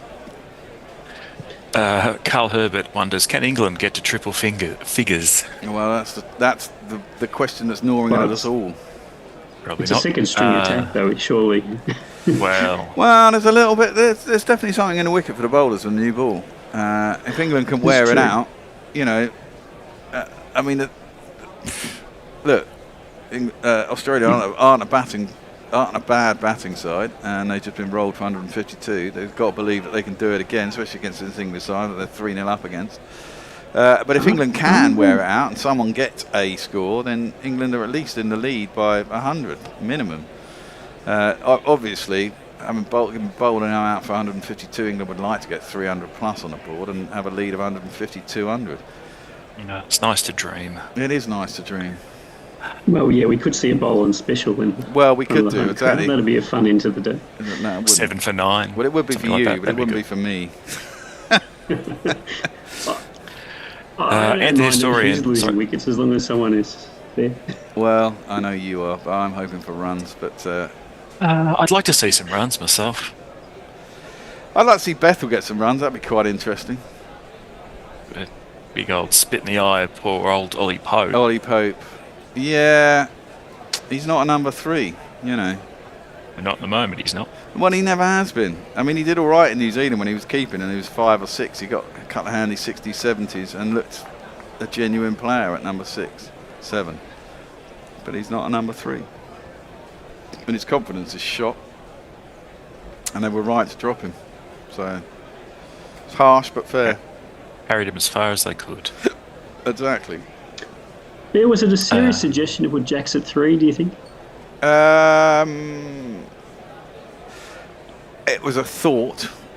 I'm not sure how serious. The problem is England don't have a number. I mean, actually, funny enough, me and Hendo, he was talking. Well, you know, we were talking. They do have a number 3. Well, he doesn't want to bat there. Well, yeah, but the same reason that Smith doesn't bat at 3. I don't know. I think if your best batsman scores runs where he scores runs, you just leave him to it. You got to find someone else to fill the other space.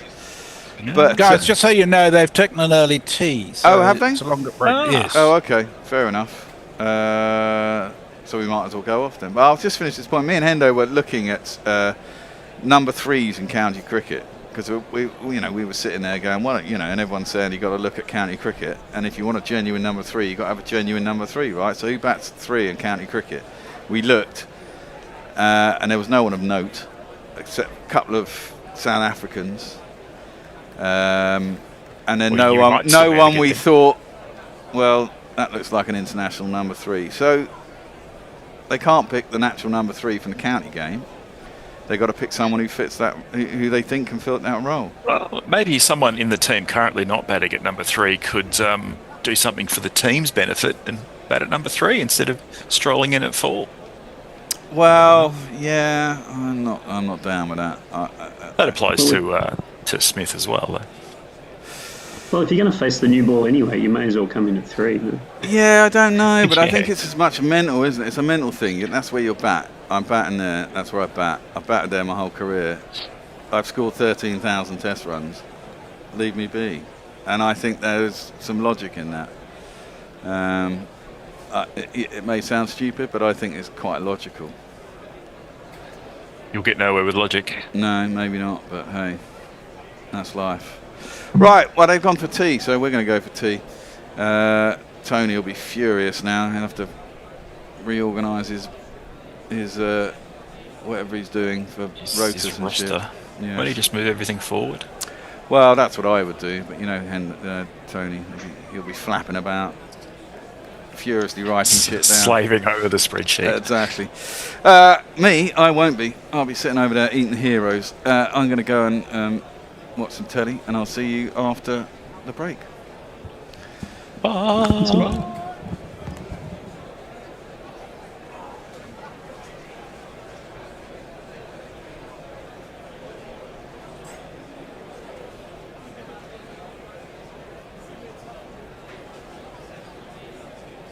Tribes that we habitually swing at and either go to keeper or first slip.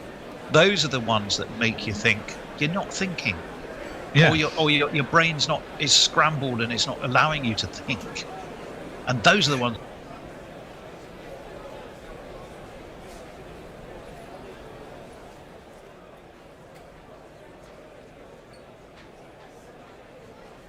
Great West Indian sides of the 70s. Batters don't get anywhere by pushing back half volleys. They don't get anywhere by allowing a spinner to settle into a rhythm. So on the one hand, I agree with it. On the other hand, for whatever reason, I doubt very much whether it's got anything to do with nets, which have always been a bloody shambles anyway. Just watch them at any point. You'd have some of the world's greatest bowlers bowling enormous no balls in the nets because they say, oh, well, it stops the foot going into the footholes and all of that. Nets have, and, stories of being both them aiming at the players, hitting the ball from one end of the ground to the other, trying to hit the players. So nets, I'm sure they all say they take them seriously, but I've spent enough time in the company of young men, and when there's nothing on it, of course, they're messing about and having jokes and everything else. So I don't think that's a line you might need to rethink in court. Yeah. But okay. Well, yes. But I think it's just red herrings. And much as I like Steve James, and they've got to write about something. So, and Hayden's got to present some content. So let's have a pop at this. I think the problem with that half step forward is they haven't grooved the trigger movements. They haven't got it in the muscle memory. I go back. I'll finish. I won't say any more about this point because I can feel the spirit of messages on my shoulder telling me to be quiet. Is that I looked at last season, for example. So last season, the first Test match of the summer against India in a very compressed series was played on the 24th of June. So there was a lot of red ball cricket before the 24th of June. So let's just take 3 players at the Champions there. Jamie Smith played 3 matches. Will Jacks played 3 matches. Gus Atkinson played 4 matches. So even when there is time to play county cricket, they don't play. How many matches were there in that period? They don't play much. I think in that period, there was certainly, I'm pretty sure there was 6 to start off in April through to the end of May. It's quite a rush at the beginning of the season, yeah. I know that. Yeah. Well, Gus, for example, Gus was injured because he didn't play. Just want to finish the point, though, there. and I'll definitely hand over to you there, is that if you're not grooving that action and you're playing IPL or you're playing franchise cricket, then fair enough. But there's two answers to that. Some, like Harry Brook did and Ben Stokes, I think, did not go there. So that's the first thing you can do. And secondly, you can pick somebody else who is grooving their work in against a red ball with 3 slips and a gully. You can't have both, I don't think. It seems clear now to go into the toughest series you will ever... Well, the 2 toughest series are India and Australia, unfortunately for diametrically opposite reasons, because one favours spin, one favours pace. But you can't do that as well as taking the money, playing franchise cricket in the early part of the English season. So do one or the other.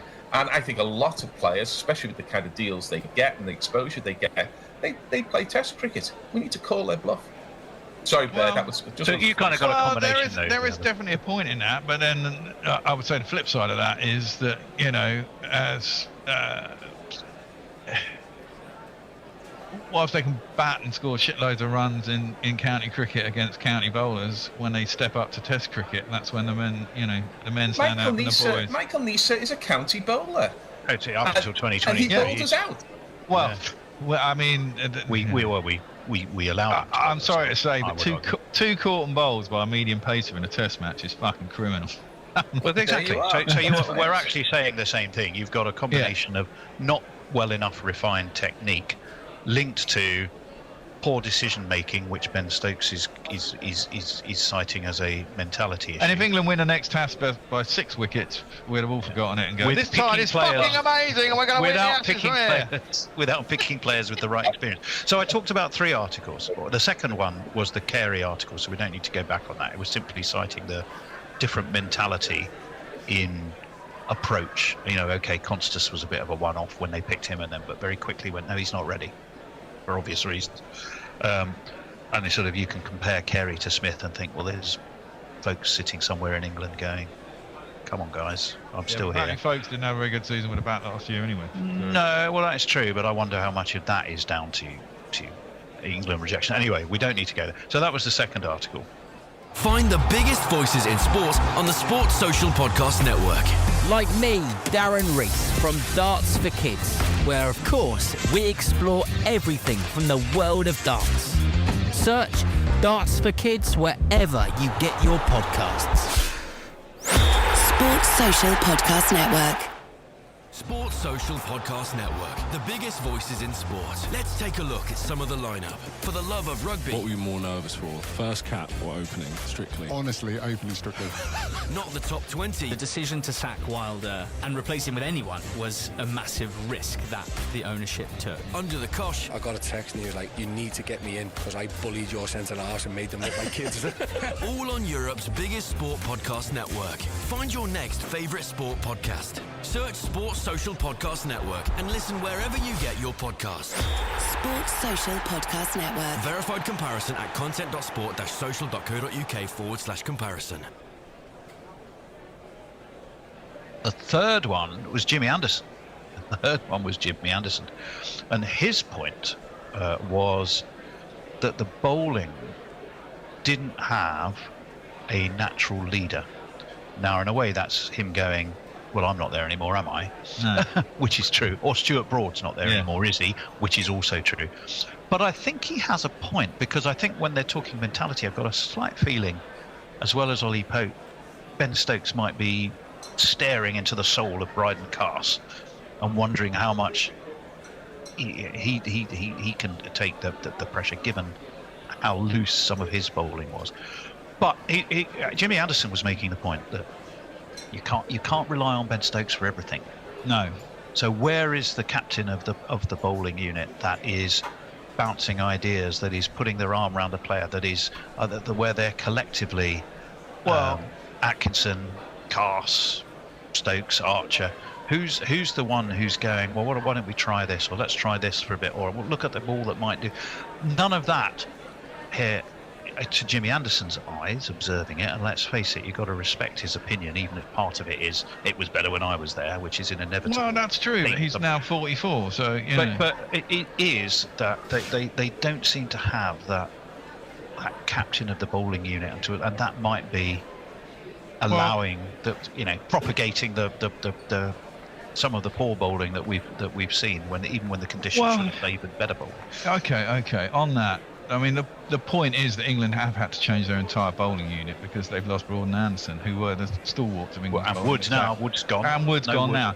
And Wood was never really the leader of an attack. I mean, he was always in behind Broad and Anderson, right? He was a shock The weapon. point is we have had to change our entire bowling attack because we've lost our two stalwarts, who we basically had a bowling unit around for the best part of 15 years, right? Yes, and but that's they were never going unfortunate. to be on this tour. They were never No, going of course to be on they this were. tour. But the point is, you still have to replace them with people who haven't played Test cricket. Atkinson's played 12 maybe Test matches. Archer's missed a whole. Archer could have been that person, but he missed 4 years of cricket. I mean, if Archer had been in the side with Broad and Anderson over the last 3 years, and your bowling unit had been Broad, Anderson, and Archer would have naturally stepped up and taken that because he would have had the experience, been bowled around the world, bowling with some great guys who would have given him lots and lots of advice over the years, and he has expressed pace. But the point is, he hasn't, and he's just come back into the Test unit. I mean, you look at the bowling attack we had in the last Test against India.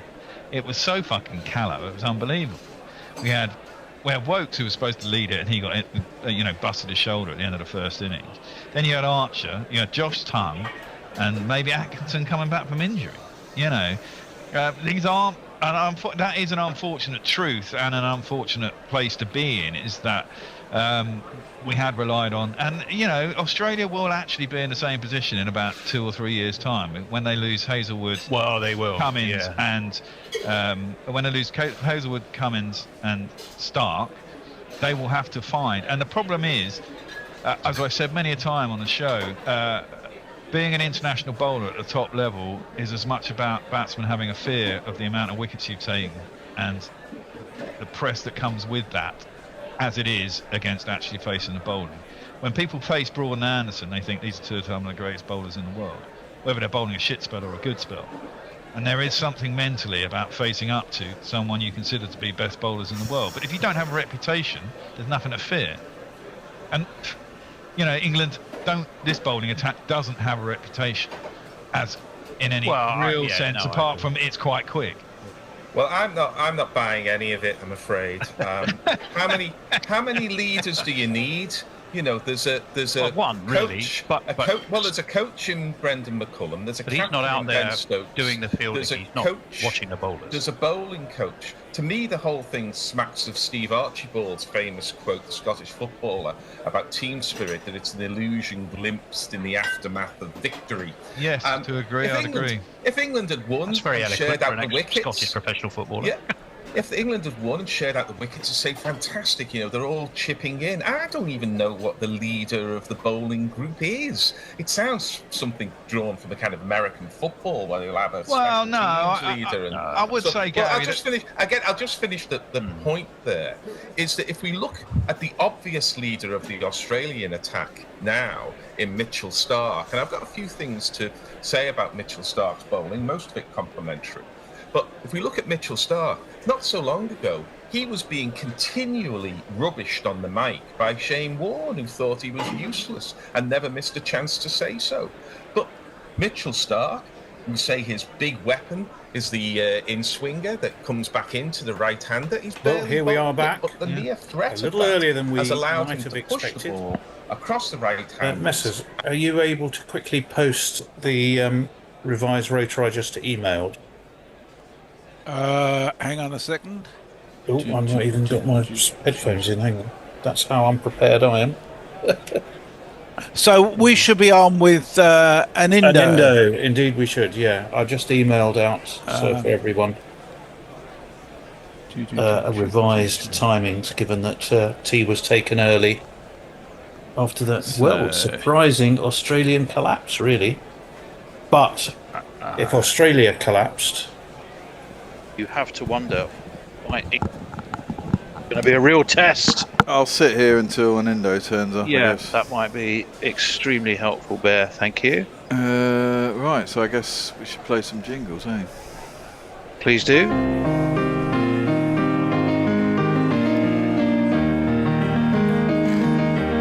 arrived with a smile, and he's got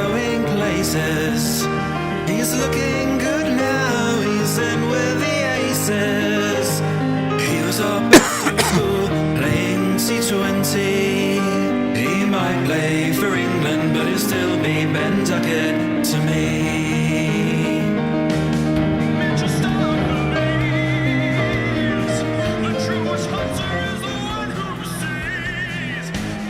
Good Lord.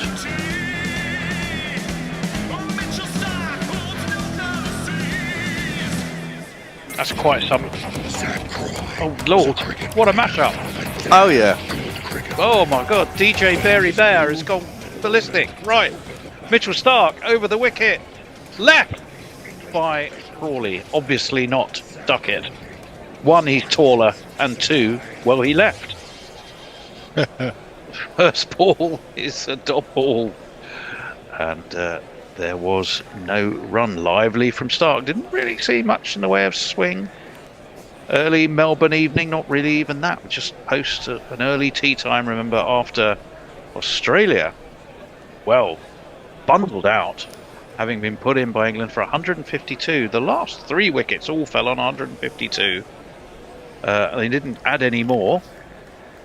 Very ordinary batting by Australia. It was ordinary batting. 3 slips in a gully. Stark in, that squares Crawley up, beats him, all ends up. I think he played inside that.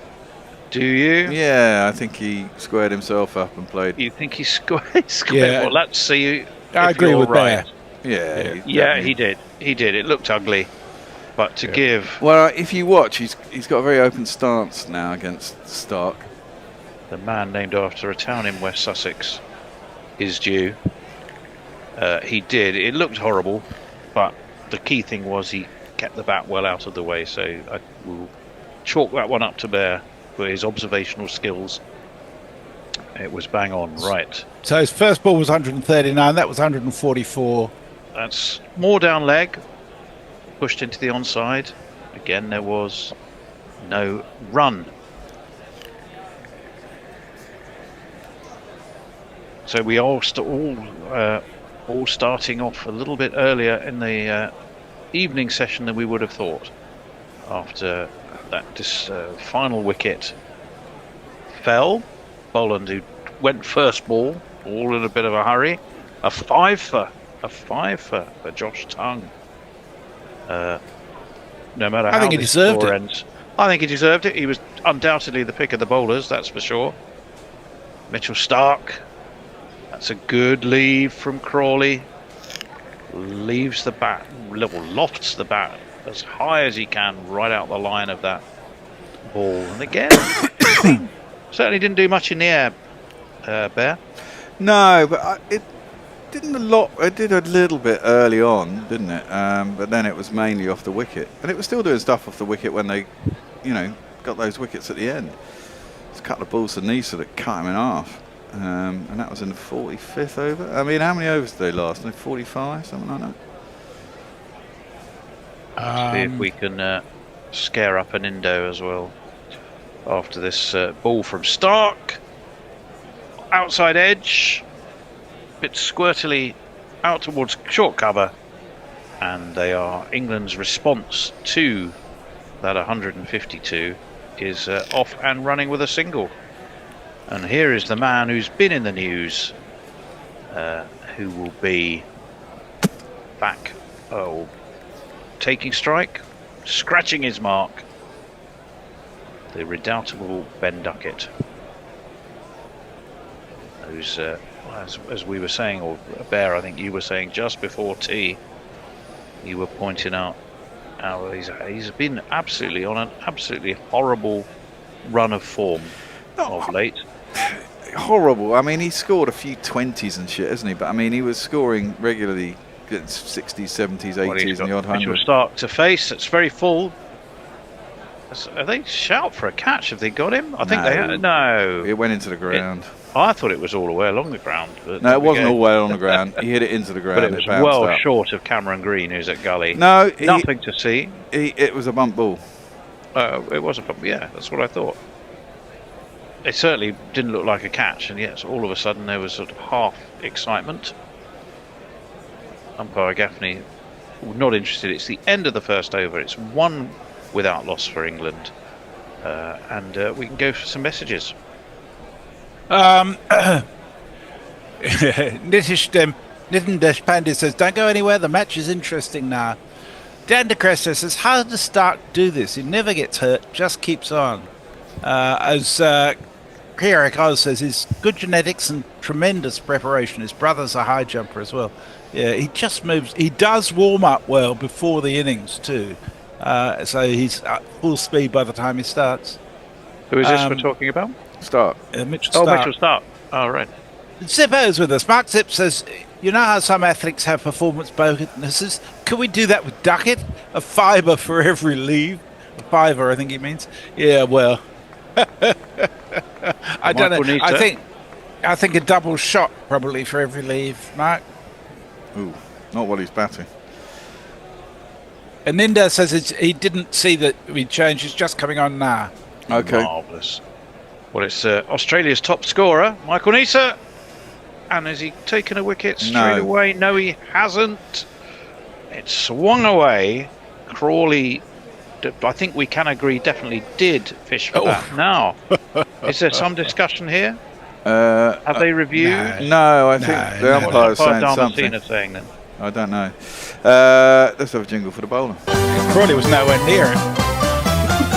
Michael Neser's here in town. Michael Neser's here in town. Hi ho diddly I ho. Michael Neser's here in town. Why have we suddenly gone into sort of the Wurzels? I don't know. Or Mog's interpretation of the Wurzels. That's the Irish Wurzels. No, that definitely sounded West Country to me. That was dabbed towards gully. No run. And Hendo's here. I'm off. You're off. Can you still do the odd jingle, or are you going to put your feet up for a bit? No. He hasn't even waited to answer. I think that was the answer. I think that was the answer. Right. He comes. Top scorer for Australia. Now with ball in hand. Dabbed towards back point. Single taken. Crawley moves on to 2, so all of England's runs so far have come off the bat of Zach Crawley. And it will be Ben Duckett, lost, bewildered, pissed. Well, that's what he was in Noosa. But like, I don't think in any way that genuinely looked like he'd done something terrible. No one would have cared. No, it's not as bad as pouring a pint of beer over Jimmy Anderson's head. I think no one would have cared overly much had it not been for the fact that England had lost the first 2 tests and then went on to lose the third one miserably as well. Round the wicket, slapped away by the Duckster, away through cover. Travis Head goes thundering towards it. He will cut it off short of that extra cover boundary. They should have come back for 2. And we can say good evening to Hendo, the late Hendo Dutta, although not really his fault. Well, good morning. Sorry, good evening. I wasn't looking at your WhatsApp group, so I didn't realize we'd be on early.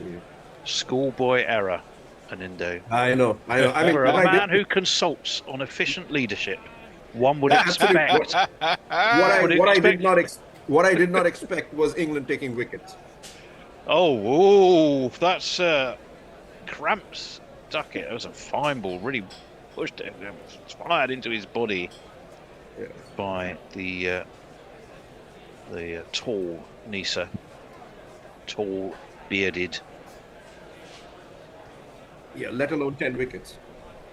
Well, it all happened. It all happened in a flurry in Indo. Just before tea, Australia lost their last 3 wickets. Yeah, I watched until 6 still wickets on 152. I sort of drifted off. Neser round the wicket to the left-handed Duckett, who clips him nicely off his toes, but straight to short mid-wicket. There's a man there, and there is no run. It's the end of the second over. It's 4 without loss for England in reply to that 152, and we can go back to Messers. We have a super chat from the Pawn Bot. Oh, hello. Who sends us $4.99 US. He says $5 for a clean message, as all my messages about tongue, and 5 of them have been censored. Oh, who's been doing? Have they been that bad? Did they need censoring, or did they just? YouTube's pretty mean. 93,442 is the crowd today, which is the highest recorded ground for a cricket match at the MCG. Wow, it is. Not, though, close to the 140,000 in 1959 for Billy Graham. Some crazy amount. Stark, in he comes. That's wide of the off stump. Not a huge, by a huge amount, but enough for Crawley to leave with a fair degree of confidence. Yeah, but how many runs did Billy Graham score after all of that, eh? Well, I don't think he scored too many runs. Where did they put the 144,000 people? On the ground. It was 143,000. Well, I'm sorry. The 1,000 would have made a huge difference. Yeah, all over the turf. They were absolutely packed out. Mitchell Stark over the wicket. Sweetly driven by Crawley. That's a trademark Crawley shot. Looks so good when it comes off. It's not going to make it to the boundary, though. That's a disappointment for him. Travis Head put on a little turn of speed, but the ball correspondingly was dying to allow him to catch up with it. They take 3, though. That's a slowish outfield, given the last match I saw there was a few weeks ago, I guess, the T20 India-Australia, and the surface was very fast. So this is... that was... when was that? That was maybe in the end of November? Yeah, it was. It was. But was that the last test here? Yes, I think it was, wasn't it? No, I saw the T20 actually, the India-Australia T20. Ah. Well, Mitchell Stark. Full up in the air, it's got a leading edge, he's going to be taken. Duckett's gone for 2. Yep. It was a horrible shot, got himself all squared up. It was a leading edge, it didn't, it was clearly going to go straight to the fielder, which is precisely what it did. Australia have struck in response early, and Duckett, we hope, will be able to find his way back to the dressing room without asking for help. Yeah, just when he looked like he'd recovered from the hangover. Horrible shot. In fact, it wasn't even a leading edge. He just seemed to turn the bat to give it the full face, if I saw that correctly. And he just lobbed it to mid-on. And the Ducksters' hideous and horrible run, which, I mean, the Bear was being quite kind in defending, I'll be honest. If you look at it since the one-day series against South Africa, 5-14, 31, 2-1-8. Then you see 92, you go, well, that's pretty good. Then you realise it was England playing with themselves at Lilac Hill. 21 and 28 in Perth, none and 15 in Brisbane, 29 and 4 in Adelaide. And as an opening batsman, that's a pretty miserable run of form, I would suggest. And it hasn't got any better. So this if is you'd given me those figures, I would have expected them to have been Crawleys, to be honest. Yeah. Well, yes, new man to the crease, which is a shame we can't jingle him. He's got a jaunty look about him. He's got his peroxided hair protruding from the back of his helmet, and he looks full of confidence. But he is going to have to deal with Australia's chief weapon, Mitchell Stark, and we've yet to see what Scott Boland can do on this wicket. Well, we know what he can do. We saw what he can do in 2021. I would think he's going to fancy it today, wouldn't you, Hendo? Oh, absolutely. He's going to love this. If Stark gives him a chance. Well, yes. Let's see. This is going to be fascinating. Finally gets the number 3 slot that he's been mooted to be heir to. And he's off the mark straight away. Pushed nicely into the onside. Takes a single. Probably happily gets himself off strike, where he can have a little look as a wry smile back to bowler Mitchell Stark. So Bethel's off and running with a single. Crawley back onto strike. England 8 for 1. They've lost Duckett to an absolute shocker of a shot. Did the ball perhaps just hold up a little bit on him? It just seemed... Yeah, little bit, but I think he's in just such bad form at the moment that was enough. I was just going to ask you that, I mean, the way Stark's been bowling in this series, I hate to remind you of this, but has there been a better... we'll continue on. Well, over the wicket he comes. Crawley, very watchful, very careful, watches that through to Carey, and there is no run. And Hendo, sorry, were you asking a question? I was going to say, do you recall a left arm fast bowler with a better series than this since Mitchell Johnson? No, not a left armour specifically. I mean, it's extraordinary when you think Australia has 3/4 of their first line attack out. Yep. Well, and no, have absolutely no large part of the Cummins, series. no Hazelwood, yeah, no Lyon. That's left alone again by Crawley. But Hazelwood, we rather thought was never going to quite make this series, and actually happened. Cummings clearly decided that with the series one, there's no point in taking risks, or Cricket Australia and he together made that decision. Yeah, the more we look at that shot from Duckett, the more we realise it was absolutely shocking and somewhat indicative of a man whose head's not quite right, perhaps. Yeah, the ball did stop on him, but I mean, even then, that shot was. It was poor shot selection, wasn't it? Very, very poor. Well, it was a non-shot. It was. Yeah. His back was already turned up towards mid-wicket. I would like to see the weight transfer graphic on the ground. that there wasn't any. Yeah, that's wide. That's wide of off stump. Left He alone had by his Bethel, right. no run. He had his right knee bent with no weight on it, and none on the left either. Yeah, So, yeah, that was. If Sort you of could draw squatting. the anti-coaching manual for how to play a forward defensive shot, it was that. Do everything the opposite to what the coaching manual says. That was the Duckett. He just got two minds, maybe, which is never a good place for Duckett to be on the ground. That quite often the one mind has to work in overtime to keep out. That's close though. Huge shout from Nisa. Speared back in to Bethel. No, says umpire Damascena. Smith thinks it's too high. Just turns up his collar. Yeah. Styles it out, folds his arms, shrugs his shoulders, and says, no, we're not wasting a review on that one. And I think Hendo, he was right. Yeah. Oh, mind you, outside the leg. Yeah. It's probably hitting outside off anyhow. Yes, possibly. We're going at a very sharp angle. I'm less Maybe convinced not. about the Maybe height not, no. argument, having seen it again. Round the wicket comes Nisa. Bethel defends. I wouldn't say he looked confident. But Steve Smith he said did. it was going. Steve Smith seemed to indicate that it was going high. Yeah, well, he did, but having seen it again, I'm not entirely sure. Bethlehem, of course, because finally it was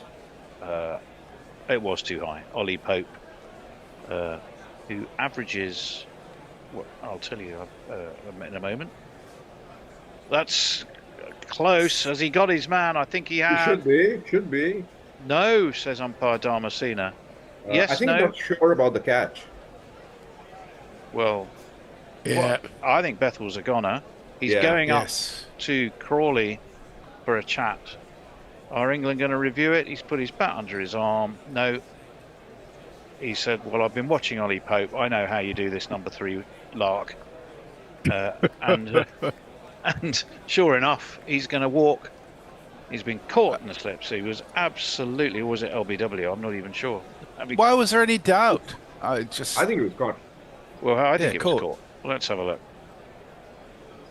Yeah. Oh, yeah, it was almost a leg cutter, and I don't. It was a clear edge. Snicko. It's a clear edge. Yes, there big was edge. a clear edge. From good old Snicko, who we don't trust, but I think we can trust that one. And Bethel knew he'd Even gone. Snicko couldn't get that wrong. Yeah. No, and somehow I have to say, are we surprised? And I think the honest truth is we have to say, no, we are not.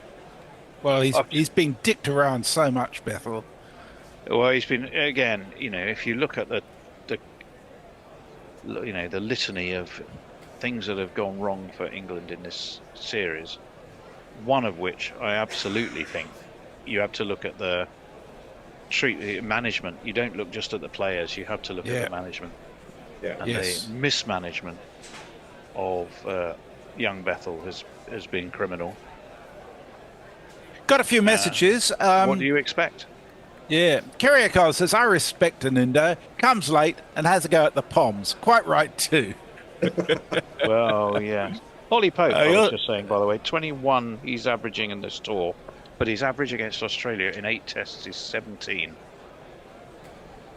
And it brings to the crease Joe Root. Perko points out that Billy Graham hadn't lost the series by the time he came to the MCG. Well, and England somebody are else 8 for points 2. out that the standing capacity at the MCG was much bigger in the days before it was all seated as well. They had the new chairs put in and all of that, and I guess that's Well, Joe Root has just backed away. Movement behind Michael Neese's arm. Perhaps Joe Root was buying himself a little time to collect his thoughts. And if you've got tickets for day 4, folks, I'm not holding out an awful lot of hope. I'm not necessarily holding out a huge amount of hope for day 3, if I'm honest. Australia bundled out by England for 152 before tea. Early tea taken. England have already lost 2 wickets for just 8. That's past the outside edge. Root was completely beaten down by that. Just nipped away enough. Through it went to Alex Carey. And England are right under the pump at the moment.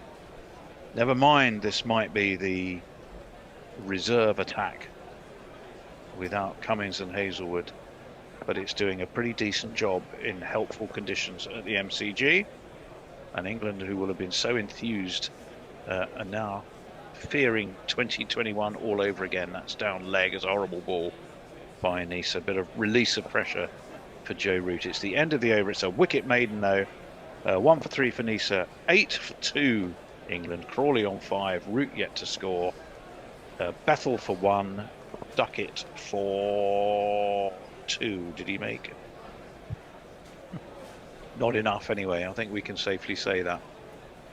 Mayak says, forget 3 days. This shit is over by tomorrow by tea. Kirak also says, I'm worried about the Bears' explosion once he wakes up to this. Mikey J says, huge wicket getting Bethel early. And Mike says, that's the end of Bethel's career. I don't think so.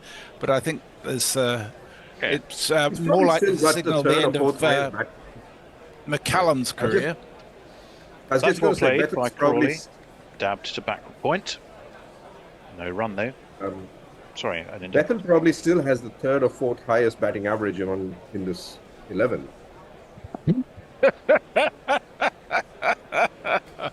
Oh, well, that's clutching at straws, I would argue.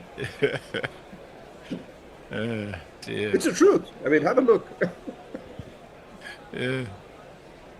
Just looking for Bethel's figures. Jesus. It's Mitchell Stark who has the ball in hand, and Mitchell Stark who is tail right up, as is are all Australians. Edged, taken at slip. Crawley gone. England 8 for 3. What a mess! What a mess! But what a ball! And it's all too familiar, I fear. Crawley gone, drawn into a loose shot outside of off stump. We'll have a look at the replay just to see. No, he just wobbles the bat, barely just dangles it. Takes the edge, second slip, which is Steve Smith, does the job. He's dancing around like a lunatic, as indeed you would expect. And England are 8 for 3, and the excitement and joy of thinking for just a moment, just before tea, that they were right on top of this game, are going to have to do yet another rethink. Oh dear, Hendo. Well, we've got what a little while to go for our stint to end, and England might be 5 down by the way things. Jeez, yeah. Fourth is at the ground. He said it was quite cheerful at tea time. He says the atmosphere's changed a bit now. Yes, well, I'm absolutely sure it has. Very solidly and well pouched by stand-in captain who's done more captaincy in this series than the captain. And it brings to the crease Harry Brook. Our stint should finish at 4:40, I think, chaps, where the Bear should return due to the early start. But it may depend on the Bear awakening from hibernation. Yeah, I haven't heard any expletives in the distance, so one thinks he might be resting his eyes. Oh, Lord. Yeah, that's true. Well, then we'll... He's there. He was just waving at you. Oh, was he? Oh, was it? Oh, I missed good. that. I've been looking at the cricket, not at the Bear. He is there. Well, that's good to know. We'll see this over out. 8-4-3. Oh, dear. Oh, dear. Oh, What? dear. Okay, I don't normally do this. Have a look at this shot and tell me what you think. Well, hang on a This moment. one coming up. Well, Just tell me. In he comes. That's a terrible shot. What was he doing? Brook came flying down 2-3 paces Fucking down. Swing and a miss. And it was again, he's charged Mitchell Stark first ball. What a fucking idiot. That is the most irresponsible piece of play the whole series. First ball when you're 8 for 3. Brook, unbelievable. Fucking hell. The more I see Brook, the more I'm negative about him, which I've been for a very long time. Well, yes, we know he has the talent.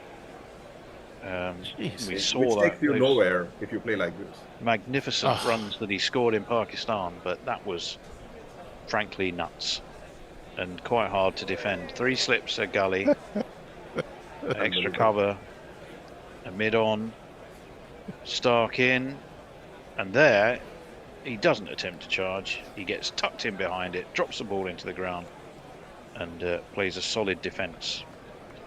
Yep. But that doesn't really forgive that first. That shot that he played, shot. not even Rishabh Pant walking in would play that shot, and that's saying a lot. What a moron. I'm really angry about that. Yes. That's just Let madness. it go, Messers. It's life's too short. Yeah, true. It's the nature of the beast. I think it's. If I was his parents, I'd be going, I'm just disappointed. I'm not angry. I'm just disappointed. Oh dear. Stark, in he comes over the wicket. That's squeezed, really. It was sort of thrown up wide of off stump, trying to induce a loose drive. It was a funny shot. He didn't seem to have the feet to the pitch of it. He was reaching for the ball, but he sort of squished it down into the ground.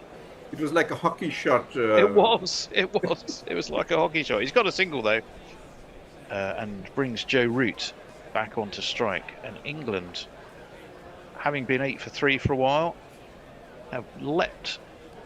To quote Alan Freeman, it's a massive leap of 1 run to be 9 for 3.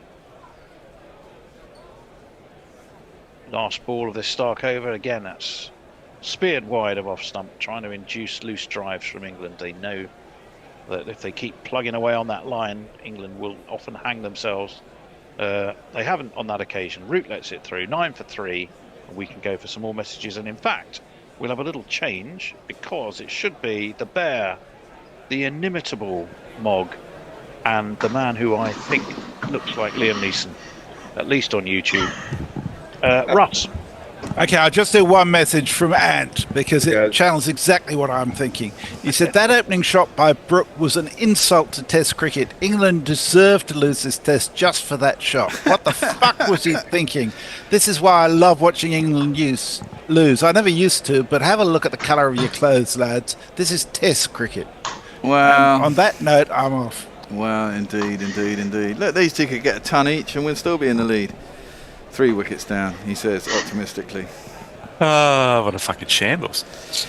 It is a shambles. Ball's doing a little bit, isn't it? Nisa's in, and Brook lets that through to the keeper, and there's no run. People just need to settle down, don't they? And play the situation in front of them. I mean, easier said than done. Australia tried it, and they were out for 152. So, yeah, it's a good bowling Isn't this wicket. what we predicted? Yeah, pretty much. I said 100, didn't I? England would get 100. So we'll I think someone said 80 in the comments. I think we said Crawley would go to Stark and Ducker to get out for nothing, and we forgot to mention Bethel, and then Root to be facing the new ball. So well, basically all indeed. tick, tick. can take. It's very I'm frustrating. concerned Messi's health has been permanently damaged by Brooks' first shot. Nisa's down the track. Well, Brooks down the track to Nisa, and he gets himself thick outside edge that manages to beat Green, thank fucking God, and makes itself to the boundary. And England get one. Woo! Are we in double figures now? Oh, we are. 13 for 3. Riches, I tell you. 3, He was a bit lucky there. 4. It wasn't the prettiest. No, it wasn't. You can see what he's trying to do. Basically, the ball's nibbling about, and he's trying to cover it. But I don't know how sensible it is, really. Yeah. At least they don't have to He's avoid also the swinging follow-on. wildly. Yeah, and that one's into his pads. There's a big appeal for LBW. That's got to be fucking close, hasn't it? Or maybe gone inside edge. Down leg. I'm not sure it was down leg. I thought that was pretty fucking plumb. But hey, maybe gone an inside edge, and luckily for us, they've decided they're not going to review it. Phew. Brooks been by far the most disappointing of the English players because I didn't really expect that much from the others, but he's damning. Look, Steve Smith, and when he went on that 5-year tear, was 25 years old when he started, and he played about 15 tests, and Brooks played 31 and he's 26. Yeah, I mean, well, this is the period. This is gone a long way off the seam and beaten the outside edge of Root's bat, but he's still there and there's no run. Yeah, no, I agree with that. But I mean, Brooks' average is still high. It's like 57 or 58 or something. Well, that's what I'm saying. Like, he's only going to play 2 Ashes in Australia probably when he's in his peak, absolute peak, and this is one of them, and he's wasted it. Yeah, I'd agree with that. Get out stupid shots. He has got out stupid shots, and he's got a lot more talent than that. I mean, look at that. That ball's gone a fucking mile. That ball has gone a long, long way. On the jagometer. On the jagometer, yeah, exactly. That one is defended by Root up to mid-off, and there's no run. I mean, there's no doubt. You're not going to get out to that very often, are you? No, it's done too much. But the point is, I mean, the ball, you don't know how much it's going to go off the seam at any one point. But I mean, England was still getting the ball to jag back into Nisa when he was batting right at the end of the innings. So I mean, it's definitely got something in it, this wicket. I mean, I like a wicket that's got something in it for the bowlers. If you are a decent batsman and you can hang out there, you'll get runs. But Boland's salivating on a length right yeah, now. I'm sure he is. Yeah, totally. 7 for 3, he's thinking. England won't be looking forward to that. Nisa coming in, bowls. Root gets behind that one, plays it up to mid-on. There's no run. Sorry, but you're talking about Brook. Yeah, no, I mean, I do think he's a very, very... I mean, you watch him, he's got such a good eye. Such good eye, such good hands, but he does just make some fucking dumb decisions, and it's just like, come on, I mean, and I think part of the reason is he's come into the side when this Bazball thing has happened. If he'd come into a side with a different manager at the helm, maybe it would have been completely different for him. But he's come into a side and been told to attack, and he's clearly got good hand-eye coordination and talent. And so he's done it, and he's got away with it. But, I mean, I blame him. For example, that last test, we should have beat India. We were 60 runs short with 7 wickets in hand. Brook was batting like a god, and then he just threw it away and thought the job was done. Well, and it's never done until you're over the line, and it's things like that that fucking annoy me about him. That's a good shot from Brook. Drive square. There is a man out there. Presumably, I don't know who's out there, actually. Thought it'd be Travis Head, but it's not. It's a single. I think England need to say to Brook, like, you need to score 500 runs in this series if we're going to win it. Yes. And he's looking at getting half of that. Yeah, basically. He's not going to get a ton. Well, he could get a ton. There's still 4 innings to go. But he should do. He's got the talent. He's definitely got the talent. Does he, though? Yes, definitely. Yeah. No, he definitely does. I know. He's definitely got the talent. It's not just being able to hit the ball. But there are so many times he's coasted. That's Root left alone through the keeper in his 9. There was a time in Root's career about 7 or 8 years ago where he kept getting to 60 and 70 and giving it away, and he was always right on top of the game, and then he'd play a loose shot and get out, everyone was saying he's not as good as Kohli and he's not as good as Smith, and then he wound his head in and stopped playing those stupid shots, and then since then he's just been piling up hundreds. And you've got to do it yourself. It's kind of personal, isn't it? You've got to get in your head and go, actually, I'm better than this. I'd love 60 or 70 from Brook today, wouldn't they? 60 or 70 from Brook today would be fantastic. For 100. Stark in, left alone by Root through the keeper, and there's no run. Well, I fully expect him to make 40 or 50 today, but then get out playing something stupid when they and a chance to be fair, if these two got 40 or 50 each, we'd be 30 runs short of where it need to be, and probably have a lead. I mean, it's not ideal. You want a lead of 150, 200 from here, but you know. But if these guys put on 90 and then Brook plays the stupid shots and get out, and you only make 200, you'd still consider that a failure on the part of Brook. Yeah, you would do. Make the best of at home doing well. Point is, I mean, Crawley's not done too bad this year. I mean, the thing is, openers are bound to foul within a series. You know, you get you got 10 innings. If you get 4 or 5 good innings, that's through the keeper, and there's no run.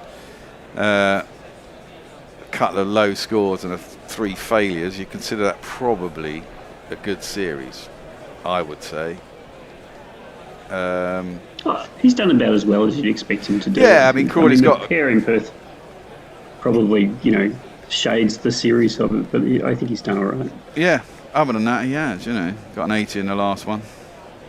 But England haven't scored enough tons. I mean, Carey's got 2 tons, Travis Head's got 2 tons. No one else has scored any tons over there. They're only 4 players who scored hundreds. No one else has scored. Well, no, you take Travis Head and Carey out of this Australian lineup, and they've been terrible too. Yeah, exactly. But that's what wins your test match, isn't it? It's people standing up. That's defended by Root, back down to the bowler, and there is no run. And that's the difference. I mean, this is it. I think Travis Head won that first test. England didn't lose it per se. I think Travis Head went out, took the game away, and that was it. Done. It was a small score. He got on top of the bowling. If Travis Head had got out early, I think England probably would have won that, actually, because no one else would have attacked it in the same way. And the pitch was doing enough for the bowlers. But then once he got on top of the bowlers, they didn't know where to bowl. They didn't have any discipline. Stark in, last ball of the over, cut by Root into the ground, fielded by a big wingspan of Green, and there is no run. England 15 for 3 after 7. Mog. I'd read some messages, but YouTube's just crashed. Wait, here we go. We have a super chat, which I don't think has been read. I don't think so. Has. From Jehan Riaratnam. Sorry, I'm getting that very badly wrong. $7.99 Australian. How long are we going to keep calling England's batting unbelievably talented when they continue to look like amateurs? Imagine if they had to bat first. Well, no. I didn't say all of them were talented. We were talking about Brook in particular, and I do think he is talented. I know Hendo's down on him, but I do think he's got, he's got so much time, and he just needs to be smarter. Nisa in short. Brook thinks about a pull, and then I think pulls out of it, and it goes through to the keeper, and there is no run. But there's some average, but I mean, Pope's been useless for the series. England haven't fulfilled their potential, So no, 100%. And I think that's why I'm most down on Brook, is because he's the one with the most potential unfulfilled. Yeah, I mean, Stokes has stuck it out a couple of times and looked all right. That's a nice cut by Brook, but presumably there was a man out there. There is, and it will just be the 1 run. That's it. I mean, they probably wanted a bit more from Root, but he's done all right. He's done all right. I mean, he struggles in Australia clearly, but I mean, it's good that he's got the 100 monkey off his back. But you do want more out of Root. But let's face it, Cummins gets him out all the time. He got him out twice in the last test, so with very Cumming-like ways of getting him out. I mean, everyone's fallible. Interesting that Brook now has a bunch of gorillas on his back. Down the track comes Root to Nisa. Lets it through to the keeper, and there is no run. I think his pitch is quite slow, and they want to get out to it. I wouldn't be surprised if we'll see Carey come out to the stumps quite soon.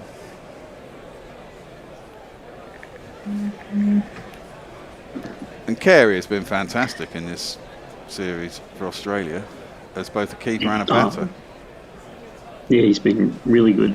I mean, look, the bowling's been good despite missing Cummins and Hazelwood the whole time. And Nisa in. The batting's been Ooh, just good enough. That one's nibbled away from Root, beat his outside edge, and there's no run. I mean, there's definitely things going on with a new ball, isn't there? I mean, the point is to try and survive it. You got to survive 20 overs without losing fucking 5 wickets. They couldn't last 20 balls. Well, yeah. Root's always got a smile on his face, though. His legacy is secured. Well, he's got a good chance that he'll end up scoring more runs than Sachin Tendulkar, let's be honest. That one is through the keeper, left alone by Root, and there is no run. Root's also good at just knowing, well, that ball was too good and I didn't get out, so that's a win for me. Yes. Well, that comes with, putting it behind him. It's the same with the likes of Piggy Smith. When you're that good, exactly that. You forget about the balls that beat you and play the next one. Last ball of the 8th over, England 16 for fucking 3. Oh, he's edged that, surely. He has. Root's out, he's got a duck. No, well, hold on. Oh. Well, it definitely carried. The question was it bat or was it pad? I don't know what's going on here. The umpire's probably checking whether it carried. He wouldn't have a very good view of it. Well, I think it definitely carried. I don't think it's a question of whether it carried. It's a question of whether it was edge or a pad. Oh, no, but I mean the central umpire can't see that just because of the way the ground curves down. And it depends. Is Root walking off? Or, I mean, it's a good ball. It's gone. No, it's definitely edged. And it's definitely carried. That's out. Yeah. Root's out. Yep. Fucking hell. For a duck. Then he waddled away, waddle. Oh, Jesus Christ. England in a world of pain here. 16 like for 4. Fucking hell. The good news is we can now watch Stokes at the other end while Brook plays stupid shots. Which will be more entertaining than the shots themselves. Oh, this is fucking madness. Watch him go redder and redder and redder, and not because of the sun. Oh, mate, I mean, come on, for fuck's sake. It's just pathetic. So fucking frustrating. To be fair, it's been pretty good balls. They have been good balls, admittedly, but you don't have to get out to all of them. I mean, that was a cracking delivery, let's be honest. I mean, it's decked away from... He's tried to cover the seam movement. He's had to play at it, really. And it's nibbled off the seam. And you dread to think what fucking Boland's going to do. Anyway, this man's coming in. We do have another super chat, too.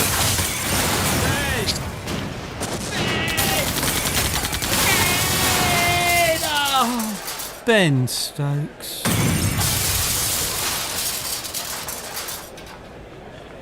Go for it. Jay and Nareeratnam with another $7.99 says bowls to dismiss Root the most: Bumrah, Stark, Hazelwood and Cummins. Is it any wonder he couldn't score 100 in Australia? Lyon has got him too. Yeah. Well, Stark is coming in to bowl to Harry Brook, who's top scorer at the moment. He slams that 6 over extra cover. Come on, give it some large.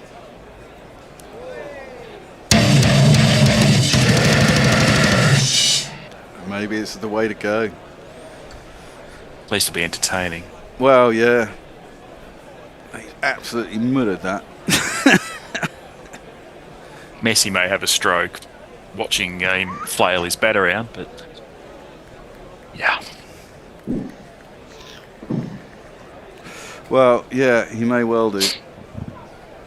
Mayank suggests that 26 is in trouble as the lowest score. Well, Brook works it up to mid-on, there's no run. Possibly. I remember watching Australia against South Africa, nearly getting the lowest score, saved by whoever it was down at the bottom, maybe Lyon or someone at the bottom, ending up with about 42 or something. It happens, but this England side, Jesus Christ. I mean, come on. Fucking ridiculous. Could be worse. Well, yeah, it could be. It could be 22 for 6. There you go. Stark There's in. still hope. Brooke smashes that into the leg side. Well, not a great time, but there's no one out in the deep, so they should come back for 2, possibly 3. Should get back for 3. They do indeed. Now, I'll be interested to see how Stokes plays as skipper here. Stark's got him out shed loads of times as well. I don't think Stokes will play like Brooke.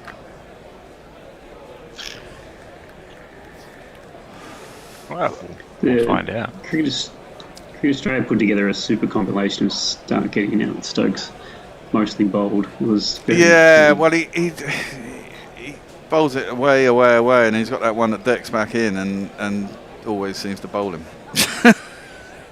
And then he stares at the pitch like, wow, I can't believe I did that Again, exactly. For the He's got a pretty good technique, actually, Stokes, to be fair. He seems to always get beaten through the gate and bowled by Stark. Twice in this series. Anyway, Stark has 2 for 16. It's halfway through his 5th over. Should be off at the end of this one. And he's bowling to Stokes. Beats, well, I think he played inside the line on that, I'll give him that. But he stares down at the track. And there ain't no run.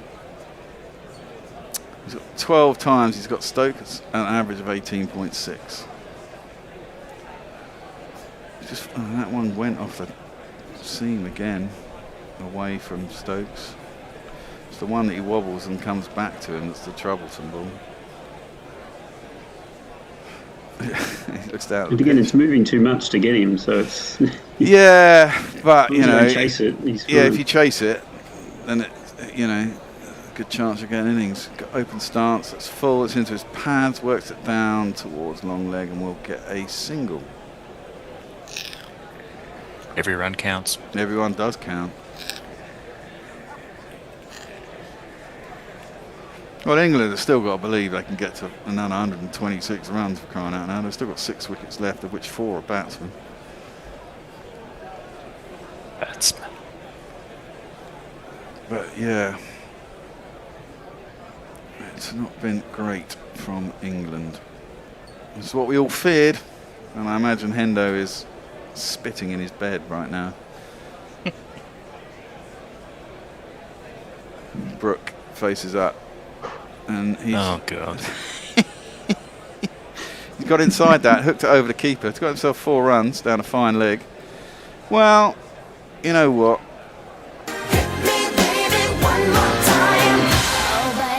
He's watched Travis Head do it. As long as he doesn't play some stupid fucking scoop and get down on one leg and trying to scoop one of these full balls on his stumps or something. I mean, he can induce Stark into trying to bounce him and other stuff like that, and then it means he's less likely to get out in the other ways. So yeah, it's not the worst tactic to break up his lengths and do those sorts of stuff. It's not.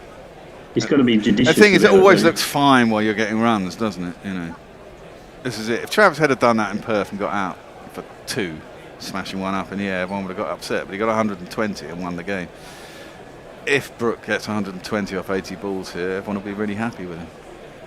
If he gets out in the next couple of overs for 29, people will go, why did you play that shot? It's a funny old game. Driven nicely by Stokes out through the covers. They've gone for 1, they've gone for 2. I think they're going to come back for 3. They are indeed. Nisa actually looks more troublesome than Stark at the moment. The fact that he's bowling that nibbly line and length and getting a fair bit of movement at not great pace. But we shall see. England move on to 33 for 4. Be about it, Gummy Sharks, suggesting that England's going to hit the bowlers out of the attack. Well, funnily enough, slog Stark till he breaks. Talking about this, Brooke is now facing up to Nisa, and Carey has come up to the stumps. So Brooke's about to get out. That's my bet. Trying to flower one through the offside, caught and it slips. Let's have a look. Nisa comes in, bowls. Ooh, well, actually, He defensively prodded that past slip. And they should get back for a second. And they do.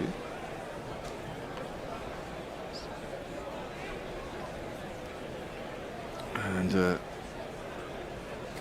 England move on to 35 for 4. Brooks 22, Stokes 3. Go on, Russ. It'll be definitely interesting to see how Brook plays when Carey's up at the stumps here, whether he's willing to use his feet still, or whether it breaks up what he's trying to do.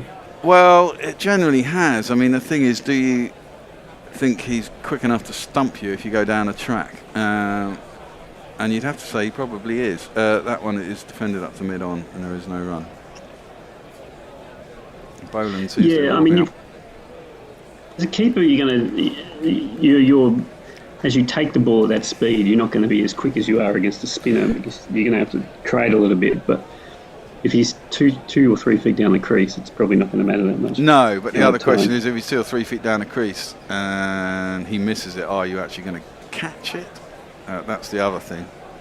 You're doing it for a reason, but isn't. Oh wow! There's an appeal for stumping.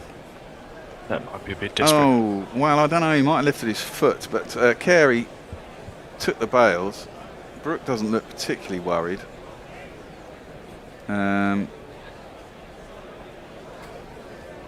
If he's out here like that, that's really stupid. You'd have to say, because he never actually left his crease. It might just be theatre to remind him to keep his foot down. Oh my God! Put your foot down, you twat! Oh, just. Fucking hell. Fucking hell. His foot is down just as he takes the bails. But he did lift his foot, and that was a. It's good theatre, if nothing else. It's quite smart by Carey, but his foot was definitely back down. Thank God for that. Christ almighty. I mean, he did lift his foot. I wonder if he's spotted that he's doing that a bit. He must be. That's very good keeping. If you watch the replay, if they have it on the big screen, take note, Mr. Brook. Anyway, Nisa comes in again. That one's straighter and defended. Back to the bowler, and there is no run. 1 ball to come in the over. What's the time? We've got another over at the end of this one, haven't we? Gee, that went quick. Yeah, time flies, man. What time will this actually end? I don't even know. Is it going to be? So it'll be 6 o'clock here. So what, 7 your time? Okay, so theoretically. That's with the extra half hour as well, isn't it? Yeah. Yeah. Nisa comes in, last ball of his 5th over. Clipped, nicely clipped by Brook down towards Stark, who misfields, and they should come back for a 2nd or 3rd? 3rd. 3rd, I think, yeah. 3 runs. England move on to 38 for 4. Well, what were Australia for 4? They were 40 for 4, weren't they, or something? So we're about par now. There's a bit of love for the keeping going on here in the comments. Well, Wino and Mayank are talking him up. Oh no, he's a great keeper. Carey's been phenomenal this series. Hooves one says best keeper display ever. Ever. Now we see what's going to happen. As Boland is coming in, and we all know what he did last time England played at the MCG. He can still do 6 for 7. He still could do, yeah. This guy's going to bowl. Boland, Boland, Boland. Here comes Scotty Boland. Boland, Boland, Boland, Boland. And presumably, Carey will be straight up at the stumps, won't he? One would have thought. You might see what it's doing first. Well, it's doing a lot. I know. Well, that's what I mean. He might want to know what how much ball it's doing. We get a feel for it before he. Yeah, I suppose in. so. What have we got? We've got a deep point cover and a long off. There is a long off.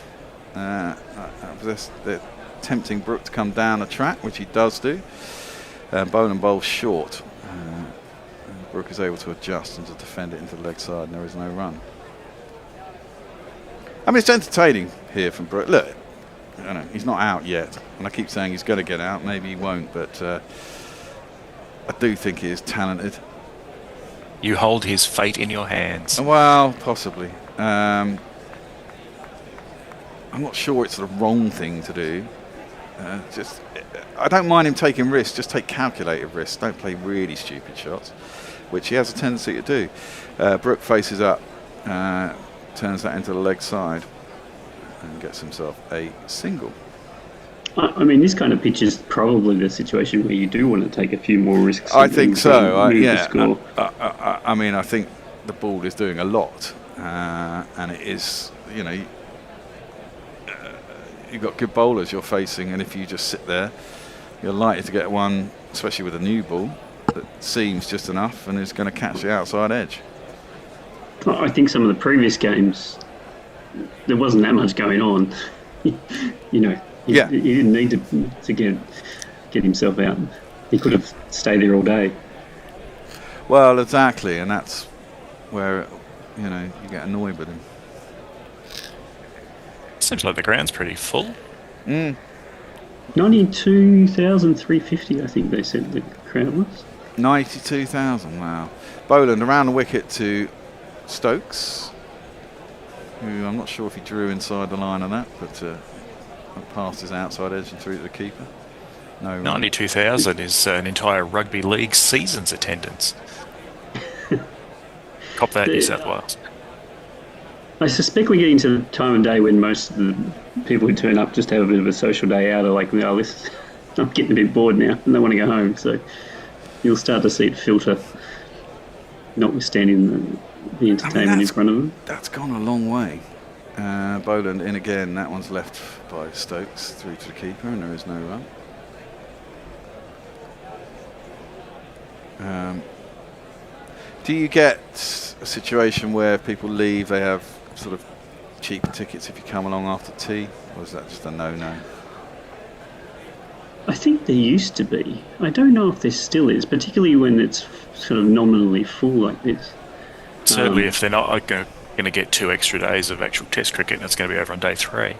I'll be certainly them looks as much that way, money as they doesn't it? can. I mean, Boland in. Oh, that one beats the outside edge of Stokes again, and there is no run.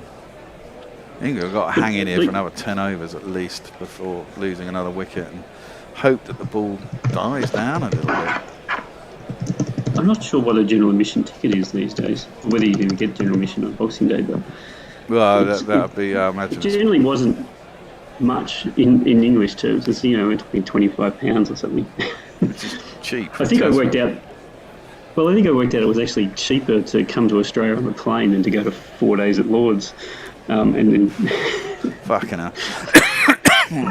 Mayank suggests that the attendance was 93,422, the largest ever for cricket at the MCG. Boland drives that, is driven by Stokes, sticks his big size, whatever it is, out, stops it, and there is no run. 39 for 4 after 11. Dan De Castro says that Stokes and Brook will save time for a England change. Oh. Right. It is time for a change. Thank you, Russ. Thank you, Mog. Tony, I got a theremin over Christmas, so if you want to set up your little harmonica amp thing, we'll jam later on. Oh! I'm not sure about later on today. I might be sleeping, Mog, but the principle I'm very happy to do, yeah. We'll work something out. I'd look forward to doing that. No. My little harmonica, he says, somewhat dismissively. Somewhat dismissively. Yeah. Well, I can tell you, in amongst all this mayhem, Australia were 51, I think. They were 51 when they lost the 4th wicket, which was when Tongue bowled Steve Smith. So in a way, if England can get to 51 without losing another wicket, they could then claim to at least be at parity. That said, remember top scorer for Australia was the unlikely Michael Neser, who made 35. So England going to have to wag the tail a bit. England's missing its best batter, Jofra Archer. Well, yeah, boom boom. England's pace attack that was bred specially for success in Australia have now both gone home. or in the process of going home. I don't know whether Archer's That's about 40 runs gone there. Well, yes. I mean, you've still got who's still to come? Smith, and obviously, we're watching the Duckett dismissal. I don't even want to look at that. It was so ugly. It was the dismissal of a man, poor Ben Duckett, whose head doesn't seem to be quite right now. Possibly everything that's gone on around him, and the fact that his form has fallen off a cliff. Really just wasn't there in the game, was he? With his head, I don't think. And then the dismissal of Bethel, you could have seen it coming, couldn't you? Yeah, absolutely. And that, the whole drinking thing was I think just so overblown and so unnecessary. I mean, what the fuck? I mean, it's not the first time a cricketer's had a drink. Not even the day they're playing a test match, unlike Gary Stokes. Well, let me say he's not alone in having had a few and not being able to find where his hotel was. Yeah, exactly. It's not a reflection on Duckett. It's a reflection on the failure of England to manage the situation. Absolutely. I mean, considering they said it wasn't a holiday. I mean, the guy probably his just phone's battery ran out and he didn't have the GPS working. Could well have been that. Anyway, it's 39 for 4 for 39. You prefer it the Aussie way round. Michael Neser, who's bowled beautifully, and that's full, and it's slapped on the bounce to mid-wicket. There was no run. Harry Brook looking to try and take the attack back to Australia. He's done it pretty successfully, but we all threw our hands up in abject horror at his first ball, which was a charge down the wicket and a wild swing and a miss to a ball from Stark. Even Stark, I don't think, could quite believe it. He was laughing. Especially when England was, 8 for 3 or something like that. Exactly. In comes Neser. Brooks launched this. Has he got enough? Is it going to go into the crowd? It is. No, where did it land? I think it pitched short and just bumbled over the rope in the end. No, it has gone all the way. It has gone all the way for 6. That's his second 6 as well, I think. He absolutely is carrying the attack. Well, I'm happy with that shot. That's all right. It was his previous 6 I wasn't happy with. Well, that one, the ball was there to be hit in a way, and it duly was. So 45 for 4. Remember, 51 for 4 puts England on a par with where Australia were, and all of a sudden, it's everything in the English garden is, well, not rosy, but a bit less shit. That's tickled away around the corner.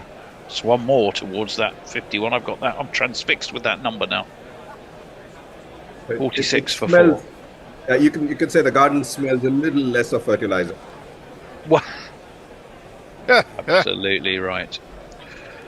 46 for 4. Brook, 33 from 23. There is no doubt the way he is playing.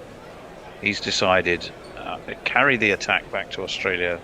He's also decided, to paraphrase Baldrick, there's always a ball. If there's a ball with your name on it, you might as well go and attack. Boland in.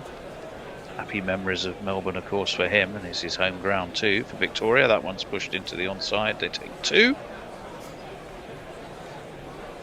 Well, if he's like Baldrick, he would have written his name on a ball that's in the dressing room. Which he keeps in his pocket. Well, or in his pocket. Yeah. I suppose you can't really go out to bat with one in your pocket, can you? That would be a bit obvious. But he might keep one in the dressing room with his name on. Same in the Baldrick principle. Boom, boom, boom, boom. 48 for 4. That's sweetly driven. On-driven beautifully by England's captain Ben Stokes. He's got 4 runs for it. There was an off drive. And it means this over's gone for 13 so far. There's 1 ball of it left. Stokes has moved on to 9, and England are ahead in the game because Australia lost Steve Smith on 51. That was 4 down for them, and now England are 52 for 4. A massive lead of 1 run Anything could happen. They trail by 100. Played off the back foot by Stokes in front of his off stump. Remember, follow-ons are completely out the equation anyway. If you get a team out for 152, there is no way you can actually fall 200 short of their total. Common sense, isn't it? Yeah. Dan De Castro says, contrarian opinion, I think Stokes and Brook will save England here. Larry Jerry says Stokes should declare now, put pressure on Australia in the final session. Mayank says if England get to 90 all out, they'll be happy. He also says general admission on Boxing Day ticket was $40 Australian. That's not too bad. It's about about a quarter of what it costs to get into Lords, I imagine. In fact, less than a quarter. I mean, I don't have the facts now, but what I'm keen to have a look at is first innings and second innings scores in the last 5 or 6 tests. Does the EMCG tend to flatten out a bit? That's just dabbed to back point, single taken very nicely too. Brook moves on to 34, 53 for 4. Messers, you were about to read a message. Dan De Castro says, I think the best pom is Stokes. He's adapted, used to swashbuckle, but as England bats fall so early lately, gets to become an anchor. Only pom not to give away his wicket.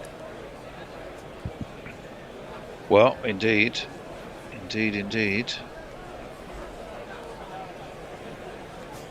Scotty Boland must feel right at home here. No wicket for him yet, though. And that pops up, catches Stokes on the thigh. Back to Boland, who fields. England trail by under 100. If you want to look for positives, it's 53 for 4. They're ahead of Australia's 51 for 4. And these two have decided that the best way to play this situation is to go on the counter-attack, not to prod and poke and wait for the one ball that's going to get you out.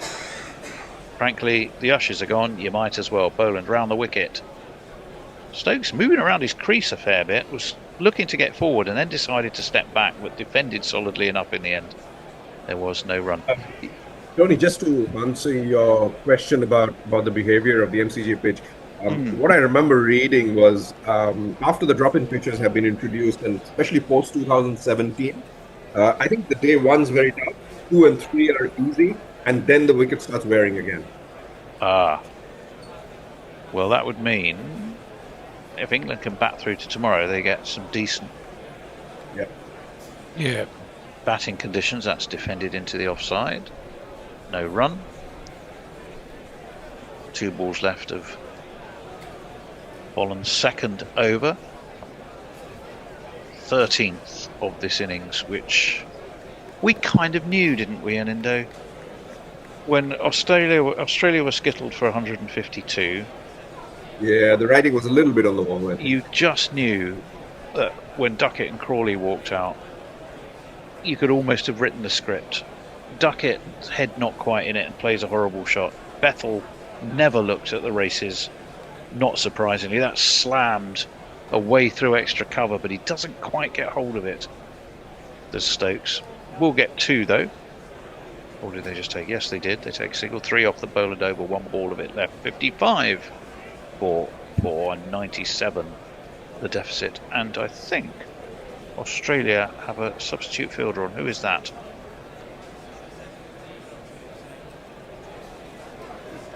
Not actually sure who that was. Didn't look like Doggett to me. It's not Bo Webster, was it, Messers? I don't know. If I was there, I'd put Inglis on myself, but well, that definitely wasn't him. Yeah. Forward comes Stokes. Defends. Certainly getting a long way down the track to Boland. It's the end of the 13th over. It's 55 for 4 England. Stokes. Larry Jerry says people are too hard on them. Look at these are young men earning great money, unknown in their home country, travelling the world on a Super Friends golf tour. Yeah. Richard Carey says, with the amount of test matches all over and done early on the 3rd day, what about 3 innings test matches? Oh, God. Still, 1988 88 says they've been trying to play T20 cricket all series with no luck. There's been a lot of that. We're going to see. Excellent. I'm really pleased to see him back. He's a very good bowler. He hasn't bowled in 4 years. No, he hasn't. And he did all right. In fact, I seem to recall he took wickets against England, didn't he, in the 21 series? In Adelaide, yes. Yeah, he did. Right, Richardson. Here he comes. Worked nicely off his leg by Harry Brook. Past Dharmasena at square leg. And his first test delivery after 4 years nets a single. Jai Richardson. Maybe that's who we were seeing. It was him with a jumper on. There wasn't a substitute after all. He's not that tall, is he, Richardson? He's a small man with a whippy, fast arm action. Yeah. And he did very well against for Australia A against the Lions, of course. That will have been in the selectors' thinking in getting him in here. 4 for 35 he took there, including James Rue, Callaway, Fisher and Gilchrist were his scalps in that one. That's well defended by Ben Stokes. No run. I think I'm right. He hasn't featured for Western Australia in the Shield at all, has he? No, he played a game for the Scorchers in Brisbane where there was about 7 million runs scored, but he actually didn't concede very many. 49 in 4, that's a few. Well, considering 256 was the target and it was chased down, wow, the average was, something like 20 runs an over or something stupid, It wasn't. In he comes to England's captain, who defends solidly. There is no run. It's a game in which there were 36 sixes hit in 40 overs. It's just stupid. He played for Cricket Australia against the Lions as well, so he played the Lions twice in the Lilac Hill game. Made 21 with the bat, but didn't take a wicket. None for 18 and none for 49. So he did rather better with the bat than he did with the ball in that game, which I recall was that the drawn one, or did England Lions get thumped? He's got 3 slips waiting. Please slants this across Ben Stokes, who was looking to run it down to third man. That's a risky shot when you've got 4 slips hungrily waiting. But he got away with it. He's in his 3 tests. He's taken 11 wickets at 22, which is not exactly shabby. No. But I guess if you're a bowler in the age of Cummings, Stark and Hazelwood, this Australian side has been hard to break into. Indeed. And he hasn't got their pace. He's only low 130s. Richardson in. That's nicely driven by Stokes, but straight to mid-off. There's no run. He took 5 for 42 in Adelaide against England in 21. Having not taken a wicket in the first innings, so obviously Australia won that handsomely by about 200 odd runs. No, 275 runs they won that by. This is only his 4th Test match in 8 years. It is. It is indeed. It is indeed. Over the wicket he comes. Doesn't look overly threatening at the moment, I got to say, and Stokes deals with it competently enough, pushes it to the offside. It's 56 for 4 after 14 messages. Music Cats King says, glad you're using fall of wickets as a guide to who's on top, but when was Australia's 5th fall of wicket? How far away are England from surpassing that? That's a very good question, and I will tell you that straight away. The 5th wicket went down on 89. Right. It was Shining Knight says, Harry Brook aside, Australia as a whole batted better than England. I don't know about that. I thought Australia's batting was very ordinary. Well, you'd hardly say England has been covered in glory. Boland over the wicket, up onto his toes goes Harry Brook. Steers it down to third man, takes a single. 57 for 4. So, yes, 89 is the next parity target. If you are thinking that way, and it's not a bad way to think in what's likely to be certainly a low-scoring first innings. Those with days 4 and 5 tickets may be thinking they can be putting their feet up and not heading to the MCG unless they have a beer match, which is unlikely. Boland around the wicket to the left-handed Stokes. Duckett can have a several beers match if he can find the ground where it's going to be played, and that is left alone by Stokes, and there is no run. 57 for 4 England. How have you spent your Christmas day in Hendo? Oh, we went out on Christmas Eve just for a dinner, my wife and I, and then on Christmas we were just at home. Just family chilling. Yeah, that's good. Very nice too. Boland in he comes. That's beaten Stokes, who was quite a long way forward. Be worth having another look at that if the director is going to be gracious with a replay. Yes, he is. Does he play? Yeah, he plays and misses. Yep. Absolutely. It's a lovely ball. There is that little involuntary twitch of bat towards ball, and it did cut away from Stokes down that offside. The angle which brings it in, and then 4 slips and a backward point. Well defended by Stokes. Going to take a quick single. They're going to have to run. They do. We did see one fabulous piece of fielding by Bryden Cass off his own bowling. And it was really Cameron Green, wasn't it? He was very slow to get going, but he already had Nisa under his nose and thought, I'd better run. And Cass, during his follow through, had a big old paw down, turned and threw in one sweet motion, and left Green, what do we reckon, about a foot short, possibly more? Yeah, at least a foot, yeah. And at the time we said, well, those are the sort of incidents that you often win test matches, but who knows here. That's sweetly driven. That's a beautiful shot from Harry Brook. I think it's going to beat... No, it's not going to beat the fielder. Is that Travis Head, who left his dive a little bit late. But he did manage to haul it back, and it will restrict England to 3. They're taking their time to signal it. Do they think for some reason he might have been touching? No. I think it never looked for a moment like he didn't deal with that competently enough. Flicks it back, throws himself over the boundary sponge. 3 runs it is, 61 now for 4. The England score. Stokes on 12, also on strike. Harry Brook, the prime aggressor, with two sixes to his name. On 39, that's defended into the offside by Stokes, and there is no run. Long-time listener Etiek is with us. Hello, Etiek. It says, don't forget the follow-on threshold being 200 only applies to a 5-day match, which England seems to have basically abandoned the idea of. Well, Mayank says it was Bo Webster as a substitute. Thank you. Sorry. England needs some new rules. If you don't have an average above 30 for batsmen, then you should be replaced. Nothing personal, says Frank Rockefeller. And Ruben Loganathan says England top 3 should be replaced after this Ashes series as they have been found out badly by quality bowlers. Yes.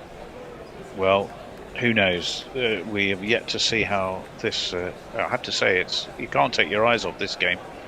Richardson going to bowl his second over after a 4-year hiatus, but that's defended by Harry Brook, and there was no run. But who has an average below 30? I don't think there are too many of them who have in the top order who have averages below 30. It's just that they're playing badly. Indeed. And how do you get to an average of 30 if you haven't played? Exactly. Well, exactly. There's a whole load of questions. That's short. Brook played that pretty well, actually, in the end. He saw it was how high it was bouncing and decided to just keep the bat down and arch his back to stay out of its way, which I think was the smartest way of dealing with it. The standards have definitely fallen. I mean, there was a time when you'd want all your top batters to be above 40. Absolutely, yeah.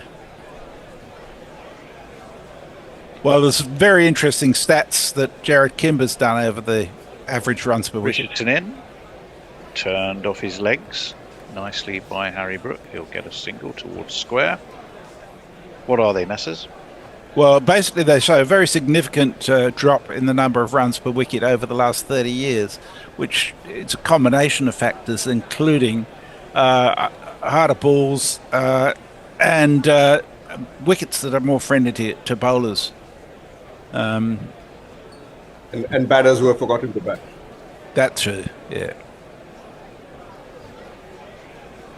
I think I'm right in saying this England team only 3 survivors from the last test in 2021 at the MCG. That's pushed into the onside. Whereas Australia would have had more. They obviously lost one with Cummins, but I think they were due to have about 7. As you said, they've been a pretty, by and large, settled side of Australia, but there's been a much higher turnover amongst the England ranks. I'm just looking at the wickets that when Richardson got that 5 for 42 at Adelaide in 21, the wickets he took were Hamid, Burns, Wokes, Joss Buttler and Jimmy Anderson. Wow. So none of those 5 are here, of course. That's dabbed towards gully. No run. So you're saying Richardson destroyed all their test careers? Well, Hamid, I think, I've got a feeling, just got a sneaky feeling Hamid might come again. I'm pretty sure Burns won't. We know Wokes won't. We know Butler won't in the red ball cricket. And we know Jimmy won't. But Hamid, I just do wonder. I'm not necessarily sure that book is closed. Yeah. He was a good bat. I mean, I don't see why he couldn't come back. Round the wicket comes Richardson to the left-handed Stokes, who, not a pretty shot, but an effective one just to defend it into the onside. It's the end of that Richardson over, just a single from it, 62 for 4, England, and back to Messrs for your communications. Mayank says, back in the good old days when so many test matches were drawn, actually, cricketers used to play a practice match or something for the fans when matches were washed out or ended on a day 3. They should be forced to bring that back. That's never going to happen. No, it's not. Music Cats King says, as I commented earlier, it seems that Stokes' leadership has settled Harry Brook down. Yeah, it does look like that, doesn't it? Ruben Loganathan says, even Root has been performing mediocrely, except for his 100. How much long more will he be played based on past performances? He's still... I mean, this has been an aberration when you look at his cricket over the last 2 years. Scott Boland over the wicket. Nicely played by Harry Brook. Gets forward, angles the bat, steers down to deep backward point, and gets a single. So his runs have come in rather he was a bit frenetic when he came in, as we saw. Seems to have calmed himself down a bit, and is now taking the 1s and 2s as he needs to, and looking, dare one say, Hendo, reasonably settled. Yeah. But who knows? That could all change ever so quickly. Hello, boy. It's not breakfast time. One of my cats is thinking, because I'm sat here, it's going to be breakfast time. And he's not wrong, he's wrong. Boland in, down the track comes Stokes. But doesn't really get all of this. It's not, the ball is going to die just before it gets to the extra cover boundary. They will come back for 3. Score moves on to 66 for 4.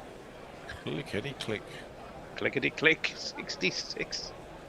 You just can't help it, can you, when you hear that number? You've got to go into bingo caller mode.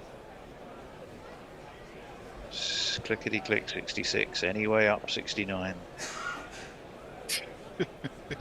That was uncalled for. I don't know. Sorry, I'm just. That's defended. The joke, terrible joke my dad used to tell me was about you remember when you used to hire boats? And the man with his megaphone going, "Come in 99, your time is up." And his mate goes, "We haven't got a 99. Are you in trouble, 66? There we are, you see? One of my dad's jokes gets a laugh from an Indo. You do know that your son says... You do know that, Tony, that your son says one of those terrible jokes my dad tells. Well, I still do. Yeah. Bolland, in he comes. Forward comes Brook, pushes back to the bowler. Bolland, that's interesting. Did he Bolland in his follow through was played towards him by Brook. There's a nice piece of footwork by Bolland, who then kicked it back. Stoke and Brook could very easily got himself in trouble. It's very good presence of mind. Yes, but he's a brave man if he's willing to injure himself, kicking a ball coming at him from the batter. Yeah, I don't think Harry Brook really quite got hold of it. Very impressive footwork from Scott Boland and accurate. Oh, that's close. Huge shout out. Lovely ball. I'm afraid Harry Brook's entertaining resistance comes to an end. He's gone for 41. He's not reviewing. He's walking. That looked as salmon trout as you're ever going to see. And Boland has got his wicket. Oh, you do wonder, might this be the start of a cascade of wickets? No, and as I look at that again, it was a bit leg-sidey, wasn't it? Oh, middle and leg. Yeah, I guess middle and leg, and he wasn't very far forward. Harry Brook has just gone. It is 5 down for England. They haven't got to Australia, so they've slipped behind once more when it was all going so well. Remember, 89 was the target to try and get to before losing another wicket. Well, I'm giving that wicket to Shining Knight. He had just sent a message saying, "This is my first series watching England in a bit. Is Harry Brook this exciting all the time?" Well, yes, often, but not always in a good way. Yeah. Sometimes in a good way, but not always. Right, now, is this Jamie Smith we're about to see? Yes, it is. 1 ball left to Boland. I think we're due a change. If the Bear wants us to do one more over, we probably can, given that it's a long evening session, given the early tea after Australia lost their last 3 wickets on 152. The all happened very quickly, and suddenly we found early tea was taken rather than sending England out. Now, Jamie Smith has not had a great time of things either. How is he going to cope with the pressure of a full MCG, B, the fact that England are once again right under the pump? How will his technique measure up? In the end, I think you'd have to say Harry Brook did pretty well, in as much as he's the top scorer in the match so far. Boland in, forward comes Smith, and he's off the mark straight away. He's nicely played that out. Wide of mid-on, Mitchell Stark was the fielding. They come back for 2, an eventful over, 5 from it, but crucially the wicket of Harry Brook. It's 68 for 5 after 17 messes. Vinyl Island 6386 says, "I saw the bowling out of Australia in highlights and then tune in to see an early England collapse." Time for change. And Beer Better Gummy Shark says, "Marnus only averaging about 24 over the past 3 years. He has to go." Okay, I shall see to the wonderful Mog. Thank you. And I shall see you tomorrow. Cheers all. Okie dokie. See you later. Yeah, Mark, hello. Hello. Well, what can you say? I mean, some respectability there by Brook. I was hoping he'd go on, but no. It's a tricky wicket, you have to say, especially against new ball. Stokes gets an inside edge onto his pad and there is no run. Yeah, game's been in fast forward since I was on last on, and The wickets been.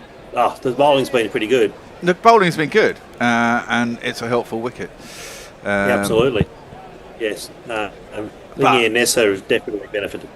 Yeah, definitely, absolutely. I mean, some of these balls are moving quite a long way. But still, it's not really an excuse. England really should be able to get 150 fucking two. It's Stokes goes to leave that one and it bounces up and gets the underside of his bat and goes to the slips along the ground, and there is no run. It's a bit depressing if you're an Englishman, it has to be said. Bit hilarious. Yeah, it's just fucking so predictable. The ineptitude has got me actually hoping Australia crushes the living shit out of these losers. And that's very rare. That is a very rare feeling. Well, yeah, I mean, it started with Duckett, really, didn't it? Richardson's in. Stokes plays it up towards mid-on. There's no run. I mean, he was trying to turn one into the leg side. It seemed to go on him a little bit and maybe stuck in the pitch a bit, and he just flopped up a catch. And from there on in, it was just a nightmare.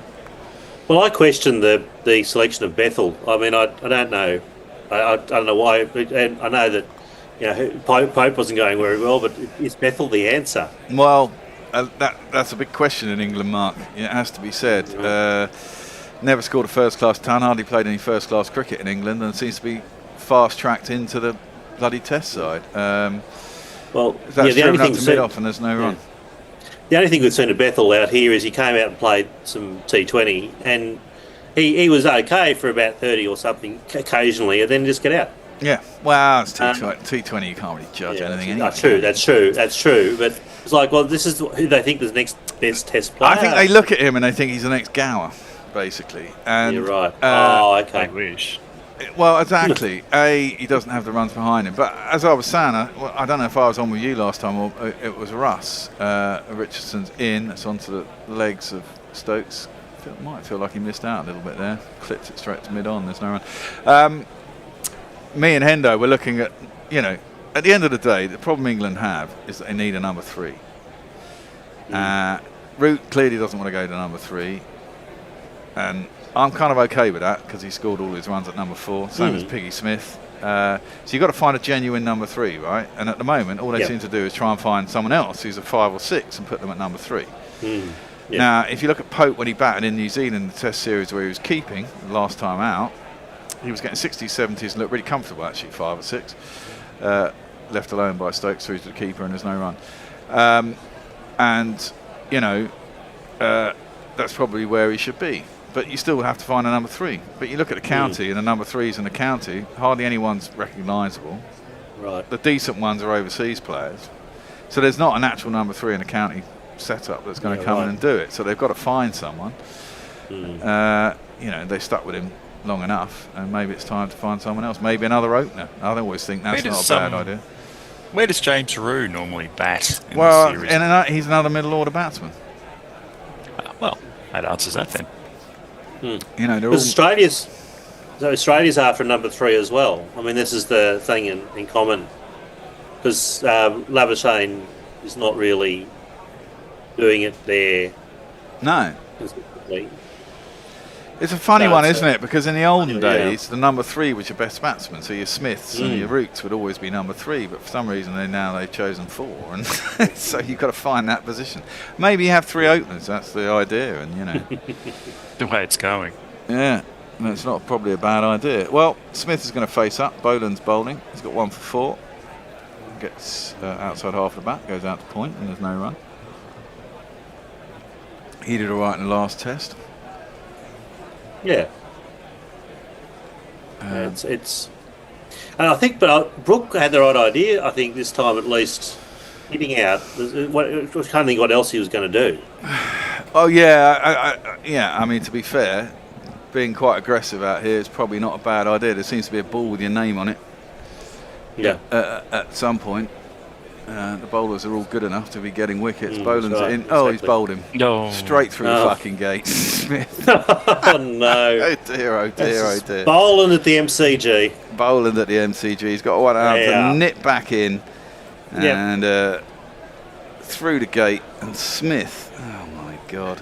Gone Is for there a two. way they could make England follow on? No. Another one bites the dust. Get it over with. I think that is going to be out, Fred. Another one bites the dust. I mean, that's come back quite a long way. Yeah. No, it's a beautiful bowl. And my wife's turned to me today and she said, "Are you going to see any play tomorrow?" That's pretty much what it's like how this test is going. How much play will I actually see when I go tomorrow?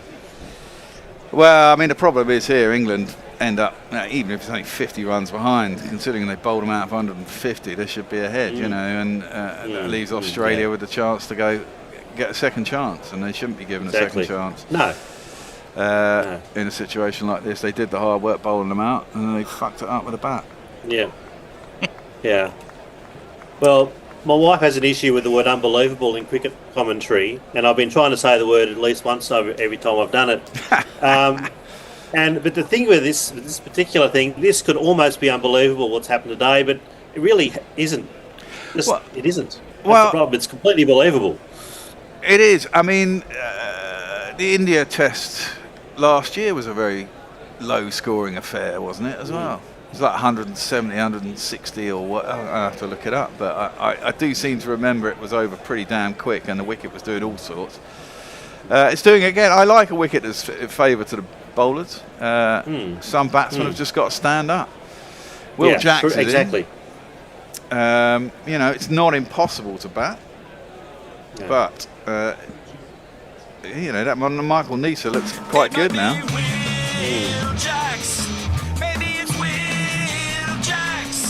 It's probably Will Jacks. Yes, Will Jacks. I mean, Jacks is a genuine batsman. Quality 47. Yeah, he got a good 47 in the last test. I think this is a different ball game here. Adelaide was pretty flat and not doing a lot. This is not flat and doing a fair bit. Boland, 2 for 15 coming in. Down the track comes Jacks. Well, he might play a T20 like innings. He's decided that attack is probably the best form of defence. Got beaten on the inside edge though, through the keeper. No run. You wonder when Stokes will feel the same. Who's next? Cass. Trying to think who we got left. But Stokes usually hasn't played a lot of that. Yeah. Sorry, say again? Mark? No Archer, no England. Oh. Yeah, I mean, what? I was going to say, but how much Stokes really hasn't played a lot of the bish bash bosh stuff. No, well, I think he feels that he's responsible as the captain. So he hasn't really. So I haven't seen him do a lot of it. So no, well, I think when he gets to a certain point, when he's with a certain batsman, he would do. But you know, a quick 50, 60 here, you're virtually at parity, aren't you? So yes, it's almost worth taking a risk. I mean, it's only 25 runs each. You're virtually there. So it's there is something to be said for it. Down the track at the bowler becomes Jacks, plays it up to mid-on, there's no run. I'm just trying to think who we got left. We got Gus as well. Gus can hit. Gus, and you got Gus, Bryden Cars and Josh Tongue. Tongue's the worst. Gus got a fucking test 100. So he's not going to get one here, but you never know. Cast wasn't too bad. Cast wasn't too bad in the last test in Adelaide. Another flat wicket. Yeah, he certainly can bat. He's quite agricultural, but he's certainly capable. He's got a couple of first-class tons. Gus Atkinson can bat, but I mean the wicket's doing all sorts, isn't it? So down the track comes Will Jacks. He's just about got it over cover. He'll get himself off the mark. There's some Khawaja chasing back. Yeah, he's not there for a long time. Well, the thing is, if you get away with it to start with and you get your eye in, you might be there for long enough. Yeah, true. I mean, isn't that the theory here, I guess? That was what Brook was trying for, I suppose. Yeah. Oh, he hit a couple of sixes, and they were nice shots. Also, super chats. Go for it. Greystoke 666 for $2 says we have flake in chat and calamari in comms. Hungry. A lot of layers there. Jehan Riaratnan for $7.99 says a lot of sea movement today. The Jamie Smith ball decked a mile. Why so much grass left on the pitch? I thought Cricket Australia would want 5 days after Perth. Well, I think particularly with the MCG, isn't it, that they after the Test match we were talking about earlier with Russ, Jai Richardson's in. Clipped nicely by Will Jacks behind square. Is it going to beat the bowler? No, it's not. Boland's around, but they should get back for. Oh, they're coming back for a third, and they get her. There's a Test match drop-in pitches, isn't it? So yes, in 2017 when England were out there, Cook got a double 100. It was the most boring Test match you've ever seen in your life. It was the deadest of dead pitches. Did fuck all for the bowlers, and was just really dull. And I think Cricket Australia changed after that, didn't they? And they basically decided they wanted a little bit of life in the wicket. Maybe it's got a bit too far the other way. Maybe there's too much grass on it. But hey, I like cricket that moves on. Well, I think last year they got the mix right. Last year was I had a little prod at that, did Stokes. So we had some good batting from. I think Smith got a century from memory, and you had Nitin Kumar. I think got quite a good innings for India. So last year wasn't too bad. But yeah, they're definitely gone for result wickets ever since that horrible blame Alistair Cook. Yeah.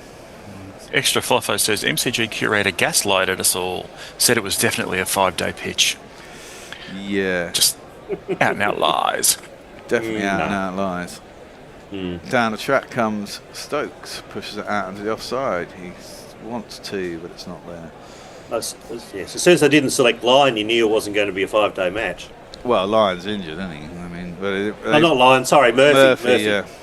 Yeah. So as soon as you don't have a spinner, you think, it's one of those wickets. Okay. Well, yeah, obviously the other thing is that Lyons comes to the end of his career, and then they're going to have the next problem of picking the next spinner, isn't it? And that's right. It's the perennial problem that England have had for, the last spinner we had was Swan. Murphy, Kuhneman, Rocket Shirley. Oh man, we cycled through a lot. I think, that one's come back in. It's hit the pad, but I think it's hit quite high. No appeal, no run.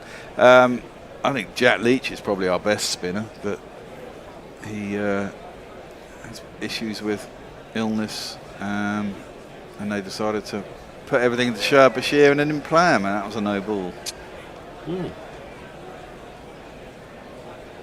But to be fair, this is the fourth wicket where it doesn't look like you need a spinner anyway. Sydney, they will. Yeah, you'd have thought so. You wonder if Shah Bashir will get a game there. That one's into the pads. Maybe an inside edge onto pad. It's gone out of the leg side. They're going to leg it back for two. It's going to be tight, but it gets there. Well run. That was close. Yeah, it was. No, because Sydney's not a drop-in, so it generally doesn't change, and it's usually the spinner in Sydney. Yeah. It's always been famous for requiring a spinner. But then England won't worry probably about Murphy. To a certain degree, you're playing bowlers with reputations, and yes, true. That's what I was listening to our podcast in between. I think that's a big thing, That's into the leg side, turned by Jacks into a gap. He'll get himself a single. I think that's the problem with England's attack, although it's fast. We were saying this earlier, at the end of the day, there's no reputations in the English bowling attack, apart from maybe Jofra Archer. And so there's nothing for the Australians to actually be scared of. Matt, they can bowl well and be good, but there's always that extra thing when you're facing a bowler who's got 400 Test wickets, 500 Test wickets. You know that they're good and they've been around for ages, and you know that they're wily and blah blah blah. And there's always something in the batsman's head. Good stop by Cover. Nice. Khawaja. Nice It was a work. nice drive by Stokes, but couldn't thread it through, unfortunately. End of the over. England are 77 for bloody 6. Mog. Right. Anthony Historian says, or hear me out, come out, take a few overs to look at the ball, get your eye in, and then play the balls you bowled, not the ones you wish you were bowled. It's like England don't understand the difference between a new and an old ball. Well, No, they should just play the 30 overs while the Kookaburra is effective. I mean, that's some of the. I agree with that comment. Sai Sandeep Koratala says, what a joke of a pitch. Well, is it? Or is it the I don't people know. that are performing the Sure. comedy? Yeah, it's difficult, isn't it? I mean, Yeah. certainly the pitch has offered something to the bowlers. That's defended by Jacks, square on the offside. There's no run. But we are seeing at the moment that even now, Stokes has shown that you can just play a patient innings and get by, and you can stay in. Yeah, he has been beaten a fair few times on the outside edge. But he's still in. I mean, Yeah. Khawaja did it, and Carey did until he fell for that trap. So yeah, it's doable, but not easy. It's not easy, exactly. Oh wow, there's a big appeal for an inside edge. Has he been given? Looks like he has. Is Jack's going to review it? Nope. England there you are go. 7 down. Boland again on the MCG. That one was a fucking cracking delivery. I mean, that's come back in a long way. Yep. Cut him in half and got an inside edge. Not a lot you can do about that. No. Another one bites the dust. Yep. Another one bites the dust. I think that is going to be out, Fred. Another one bites the dust. Yeah, the pre-tour talk was all about Boland not being very good and England going to go after him and all that kind of stuff. Well, that's really come off, has it? Well, they did in England and they were quite successful doing it, to be fair. And we all thought, I thought he'd be really quite useful in England. Just because he is that guy who sits it on a length and England nibbles it about. But they certainly got after him in England and put him off his lines and length. But he's on home territory, It's a ball game, isn't it? He knows the score. Especially this one. Yeah. Especially this one. It's been very good today. I'm presuming the next man in for England is going to be this guy. Look, I've got to go to the loo. So hopefully not a bowl ball before I get back. Short. That's 3 wickets in a row. Gus, hat-trick, son, a bowling impresario. I suppose I'll read out some of these here messages. Good idea. Paul O'Shaughnessy says, I have some prime day 3 tickets going for a bargain. Any takers? There's a little bit of slagging off of Rob Key. Really? That's surprising. I'm as shocked as you. Ruben Logan Nathan says, will England reach 100? Oh, this will be the one most people will be watching to see. I wouldn't. I'm going to say yes, they will, but not by much. Beer Battered Gummy Shark says, Stokes about to be left stranded on 25 not out. And Chris Coomer says, Australia will make 450 next innings. And they'll probably just do it all in one day tomorrow. Sure. Music Cats King says, but on the contrary, the SCG got a lot of controversy from AFL this year, with players slipping over or getting injured jagging ankles on a sudden hard surface. Goodness me. So I remember those games. Yes, there was it wasn't the wicket so much. It was, the ground was because of an Andrea Bocelli concert. It became a very famous concert. They ripped up the turf and did things because of that concert. Oh, they didn't rip up the turf for the Metallica show, which may not have been there anyway. But what a delightful display of dismissals we're getting. Yeah. I thought a bit for a minute I was going to do ball by ball, and I was slightly scared because I'm still new to all this. So, how did we pick you up, Mark? Are you a long time listener? Are you just... I'm a long time listener. Also, I've got I'm friends with Dan and Kat. Oh, okay. Kat, and also Russell. So that's how you got me. But I've been a cricket fan for a long time. My wife's been to India a few times to watch the Australians go around, so we kind of both big cricket tragics. Yeah. It's always a bit of a lost cause going to India, isn't it?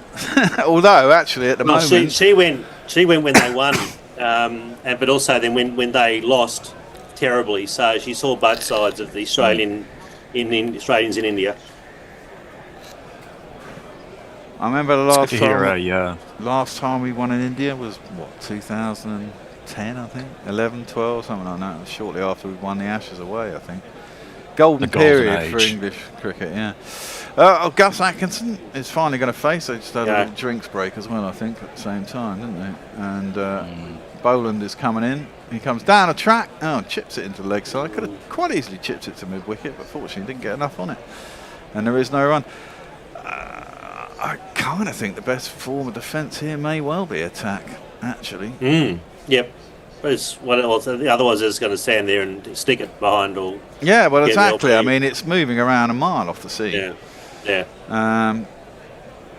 You know, that's a cracking ball that got Will Jacks. There's not really a lot you can do about that, to be fair, for Will Jacks. 25 wickets on day one in 1901-02.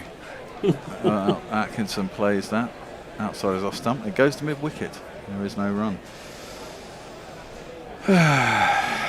Wow, yes. 20 wickets on day one in 1894-95. Wow, there's a interesting wicket. Well, yeah. Probably stick. 25. See, 1901-02 wasn't a good time for MCG batsmen, was it? No, exactly. 25 wickets for 221 runs. Bloody hell. Down the leg side, flipped wristily. There's no one out there. Could get rid of a boundary. 4 runs, useful runs. We're into the 80s. Woohoo! Racing along. The excitement is real.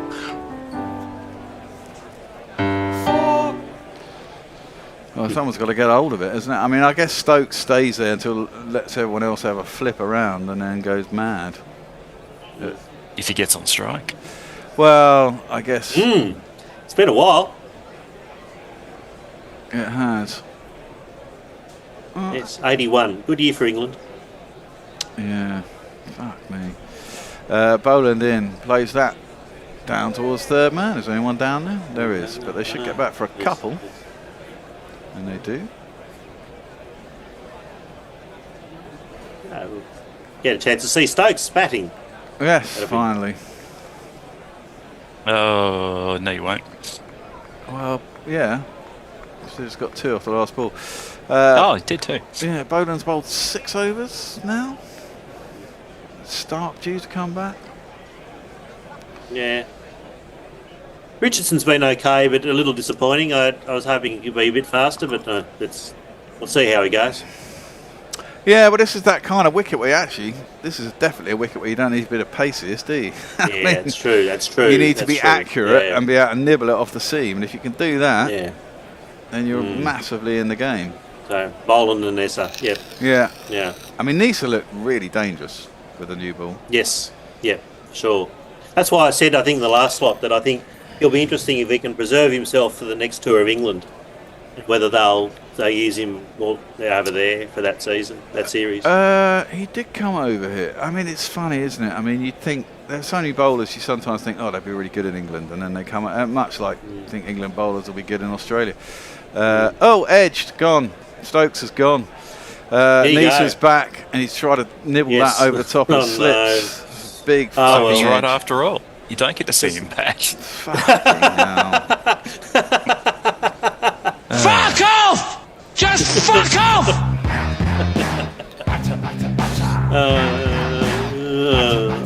Wow. On your right, mate.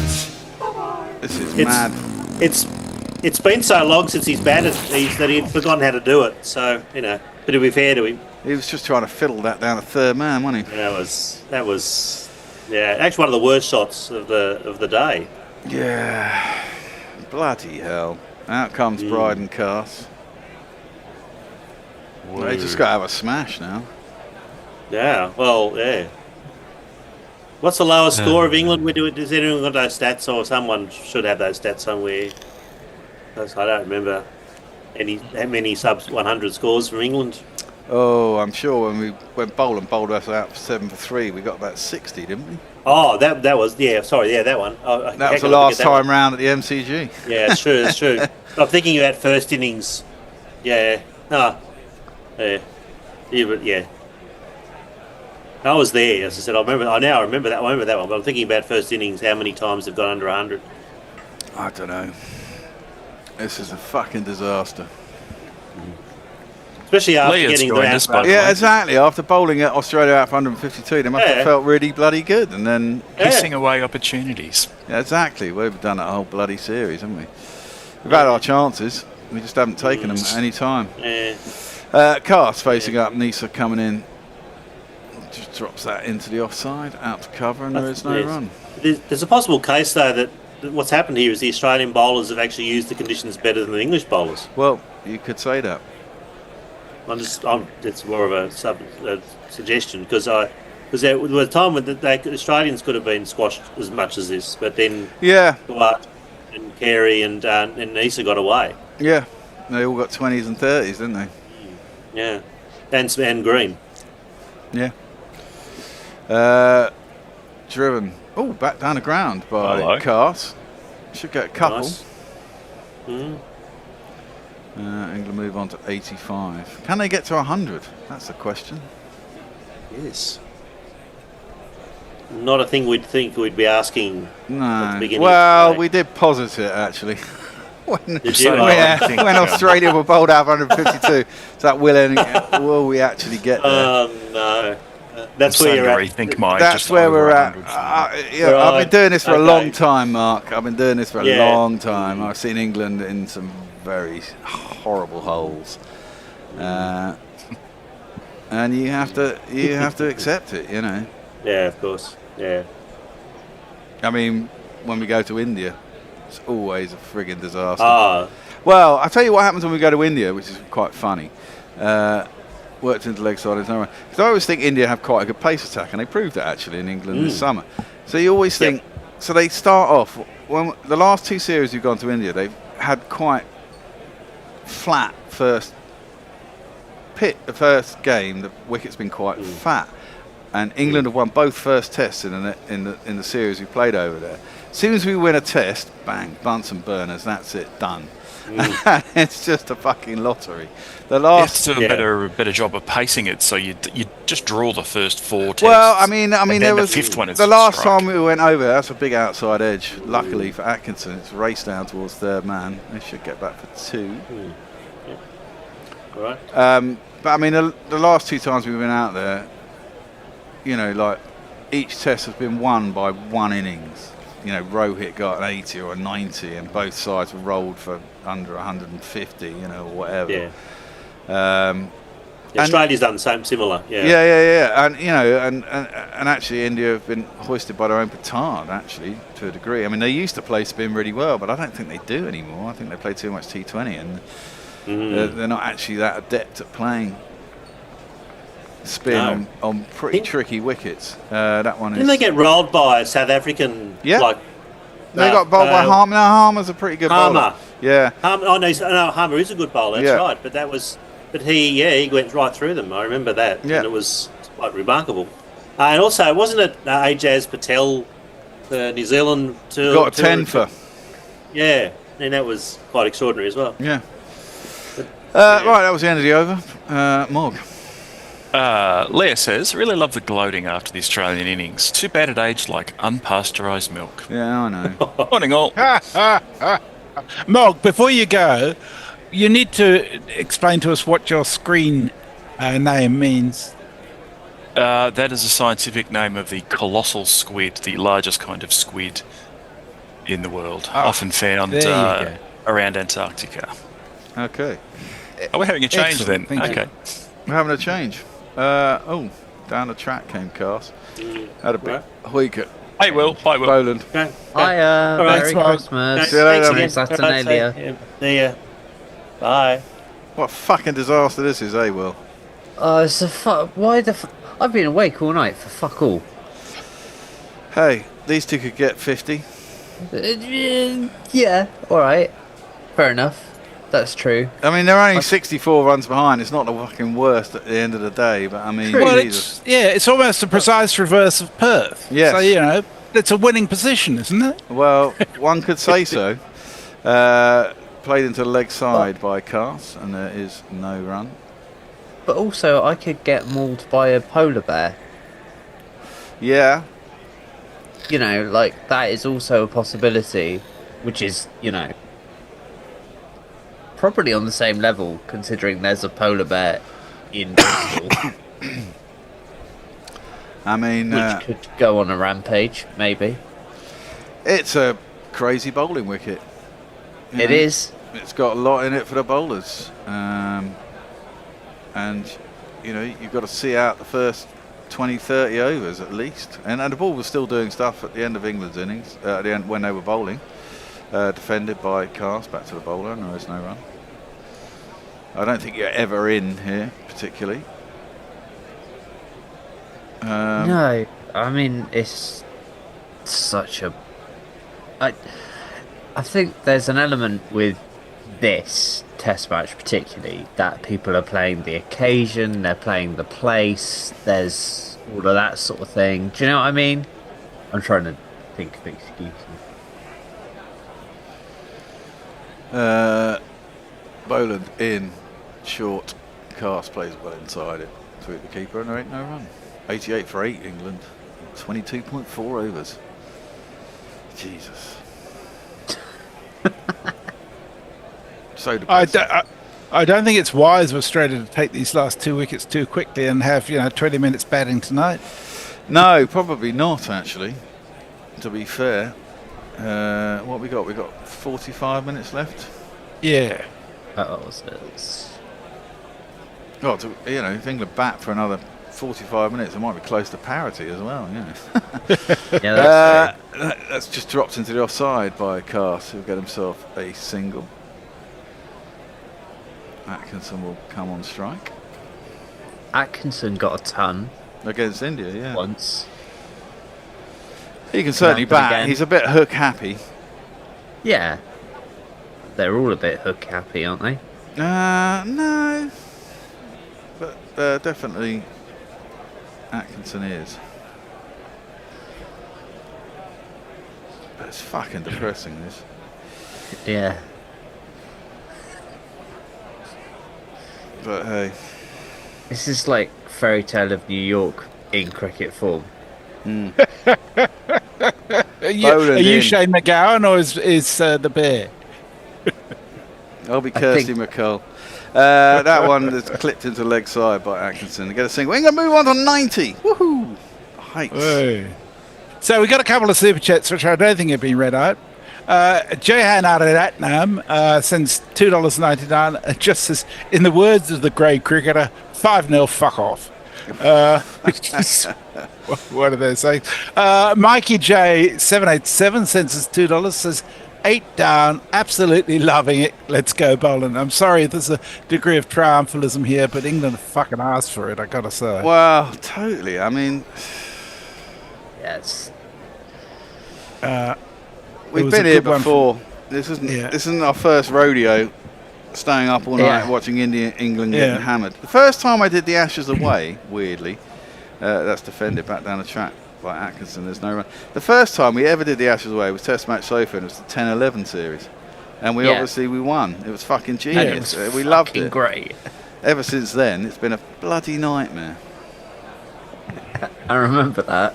The days of the sprinkler, as I recall. Yes. It was so enjoyable. I was listening to you guys and thinking, you must have been about 10. I was about 16, yeah. I was a child. worked into leg side quite nicely by Atkinson, actually. He'll only get a single out to a sort of deepish mid-wicket. I mean, I remember Shane Watson getting run out. Was it the MCG? He got run out of the MCG? Hit one straight to a player and run himself out, and all sorts of weird shit was going on. It was hilarious. Well, I bet you and Norcross were well and truly maggoted by the end. Oh, yeah. That was in Nunhead. Yeah. My flat in Nunhead. I remember emailing you at like 4 in the morning on the 27th. Defended by Cast back to the bowler and there's no run. And saying, I'm supposed to be revising for my GCSEs, but I haven't touched a textbook. And it's all your fault. Can I have a job? Yeah. And here Didn't I am. pay all that well. No. Still doesn't. Yeah, but sometimes it's quite nice when things, work out. Yeah, 14-year application process. Yes, exactly. Yeah. Defended into the covers by Cast and there is no run. Be interesting to see what everyone says. I'd be interested to see what the press say at the end of this. Oh, I know. Well, can't blame Snicko. Can blame the pitch. Well, this is it. I don't think you can blame the pitch, but both sides got to play on it. I just think you've got to be a little bit more adept on it. I mean, I don't want to be part of a pile-on, but I really do think it's time McCullum took accountability. That's defended outside the off-stumper zone. I mean, there's something to be said for that, but the players have to stand up as well. I mean, the players. I don't disagree. The players are the one who are actually playing the game. I mean, there's only so much McCullum can do. I agree. I think he's fucked with their head so much that Brooke doesn't know whether he's Arthur or Martha and plays crazy shots. I think also, in terms of dealing with the press, they need to stop doing an Alex Ferguson and sending out Steve McLaren. Well, that's gone a long way up in the air, straight down someone's throat at long leg. Yep. Boland has caught that. Sake. That was kind of predictable, I suppose. Top edge. England lose their 9th wicket, and they are 91 for 9. Cast goes for 4. For fucking crying out, fucking loud. And Nisa's got 4. Top edge, for fuck's sake. Oh, no, he's out. Excellent. Top edge, for fuck's sake. Oh, no, he's out. Excellent. Top edge, for fuck's sake. Oh, no, he's out. Excellent. Yeah, I think that may be a jingle for the other side, batting. Well, of course it is, but, Yeah. It is one of my favourites, though. And the historian says, I'm Australian, but watching this is insulting to cricket. It's one thing to be shit. It's another to be shit while playing like you're the greatest on the earth. I would say to you, Anne, if you're watching this, both sides, look, you're going to have 20 wickets for less than 250 runs, roughly. Yeah. Yeah. There's something in the wicket, mate. It's not, Australia weren't. Yeah. Didn't cover themselves in glory either, mate. Oh no, the Australian batting was poor. I thought, but some of the English batting has just been fuck-headed. Well, It really yeah, some of it, but actually, a lot of good balls have got a lot of good people out. Oh yeah, with a lot of decent seam movement. I mean, that was given away. Stokes probably gave his away. Root was got out. Duckett. Well, no, actually, if you look at the ball that Duckett got, it actually went quite a long way off the seam, and he was playing it on the line on his pads, and it squared him up. I reckon and it's being bowled at 140 kilometres an hour, nearly 90 miles an hour. So that sort of movement does do someone. I mean, his brain is a little faded, and he's not on form. Crawley got a ball that went across him and did a decent amount again. I mean, he's prone to get out that way, but then lots of batsmen are prone to get out that way. I think the wicket is accountable for a lot. That one, Atkinson, just defends, and there is no run. I don't know. I think there's been some reasonable bowling, I think, on both sides, particularly Tongue. and most of the Australians, and I think some poor batting on both sides, to be honest. Yeah. But I think once wickets start going, I think everyone's head goes a little bit, doesn't it? And they see they see demons in the wicket and all that sort of stuff. Boland 3 for 24, pulled. Oh, is that going to be? Oh, I think that's going to be 6. That's 6. Top edge. Oh, 6. if it was bloody flat. No, I think it was top edge, but I think it just got over the boundary. Yeah, it was a 6. Ooh, look at that. Lovely. Every run counts in this situation. Yes, please. It was short. He got it fine enough. I mean, there is a man out there, and he took it on. Well, Atkinson is a happy hooker. He rarely turns the opportunity down. So England move on to 97 for 9. Down the track comes Atkinson, trying to slap Boland back over his head. Doesn't get anything on it, goes through the keeper, and there is no run. 4 more runs, and we'll get to, 3 more runs, we'll get to 100. Oof, the heights. That'd be nice. The heights of triple figures. They'll have to put everyone on oxygen for a bit. At least someone to get away with it for 5 overs, don't we? Really? So England led Australia by much. 40 runs in Perth on the first innings. So yeah, they did. So that's down the leg side, and there is no run. In a low-scoring game, I think if you're batting last, you've actually got a fight puncher's chance. If someone this England team are better at chasing anyway, largely, aren't they? Yeah, lowest totals in Australia since 1946. Well, if we get 104, we're off that list. 105. We need another 8 runs. Boland is coming in. It's down the leg side.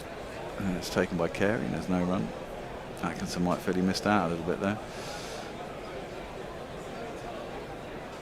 He's got 3 for 30 and 7.5. Well, at least it's not 7 for 6 or whatever it was last time. yeah. I mean, that's it. If England managed to roll them for, I don't know, 200 in the second innings, and they're chasing 250, and what will hopefully maybe have quietened down as a wicket, they might fancy their chances. Yeah, maybe. He's doing all right, Boland, isn't it? This is his 18th Test match, and he's averaging 17.95. A lot at home. That one goes over the top of the stump through the keeper, and there is no run. End of the over. We're looking at the shoebox again. We never saw, actually, the result of the ball that got Harry Brook out. In terms of... Yeah. A lot of talk about England and India. Sorry. Oh, we got another super chat from the Pawn Bot, who's sent us $4.99. It says, is there an intergalactic highway coming through Melbourne making a hook turn? How are you feeling, Bear? I'm feeling quite depressed, Pawn Bot. I was quite happy when we bowled them for 152. I thought we did quite a good job, but not a good enough job. That's driven out to mid-off. They go for a single and they get it. That was tongue off the mark. Nisa has 4 for 36. Fucking hell. Oh no, it's mad, isn't it? God, this is insane. Isn't it, We've Joe? all seen quite a lot of cricket, and this is mental. Yeah.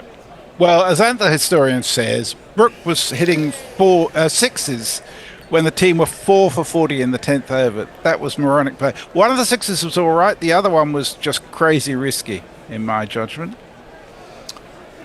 Yeah, you're right. But then you look at the ball he got out to. It was a fucking cracker.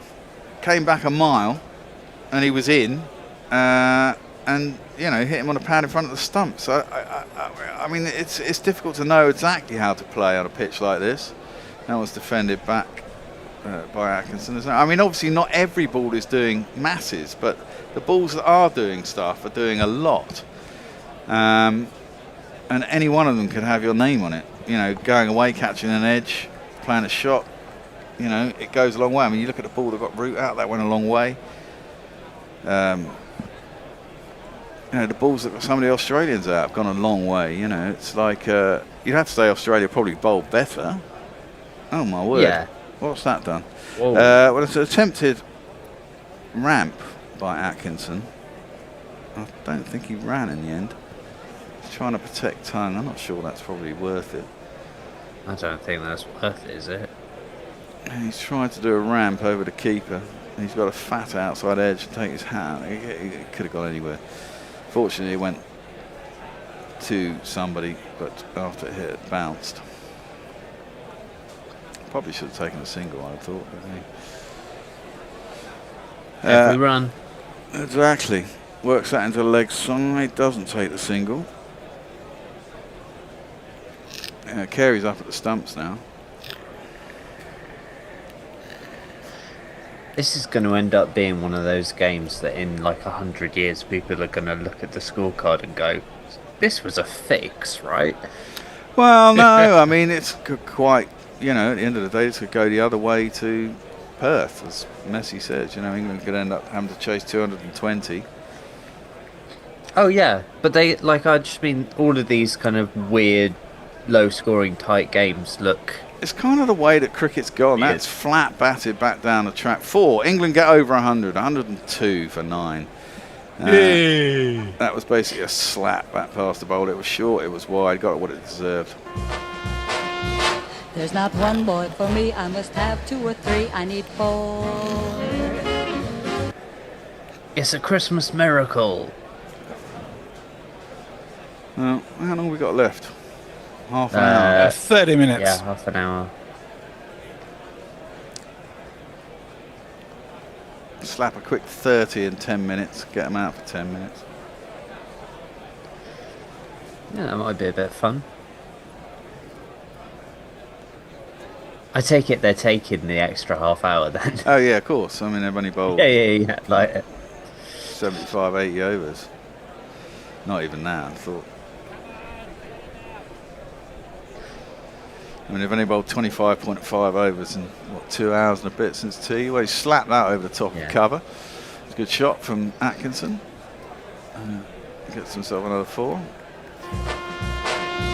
There's not one boy for me, I must have 2 or 3, I need 4. England move on to 106 for 9. We have another super chat from Johan Aratnam, who sends us $7.99. You're very generous, Johan. We appreciate that. He says, similar pitch to 4 years. Was flat against South Africa. Warner had 200. I think Carey got 100. Green took a 5. South Africa were out for 180 out in the first innings, and Australia won by an innings.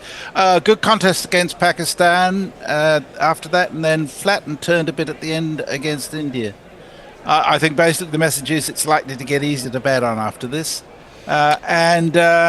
GC Pawnbot for $1.99 says, we're in the 7th circle of IPL. Yes. Which reminds me, we should keep an eye on the GPL. Did anyone enter? Yeah. Yes, but the top guess was 241, and we're already well past that. Yes. That's a very modest guess. Defended to the offside, and there is no run. So it's £164 up for grabs tomorrow. I'm glad it's working, because I've had a go the last kind of couple of days, and it's just eaten the cash, which I don't care about. It's fine. Like, I'm doing it mainly to put money in, but... Well, tell the bear to check the PayPal, and he can credit you the tickets. Oh, I don't... Like, I'm good. I just... Inside edge onto pad, Tongue facing up to Boland. I just didn't know whether it was being buggy, that was all. No.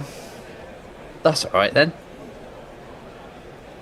I think it was probably me doing it at 3 in the morning then. Well, yeah. And being awake, and... Yeah. England, 106 for 9 in 26.2 overs. A trail by 46 runs. Atkinson's 24. Tongue is 1. England basically have only got 3 players got into double figures, I think. Brooke Had a decent 40 odd, but played in the leg side by Tongue. Wants a run, but it's not there as it's played to mid on. Boland hasn't had a break, has he? He's into his 9th over here, I think. It's mad. He's one of those guys that can just keep going though. He doesn't run in hard, I guess. Yeah. Yeah. England had a couple of goes where they had 7 over and 8 over spells, didn't they? Yeah. Cost can do the longer spells, so can Atkinson. Well, Tongue's facing up, Boland in. Nibbles passes outside edge through to the keeper, and there is no run. We have to run off to the loo again at the end of this over. There's no one here to take over for me in the studio, so hopefully I'll get back before the next ball, but if not, Nessie will cover you. Yep, someone will cover we got them. you. As it were. Yeah. Boland 3 for 30 in 8.4 overs. And Tongue facing up. England trailing by 46 runs. Having bowled Australia out for 152. Pathetic. Boland driven back. May have been a drop catch, but would have been very hard by Tongue. And there is no run. Let's have a look here. It was on a full. It was a potential catch. That could have, yeah. Difficult on a follow through for a bowler. Yeah. They either stick or they don't, and it didn't, thankfully. Last ball of the over. Josh Tongue facing up. Full, well defended by Tongue. Up to mid-off, no run. Carry on. There's considerable discussion on the chat about hook turns in Melbourne, which are a Melbourne thing about how you turn right when there are trams around, which is probably too hard to explain on air. Watch Australia make a big score in the second innings, says Joseph Relf. Sorry. Bethel was a masterstroke selection. Well, talk about being set up to fail. That was almost inevitable, wasn't it? To put someone at number 3 who's had no practice, no experience at number 3, and pretty much taken out of the county system for the last season. Yeah. He's played no cricket. He's 12. Yeah, so, as Backseat Driver Dude says, someone explain to me how Bethel got a game averaging under 30 in first-class cricket.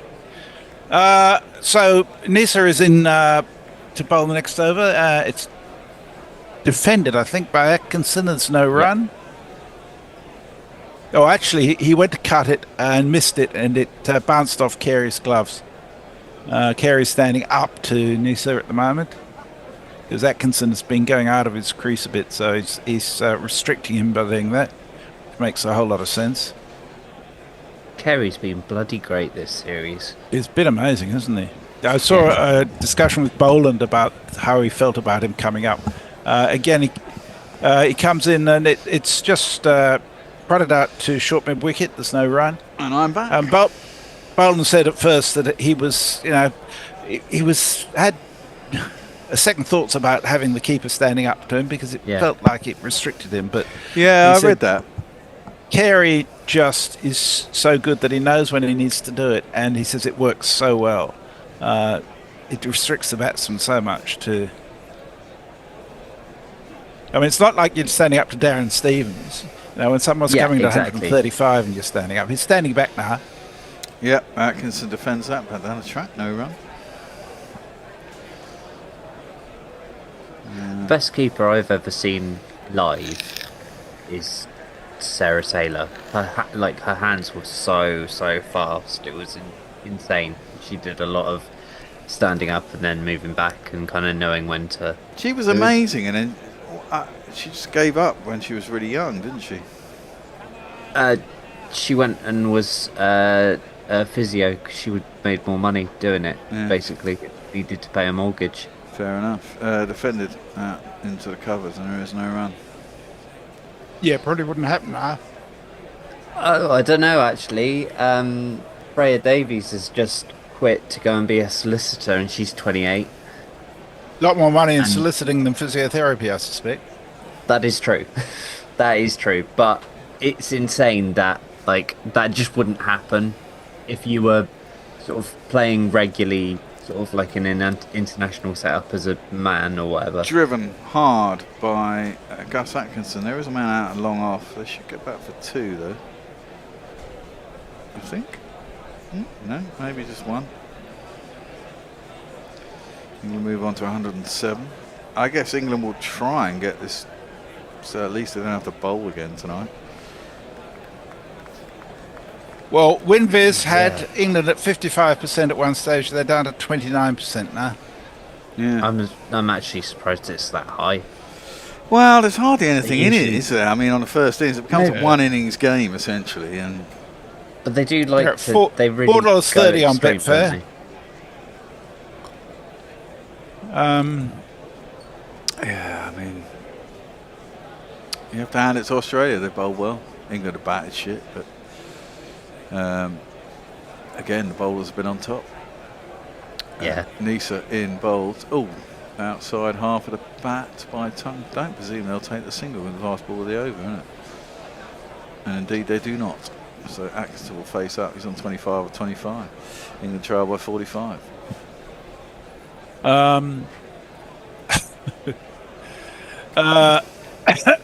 Can't wait to hear what these tossers on Sports Talk have to say about this, says Joseph Rowe.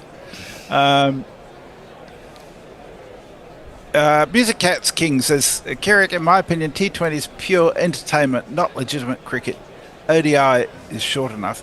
The more I watch T20, the more I think this is just silly. It's just a waste of space, really. Yeah, it is. It's so forgettable. But unfortunately, it's taken over cricket, really, hasn't it? I mean, Stark is going to come back into the attack. He's bowled 5 overs. He's got a couple of wickets for 20. And he's going to bowl at Atkinson. This could all be over this over. Oh, yeah. I mean, what have we got? 18 minutes left, so yeah, would get a couple of overs. I mean, I wouldn't put it past Stokes to declare right now. Well, he's come around the wicket as Stark to Atkinson, who just defends that up to basically a very deep set, but not on the boundary, long off. He's also bowling in his jumper. Well, it's cold. It's cold for an Australian. It's only about 17, 18 degrees, I think. Yeah, it's 15. However, will they 15.8. 15.8. That's pretty nippy, isn't it? Really, for Australia. For Australia, yeah. Sun's out though. He's around the wicket again. Outside half of the bat. Again, they don't run. I'm never sure about this tactic. You've got 2 tail enders in there. Whilst Gus Atkinson can bat, it's not exactly world class. No, it's not worth farming, I don't think. Well, how many 4 balls are you going to get unless you take a risk anyway, you know? Yeah. Anyway, around the wicket comes Stark. I mean, and down the track comes Atkinson, hits it straight right down the ground. It's a good shot, actually. He's not going to get. Is he going to get back for 2? I think they did get back for 2. Yep. So England move on to 109 for 9. Partnership's 18. Oof. The height of 18. No. And Atkinson's on 27 off 28. He must be what, 3rd top scorer? Second, I'd have thought, wasn't he? Yeah. Brooke got 40. Stokes only got 16 or 14 or something. No one else got any runs. Did any of the Aussies get a decent score? I think Nisa was the highest score with 34, 35. Yeah. Wow. 35 Nisa got. Defended Kouaj back to got the bowler, no 29 and Carey got 20. So not 50 in a game yet. It's crazy, isn't it? Isn't it? It does look like the pitch is starting to flatten out a bit, doesn't it? I'm not sure that's the case, Messi, actually. I think it's still got quite a lot in it. Yeah, I think so too.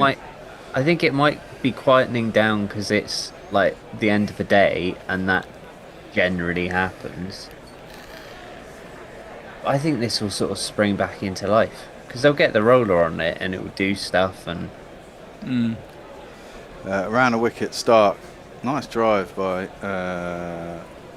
Atkinson out to long off, and there is no run. Presumably he takes a single because that was the 5th ball of the over. Indeed, England move on to 110. Yeah. And trail by just 42 now. But still, they trail. Ridiculous. I think 42 was exactly the lead in Perth, wasn't it? Yeah. And look how that ended. Yeah, there you go. So you can just turn the tables and bang. Well, I mean, this is it. If it does become a one-innings game, then you've got to believe. The final crowd today was 94,199, which is the biggest crowd by over 1,000 for cricket at the MCG. It's so mad thinking about all of that because there just wouldn't be a world in which 94,000 people would turn up for cricket in the UK. Oh, I don't know. If Lords could hold 90,000, I reckon it probably would. Into the pads, Tongue plays up to mid-on. No run, end of the over. Over to you, Messi. Kerricol says, bowling in a jumper seems smart. Probably keeps your muscles warm. But I must stress that I am not a doctor. Rubate says, England haven't been playing the same game. It's like they prepared for a 50-over series while Australia prepared for a test series. There is truth in that, although batting 50 overs has been challenging for England anyhow. Yeah. And even in the ODIs, they sometimes have trouble getting through their 50 overs. A lot of agreement that T20 really isn't cricket. Well, that's my interpretation of it. Yeah, and I don't think it does any good to the test batsmen either, and the ones that play all format. I think it's like good to get kids into it, but like basically if you're playing over 16, stick some overs in. You should play Saturday cricket, shouldn't you? League cricket. Well, I could, after this game, there are 2 BBL games on in Australia today, one after the other, so you can watch 15 hours of cricket straight if you really want to. Oh, Cameron Green is into the attack, by the way. I should give him a jingle, because he hasn't bowled all day. We are the Cameron Green Appreciation Society. God save Mitchell Marsh's brand of all-round variety. We are the Cameron Green Preservation Society. His injuries cause all of us excessive anxiety. And it looks like Australia have done their homework. First ball was short and threw it to the keeper. Second ball was short and Atkinson lets it hit him. But he is a happy hooker. They've got a fine leg, they've got a sort of long leg, and they've got a deep backward square, or a deep square, all on the boundary, and they've got someone halfway as well. But Atkinson let that ball hit him. So maybe he's thinking of getting through till tomorrow. Well, about 12 minutes to go. Well, so they need to bat 3, and then whatever happens, the day ends if the wicket falls or England get through to the end. Well, he has pulled. He's got it down to Mitchell Stark. He's at fine leg. They didn't take a single. Yes, they did. No. Oh. No. He rolled his hands. Yeah. Didn't go up. He didn't go up. I think he might have tried to get up, maybe. But he didn't get hold of it.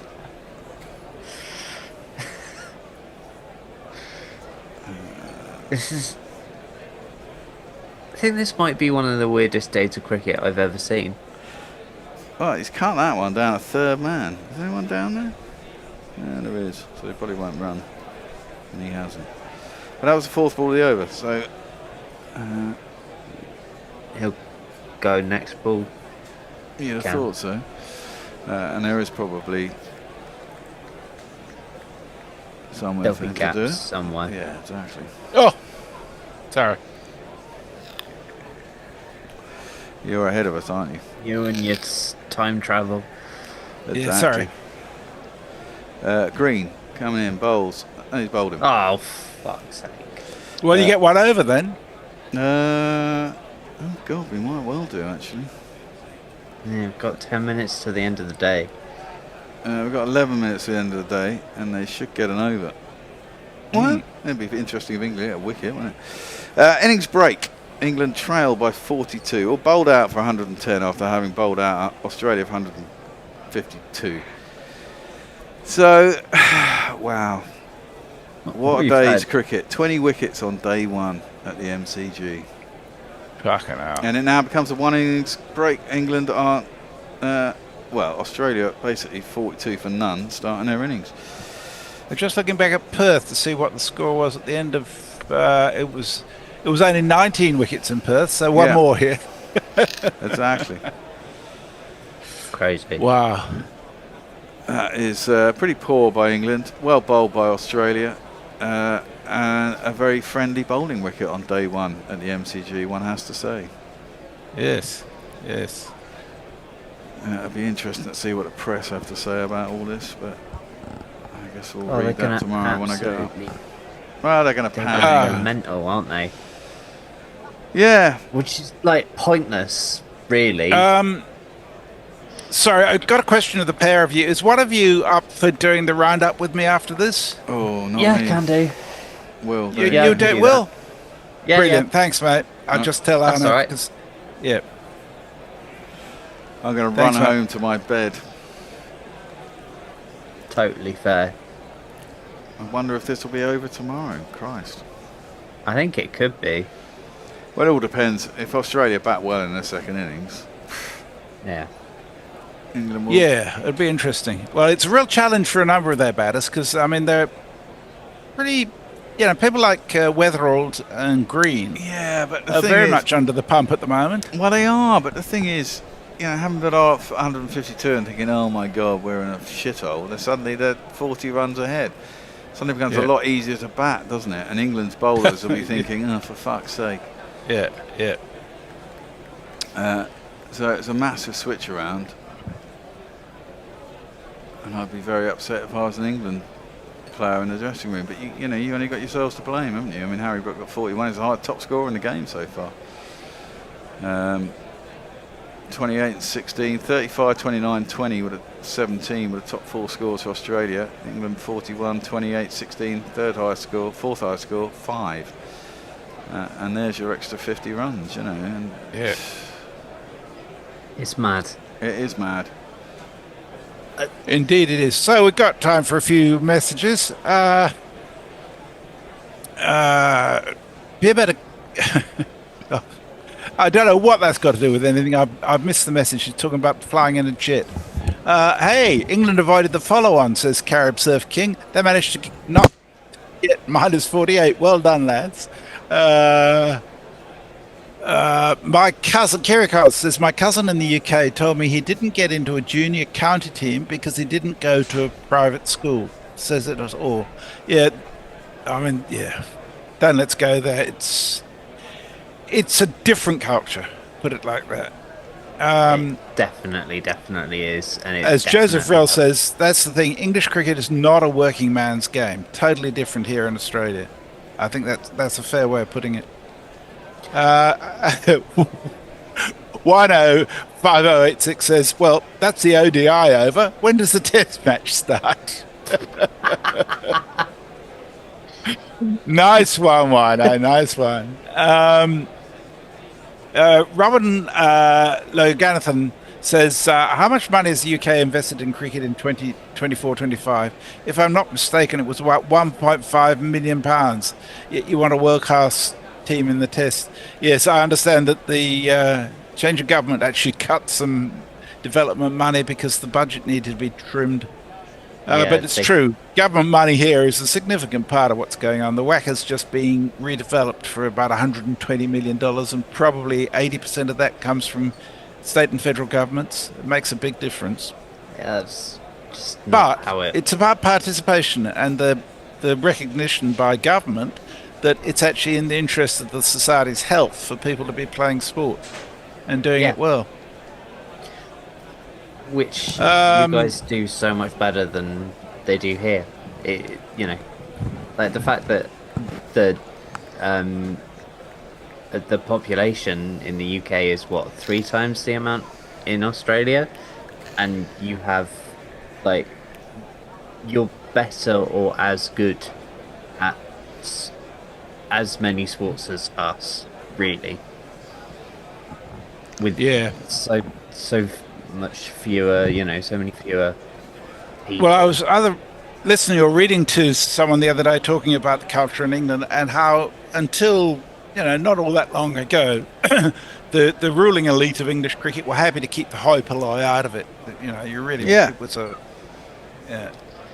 I wouldn't say that of people like Rob Key. I think at least they understand the need for wider involvement, but it's just gone on for so long now. Stephen Kelk is with us very briefly. He says, the vicar's mother is here, so no cricket for me today. But anyway, what the fuck? Yeah, exactly, Stephen. Yep. Tim Egan says, this is the worst England Ashes performance of all time, surely. Well, there's plenty of competition around that. There's plenty of competition around that.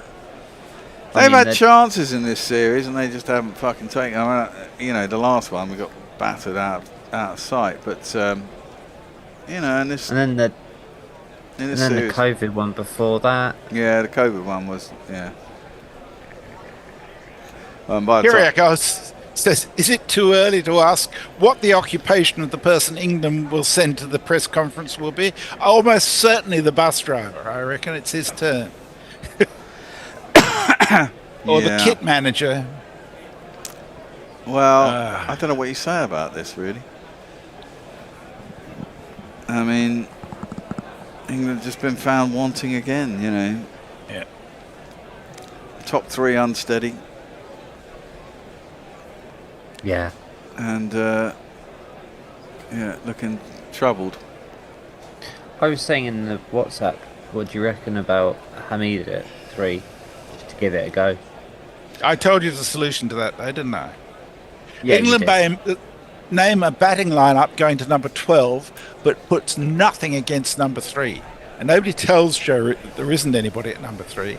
So you still got 11 players there. It's like when hotels don't have a floor 13. England don't have a number 3. And I think that way you get an extra spot in the order. Interesting thought. Heavy rollers out. I don't know what they do about this number 3 position. Well, I mean, the thing is, are they going to switch openers as well? I mean, this is it. I mean, are they going to get rid of Baz? I don't think they are. No, I don't think so. And I don't think they'll get rid of Stokes either. No, I don't think you should get rid of Stokes either. I don't think Stokes is necessarily the problem. I think he's a very good captain, actually. I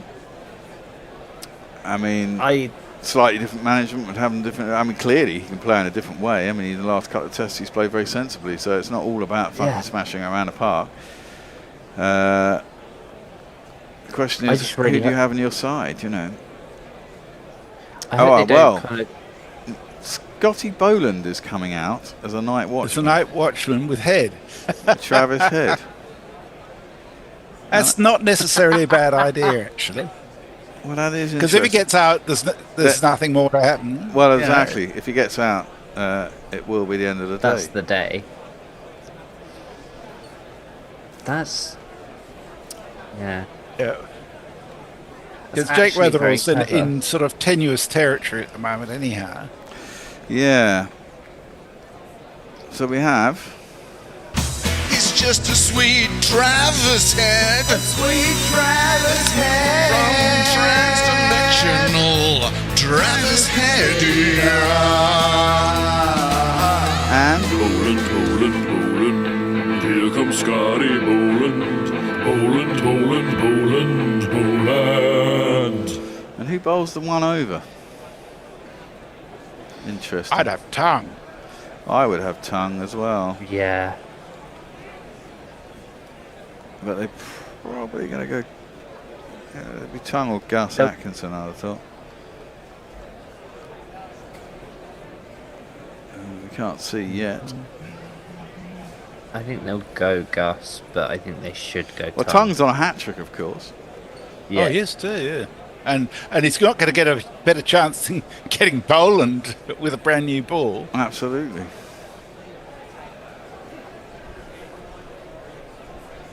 I haven't seen who's going to be bowling. And the historian says you can trace Australia's investment in sport back to the 1976 Olympics, the only one where Australia won no gold medals. This was universally seen as a national disgrace, never to be repeated. And so what became the Australian Institute of Sport was created. Yeah, England did a similar thing, especially with the Olympics and athletics and shit after, I can't remember, 80 something. A similar thing happened, you know. It's Atkinson. It is Atkinson, so we shall give him his jingle. England have 5 slips. The hat-trick served, the 3 wickets in a row. Gus, the hat-trick served, a bowling impresario. First ball was short, and Boland did actually just pop it up in the air on the leg side. They have a short leg and a leg slip, but it landed between the two. And there was no run. He went very deep in his crease. And just popped it up in the air. Over the head of Duckett, who's at short leg. Well, getting over his head isn't hard, is it? No. 3 slips, 2 gullies, a leg slip and a forward short leg. Yeah, 5 slips. Well, yeah. Wowzers. Well, you know, I doubt there'll be a run in this over unless it's the last leg slip, leg gully, yeah. So everyone is there. And Atkinson will bowl the second ball at Boland. It's into his pads, big appeal, not given out, it's down leg side. But Stokes is smiling, God knows why. And, He loves punishment, that's why. Yeah, hit him outside the leg stump, probably. Well, I just wonder how the pitch will play tomorrow. Is it going to flatten out? What's the temperature like tomorrow? Is it similar to It's a little bit warmer. but not much.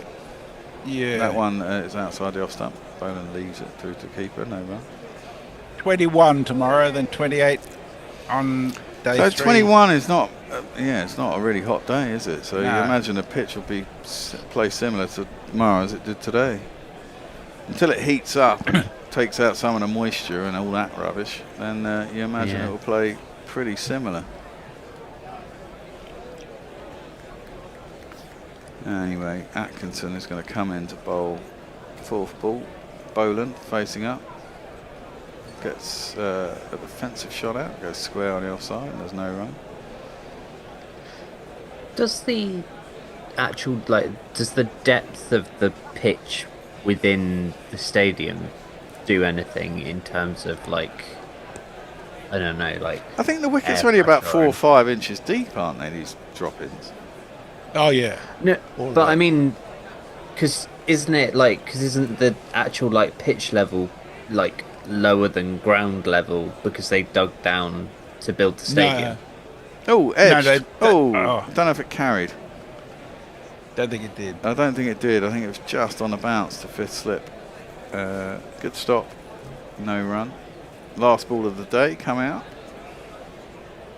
Don't know how many overs we've had today in total. Can't be a lot. I think there are 2 balls left. Oh, no, sorry, you're right. Can't be a lot. Oh, it's just on. May have been catchable. I don't know if it carried. Yeah, Cricinfo said we need another 11 overs today. Yeah. Still, when you've had 20 wickets. Yeah, exactly. It was a lot of time. Yeah. That's 40 minutes, isn't it? I mean, that's edged down towards 3rd man. Boland's going to get himself 4. to end the day. Oh, God. That about sums it up for England, really. Indeed. Right then. So the day ends, Australia 4 for none with Boland off the mark. And Australia lead by 46 runs. Both sides, it's a one innings game basically. This ain't going beyond day 3. Could be over tomorrow. Another 2-day test. You'd like to think it would squeak into day 3 somehow. Well, I suppose, I haven't said that, Australia could bat all day tomorrow and score 400, which would be really depressing. The wicket. So the cricket's not over, it's just starting. The players are just coming out onto the field at the SCG for the Big Bash right now. Okay, Fuck, good for them. It just goes on and on. It does. But hey, look, today has ended. It's the 4th test, it's the MCG, it's the Boxing Day test, and Australia were all out for 152 in 45.2 overs, and England thought, well, hey, we're in here, but then they got fucking rolled for 110 in 29.5 overs. Harry Brook has top scored in the game so far with 41, and Australia came out to bat for 1 over, and Scotty Boland managed to edge one through the slips down to the 3rd man band. He got himself a 4 off the last ball of the game. So Australia go into day 2, 4 for none in their 2nd innings, leading by 46 runs. A crazy day's cricket. Absolutely. Merry Okay, well, fucking thank you all for Christmas. that. And thank you for your participation on YouTube. Indeed. Still 470 people there. Thank you for being with us. Thank you for your Indeed. super chats. And Will and I will be doing a roundup, which will be on our YouTube channel in about 90 minutes' time. For those of you who may have joined late and want to relive the excitement of the day. yes, and I'll be back here tomorrow at, we're on air at 11:20, and I will see you then. Lovely. Until then, Brilliant. goodbye, peeps. I need to sleep. Thanks, guys. Night. Guerrilla cricket. Whoa. Guerrilla cricket. Whoa. Guerrilla. Take guard, man the barricades, patrol the cover boundary. At last the time has come, this is a cricketing emergency. Hear this call to arms for every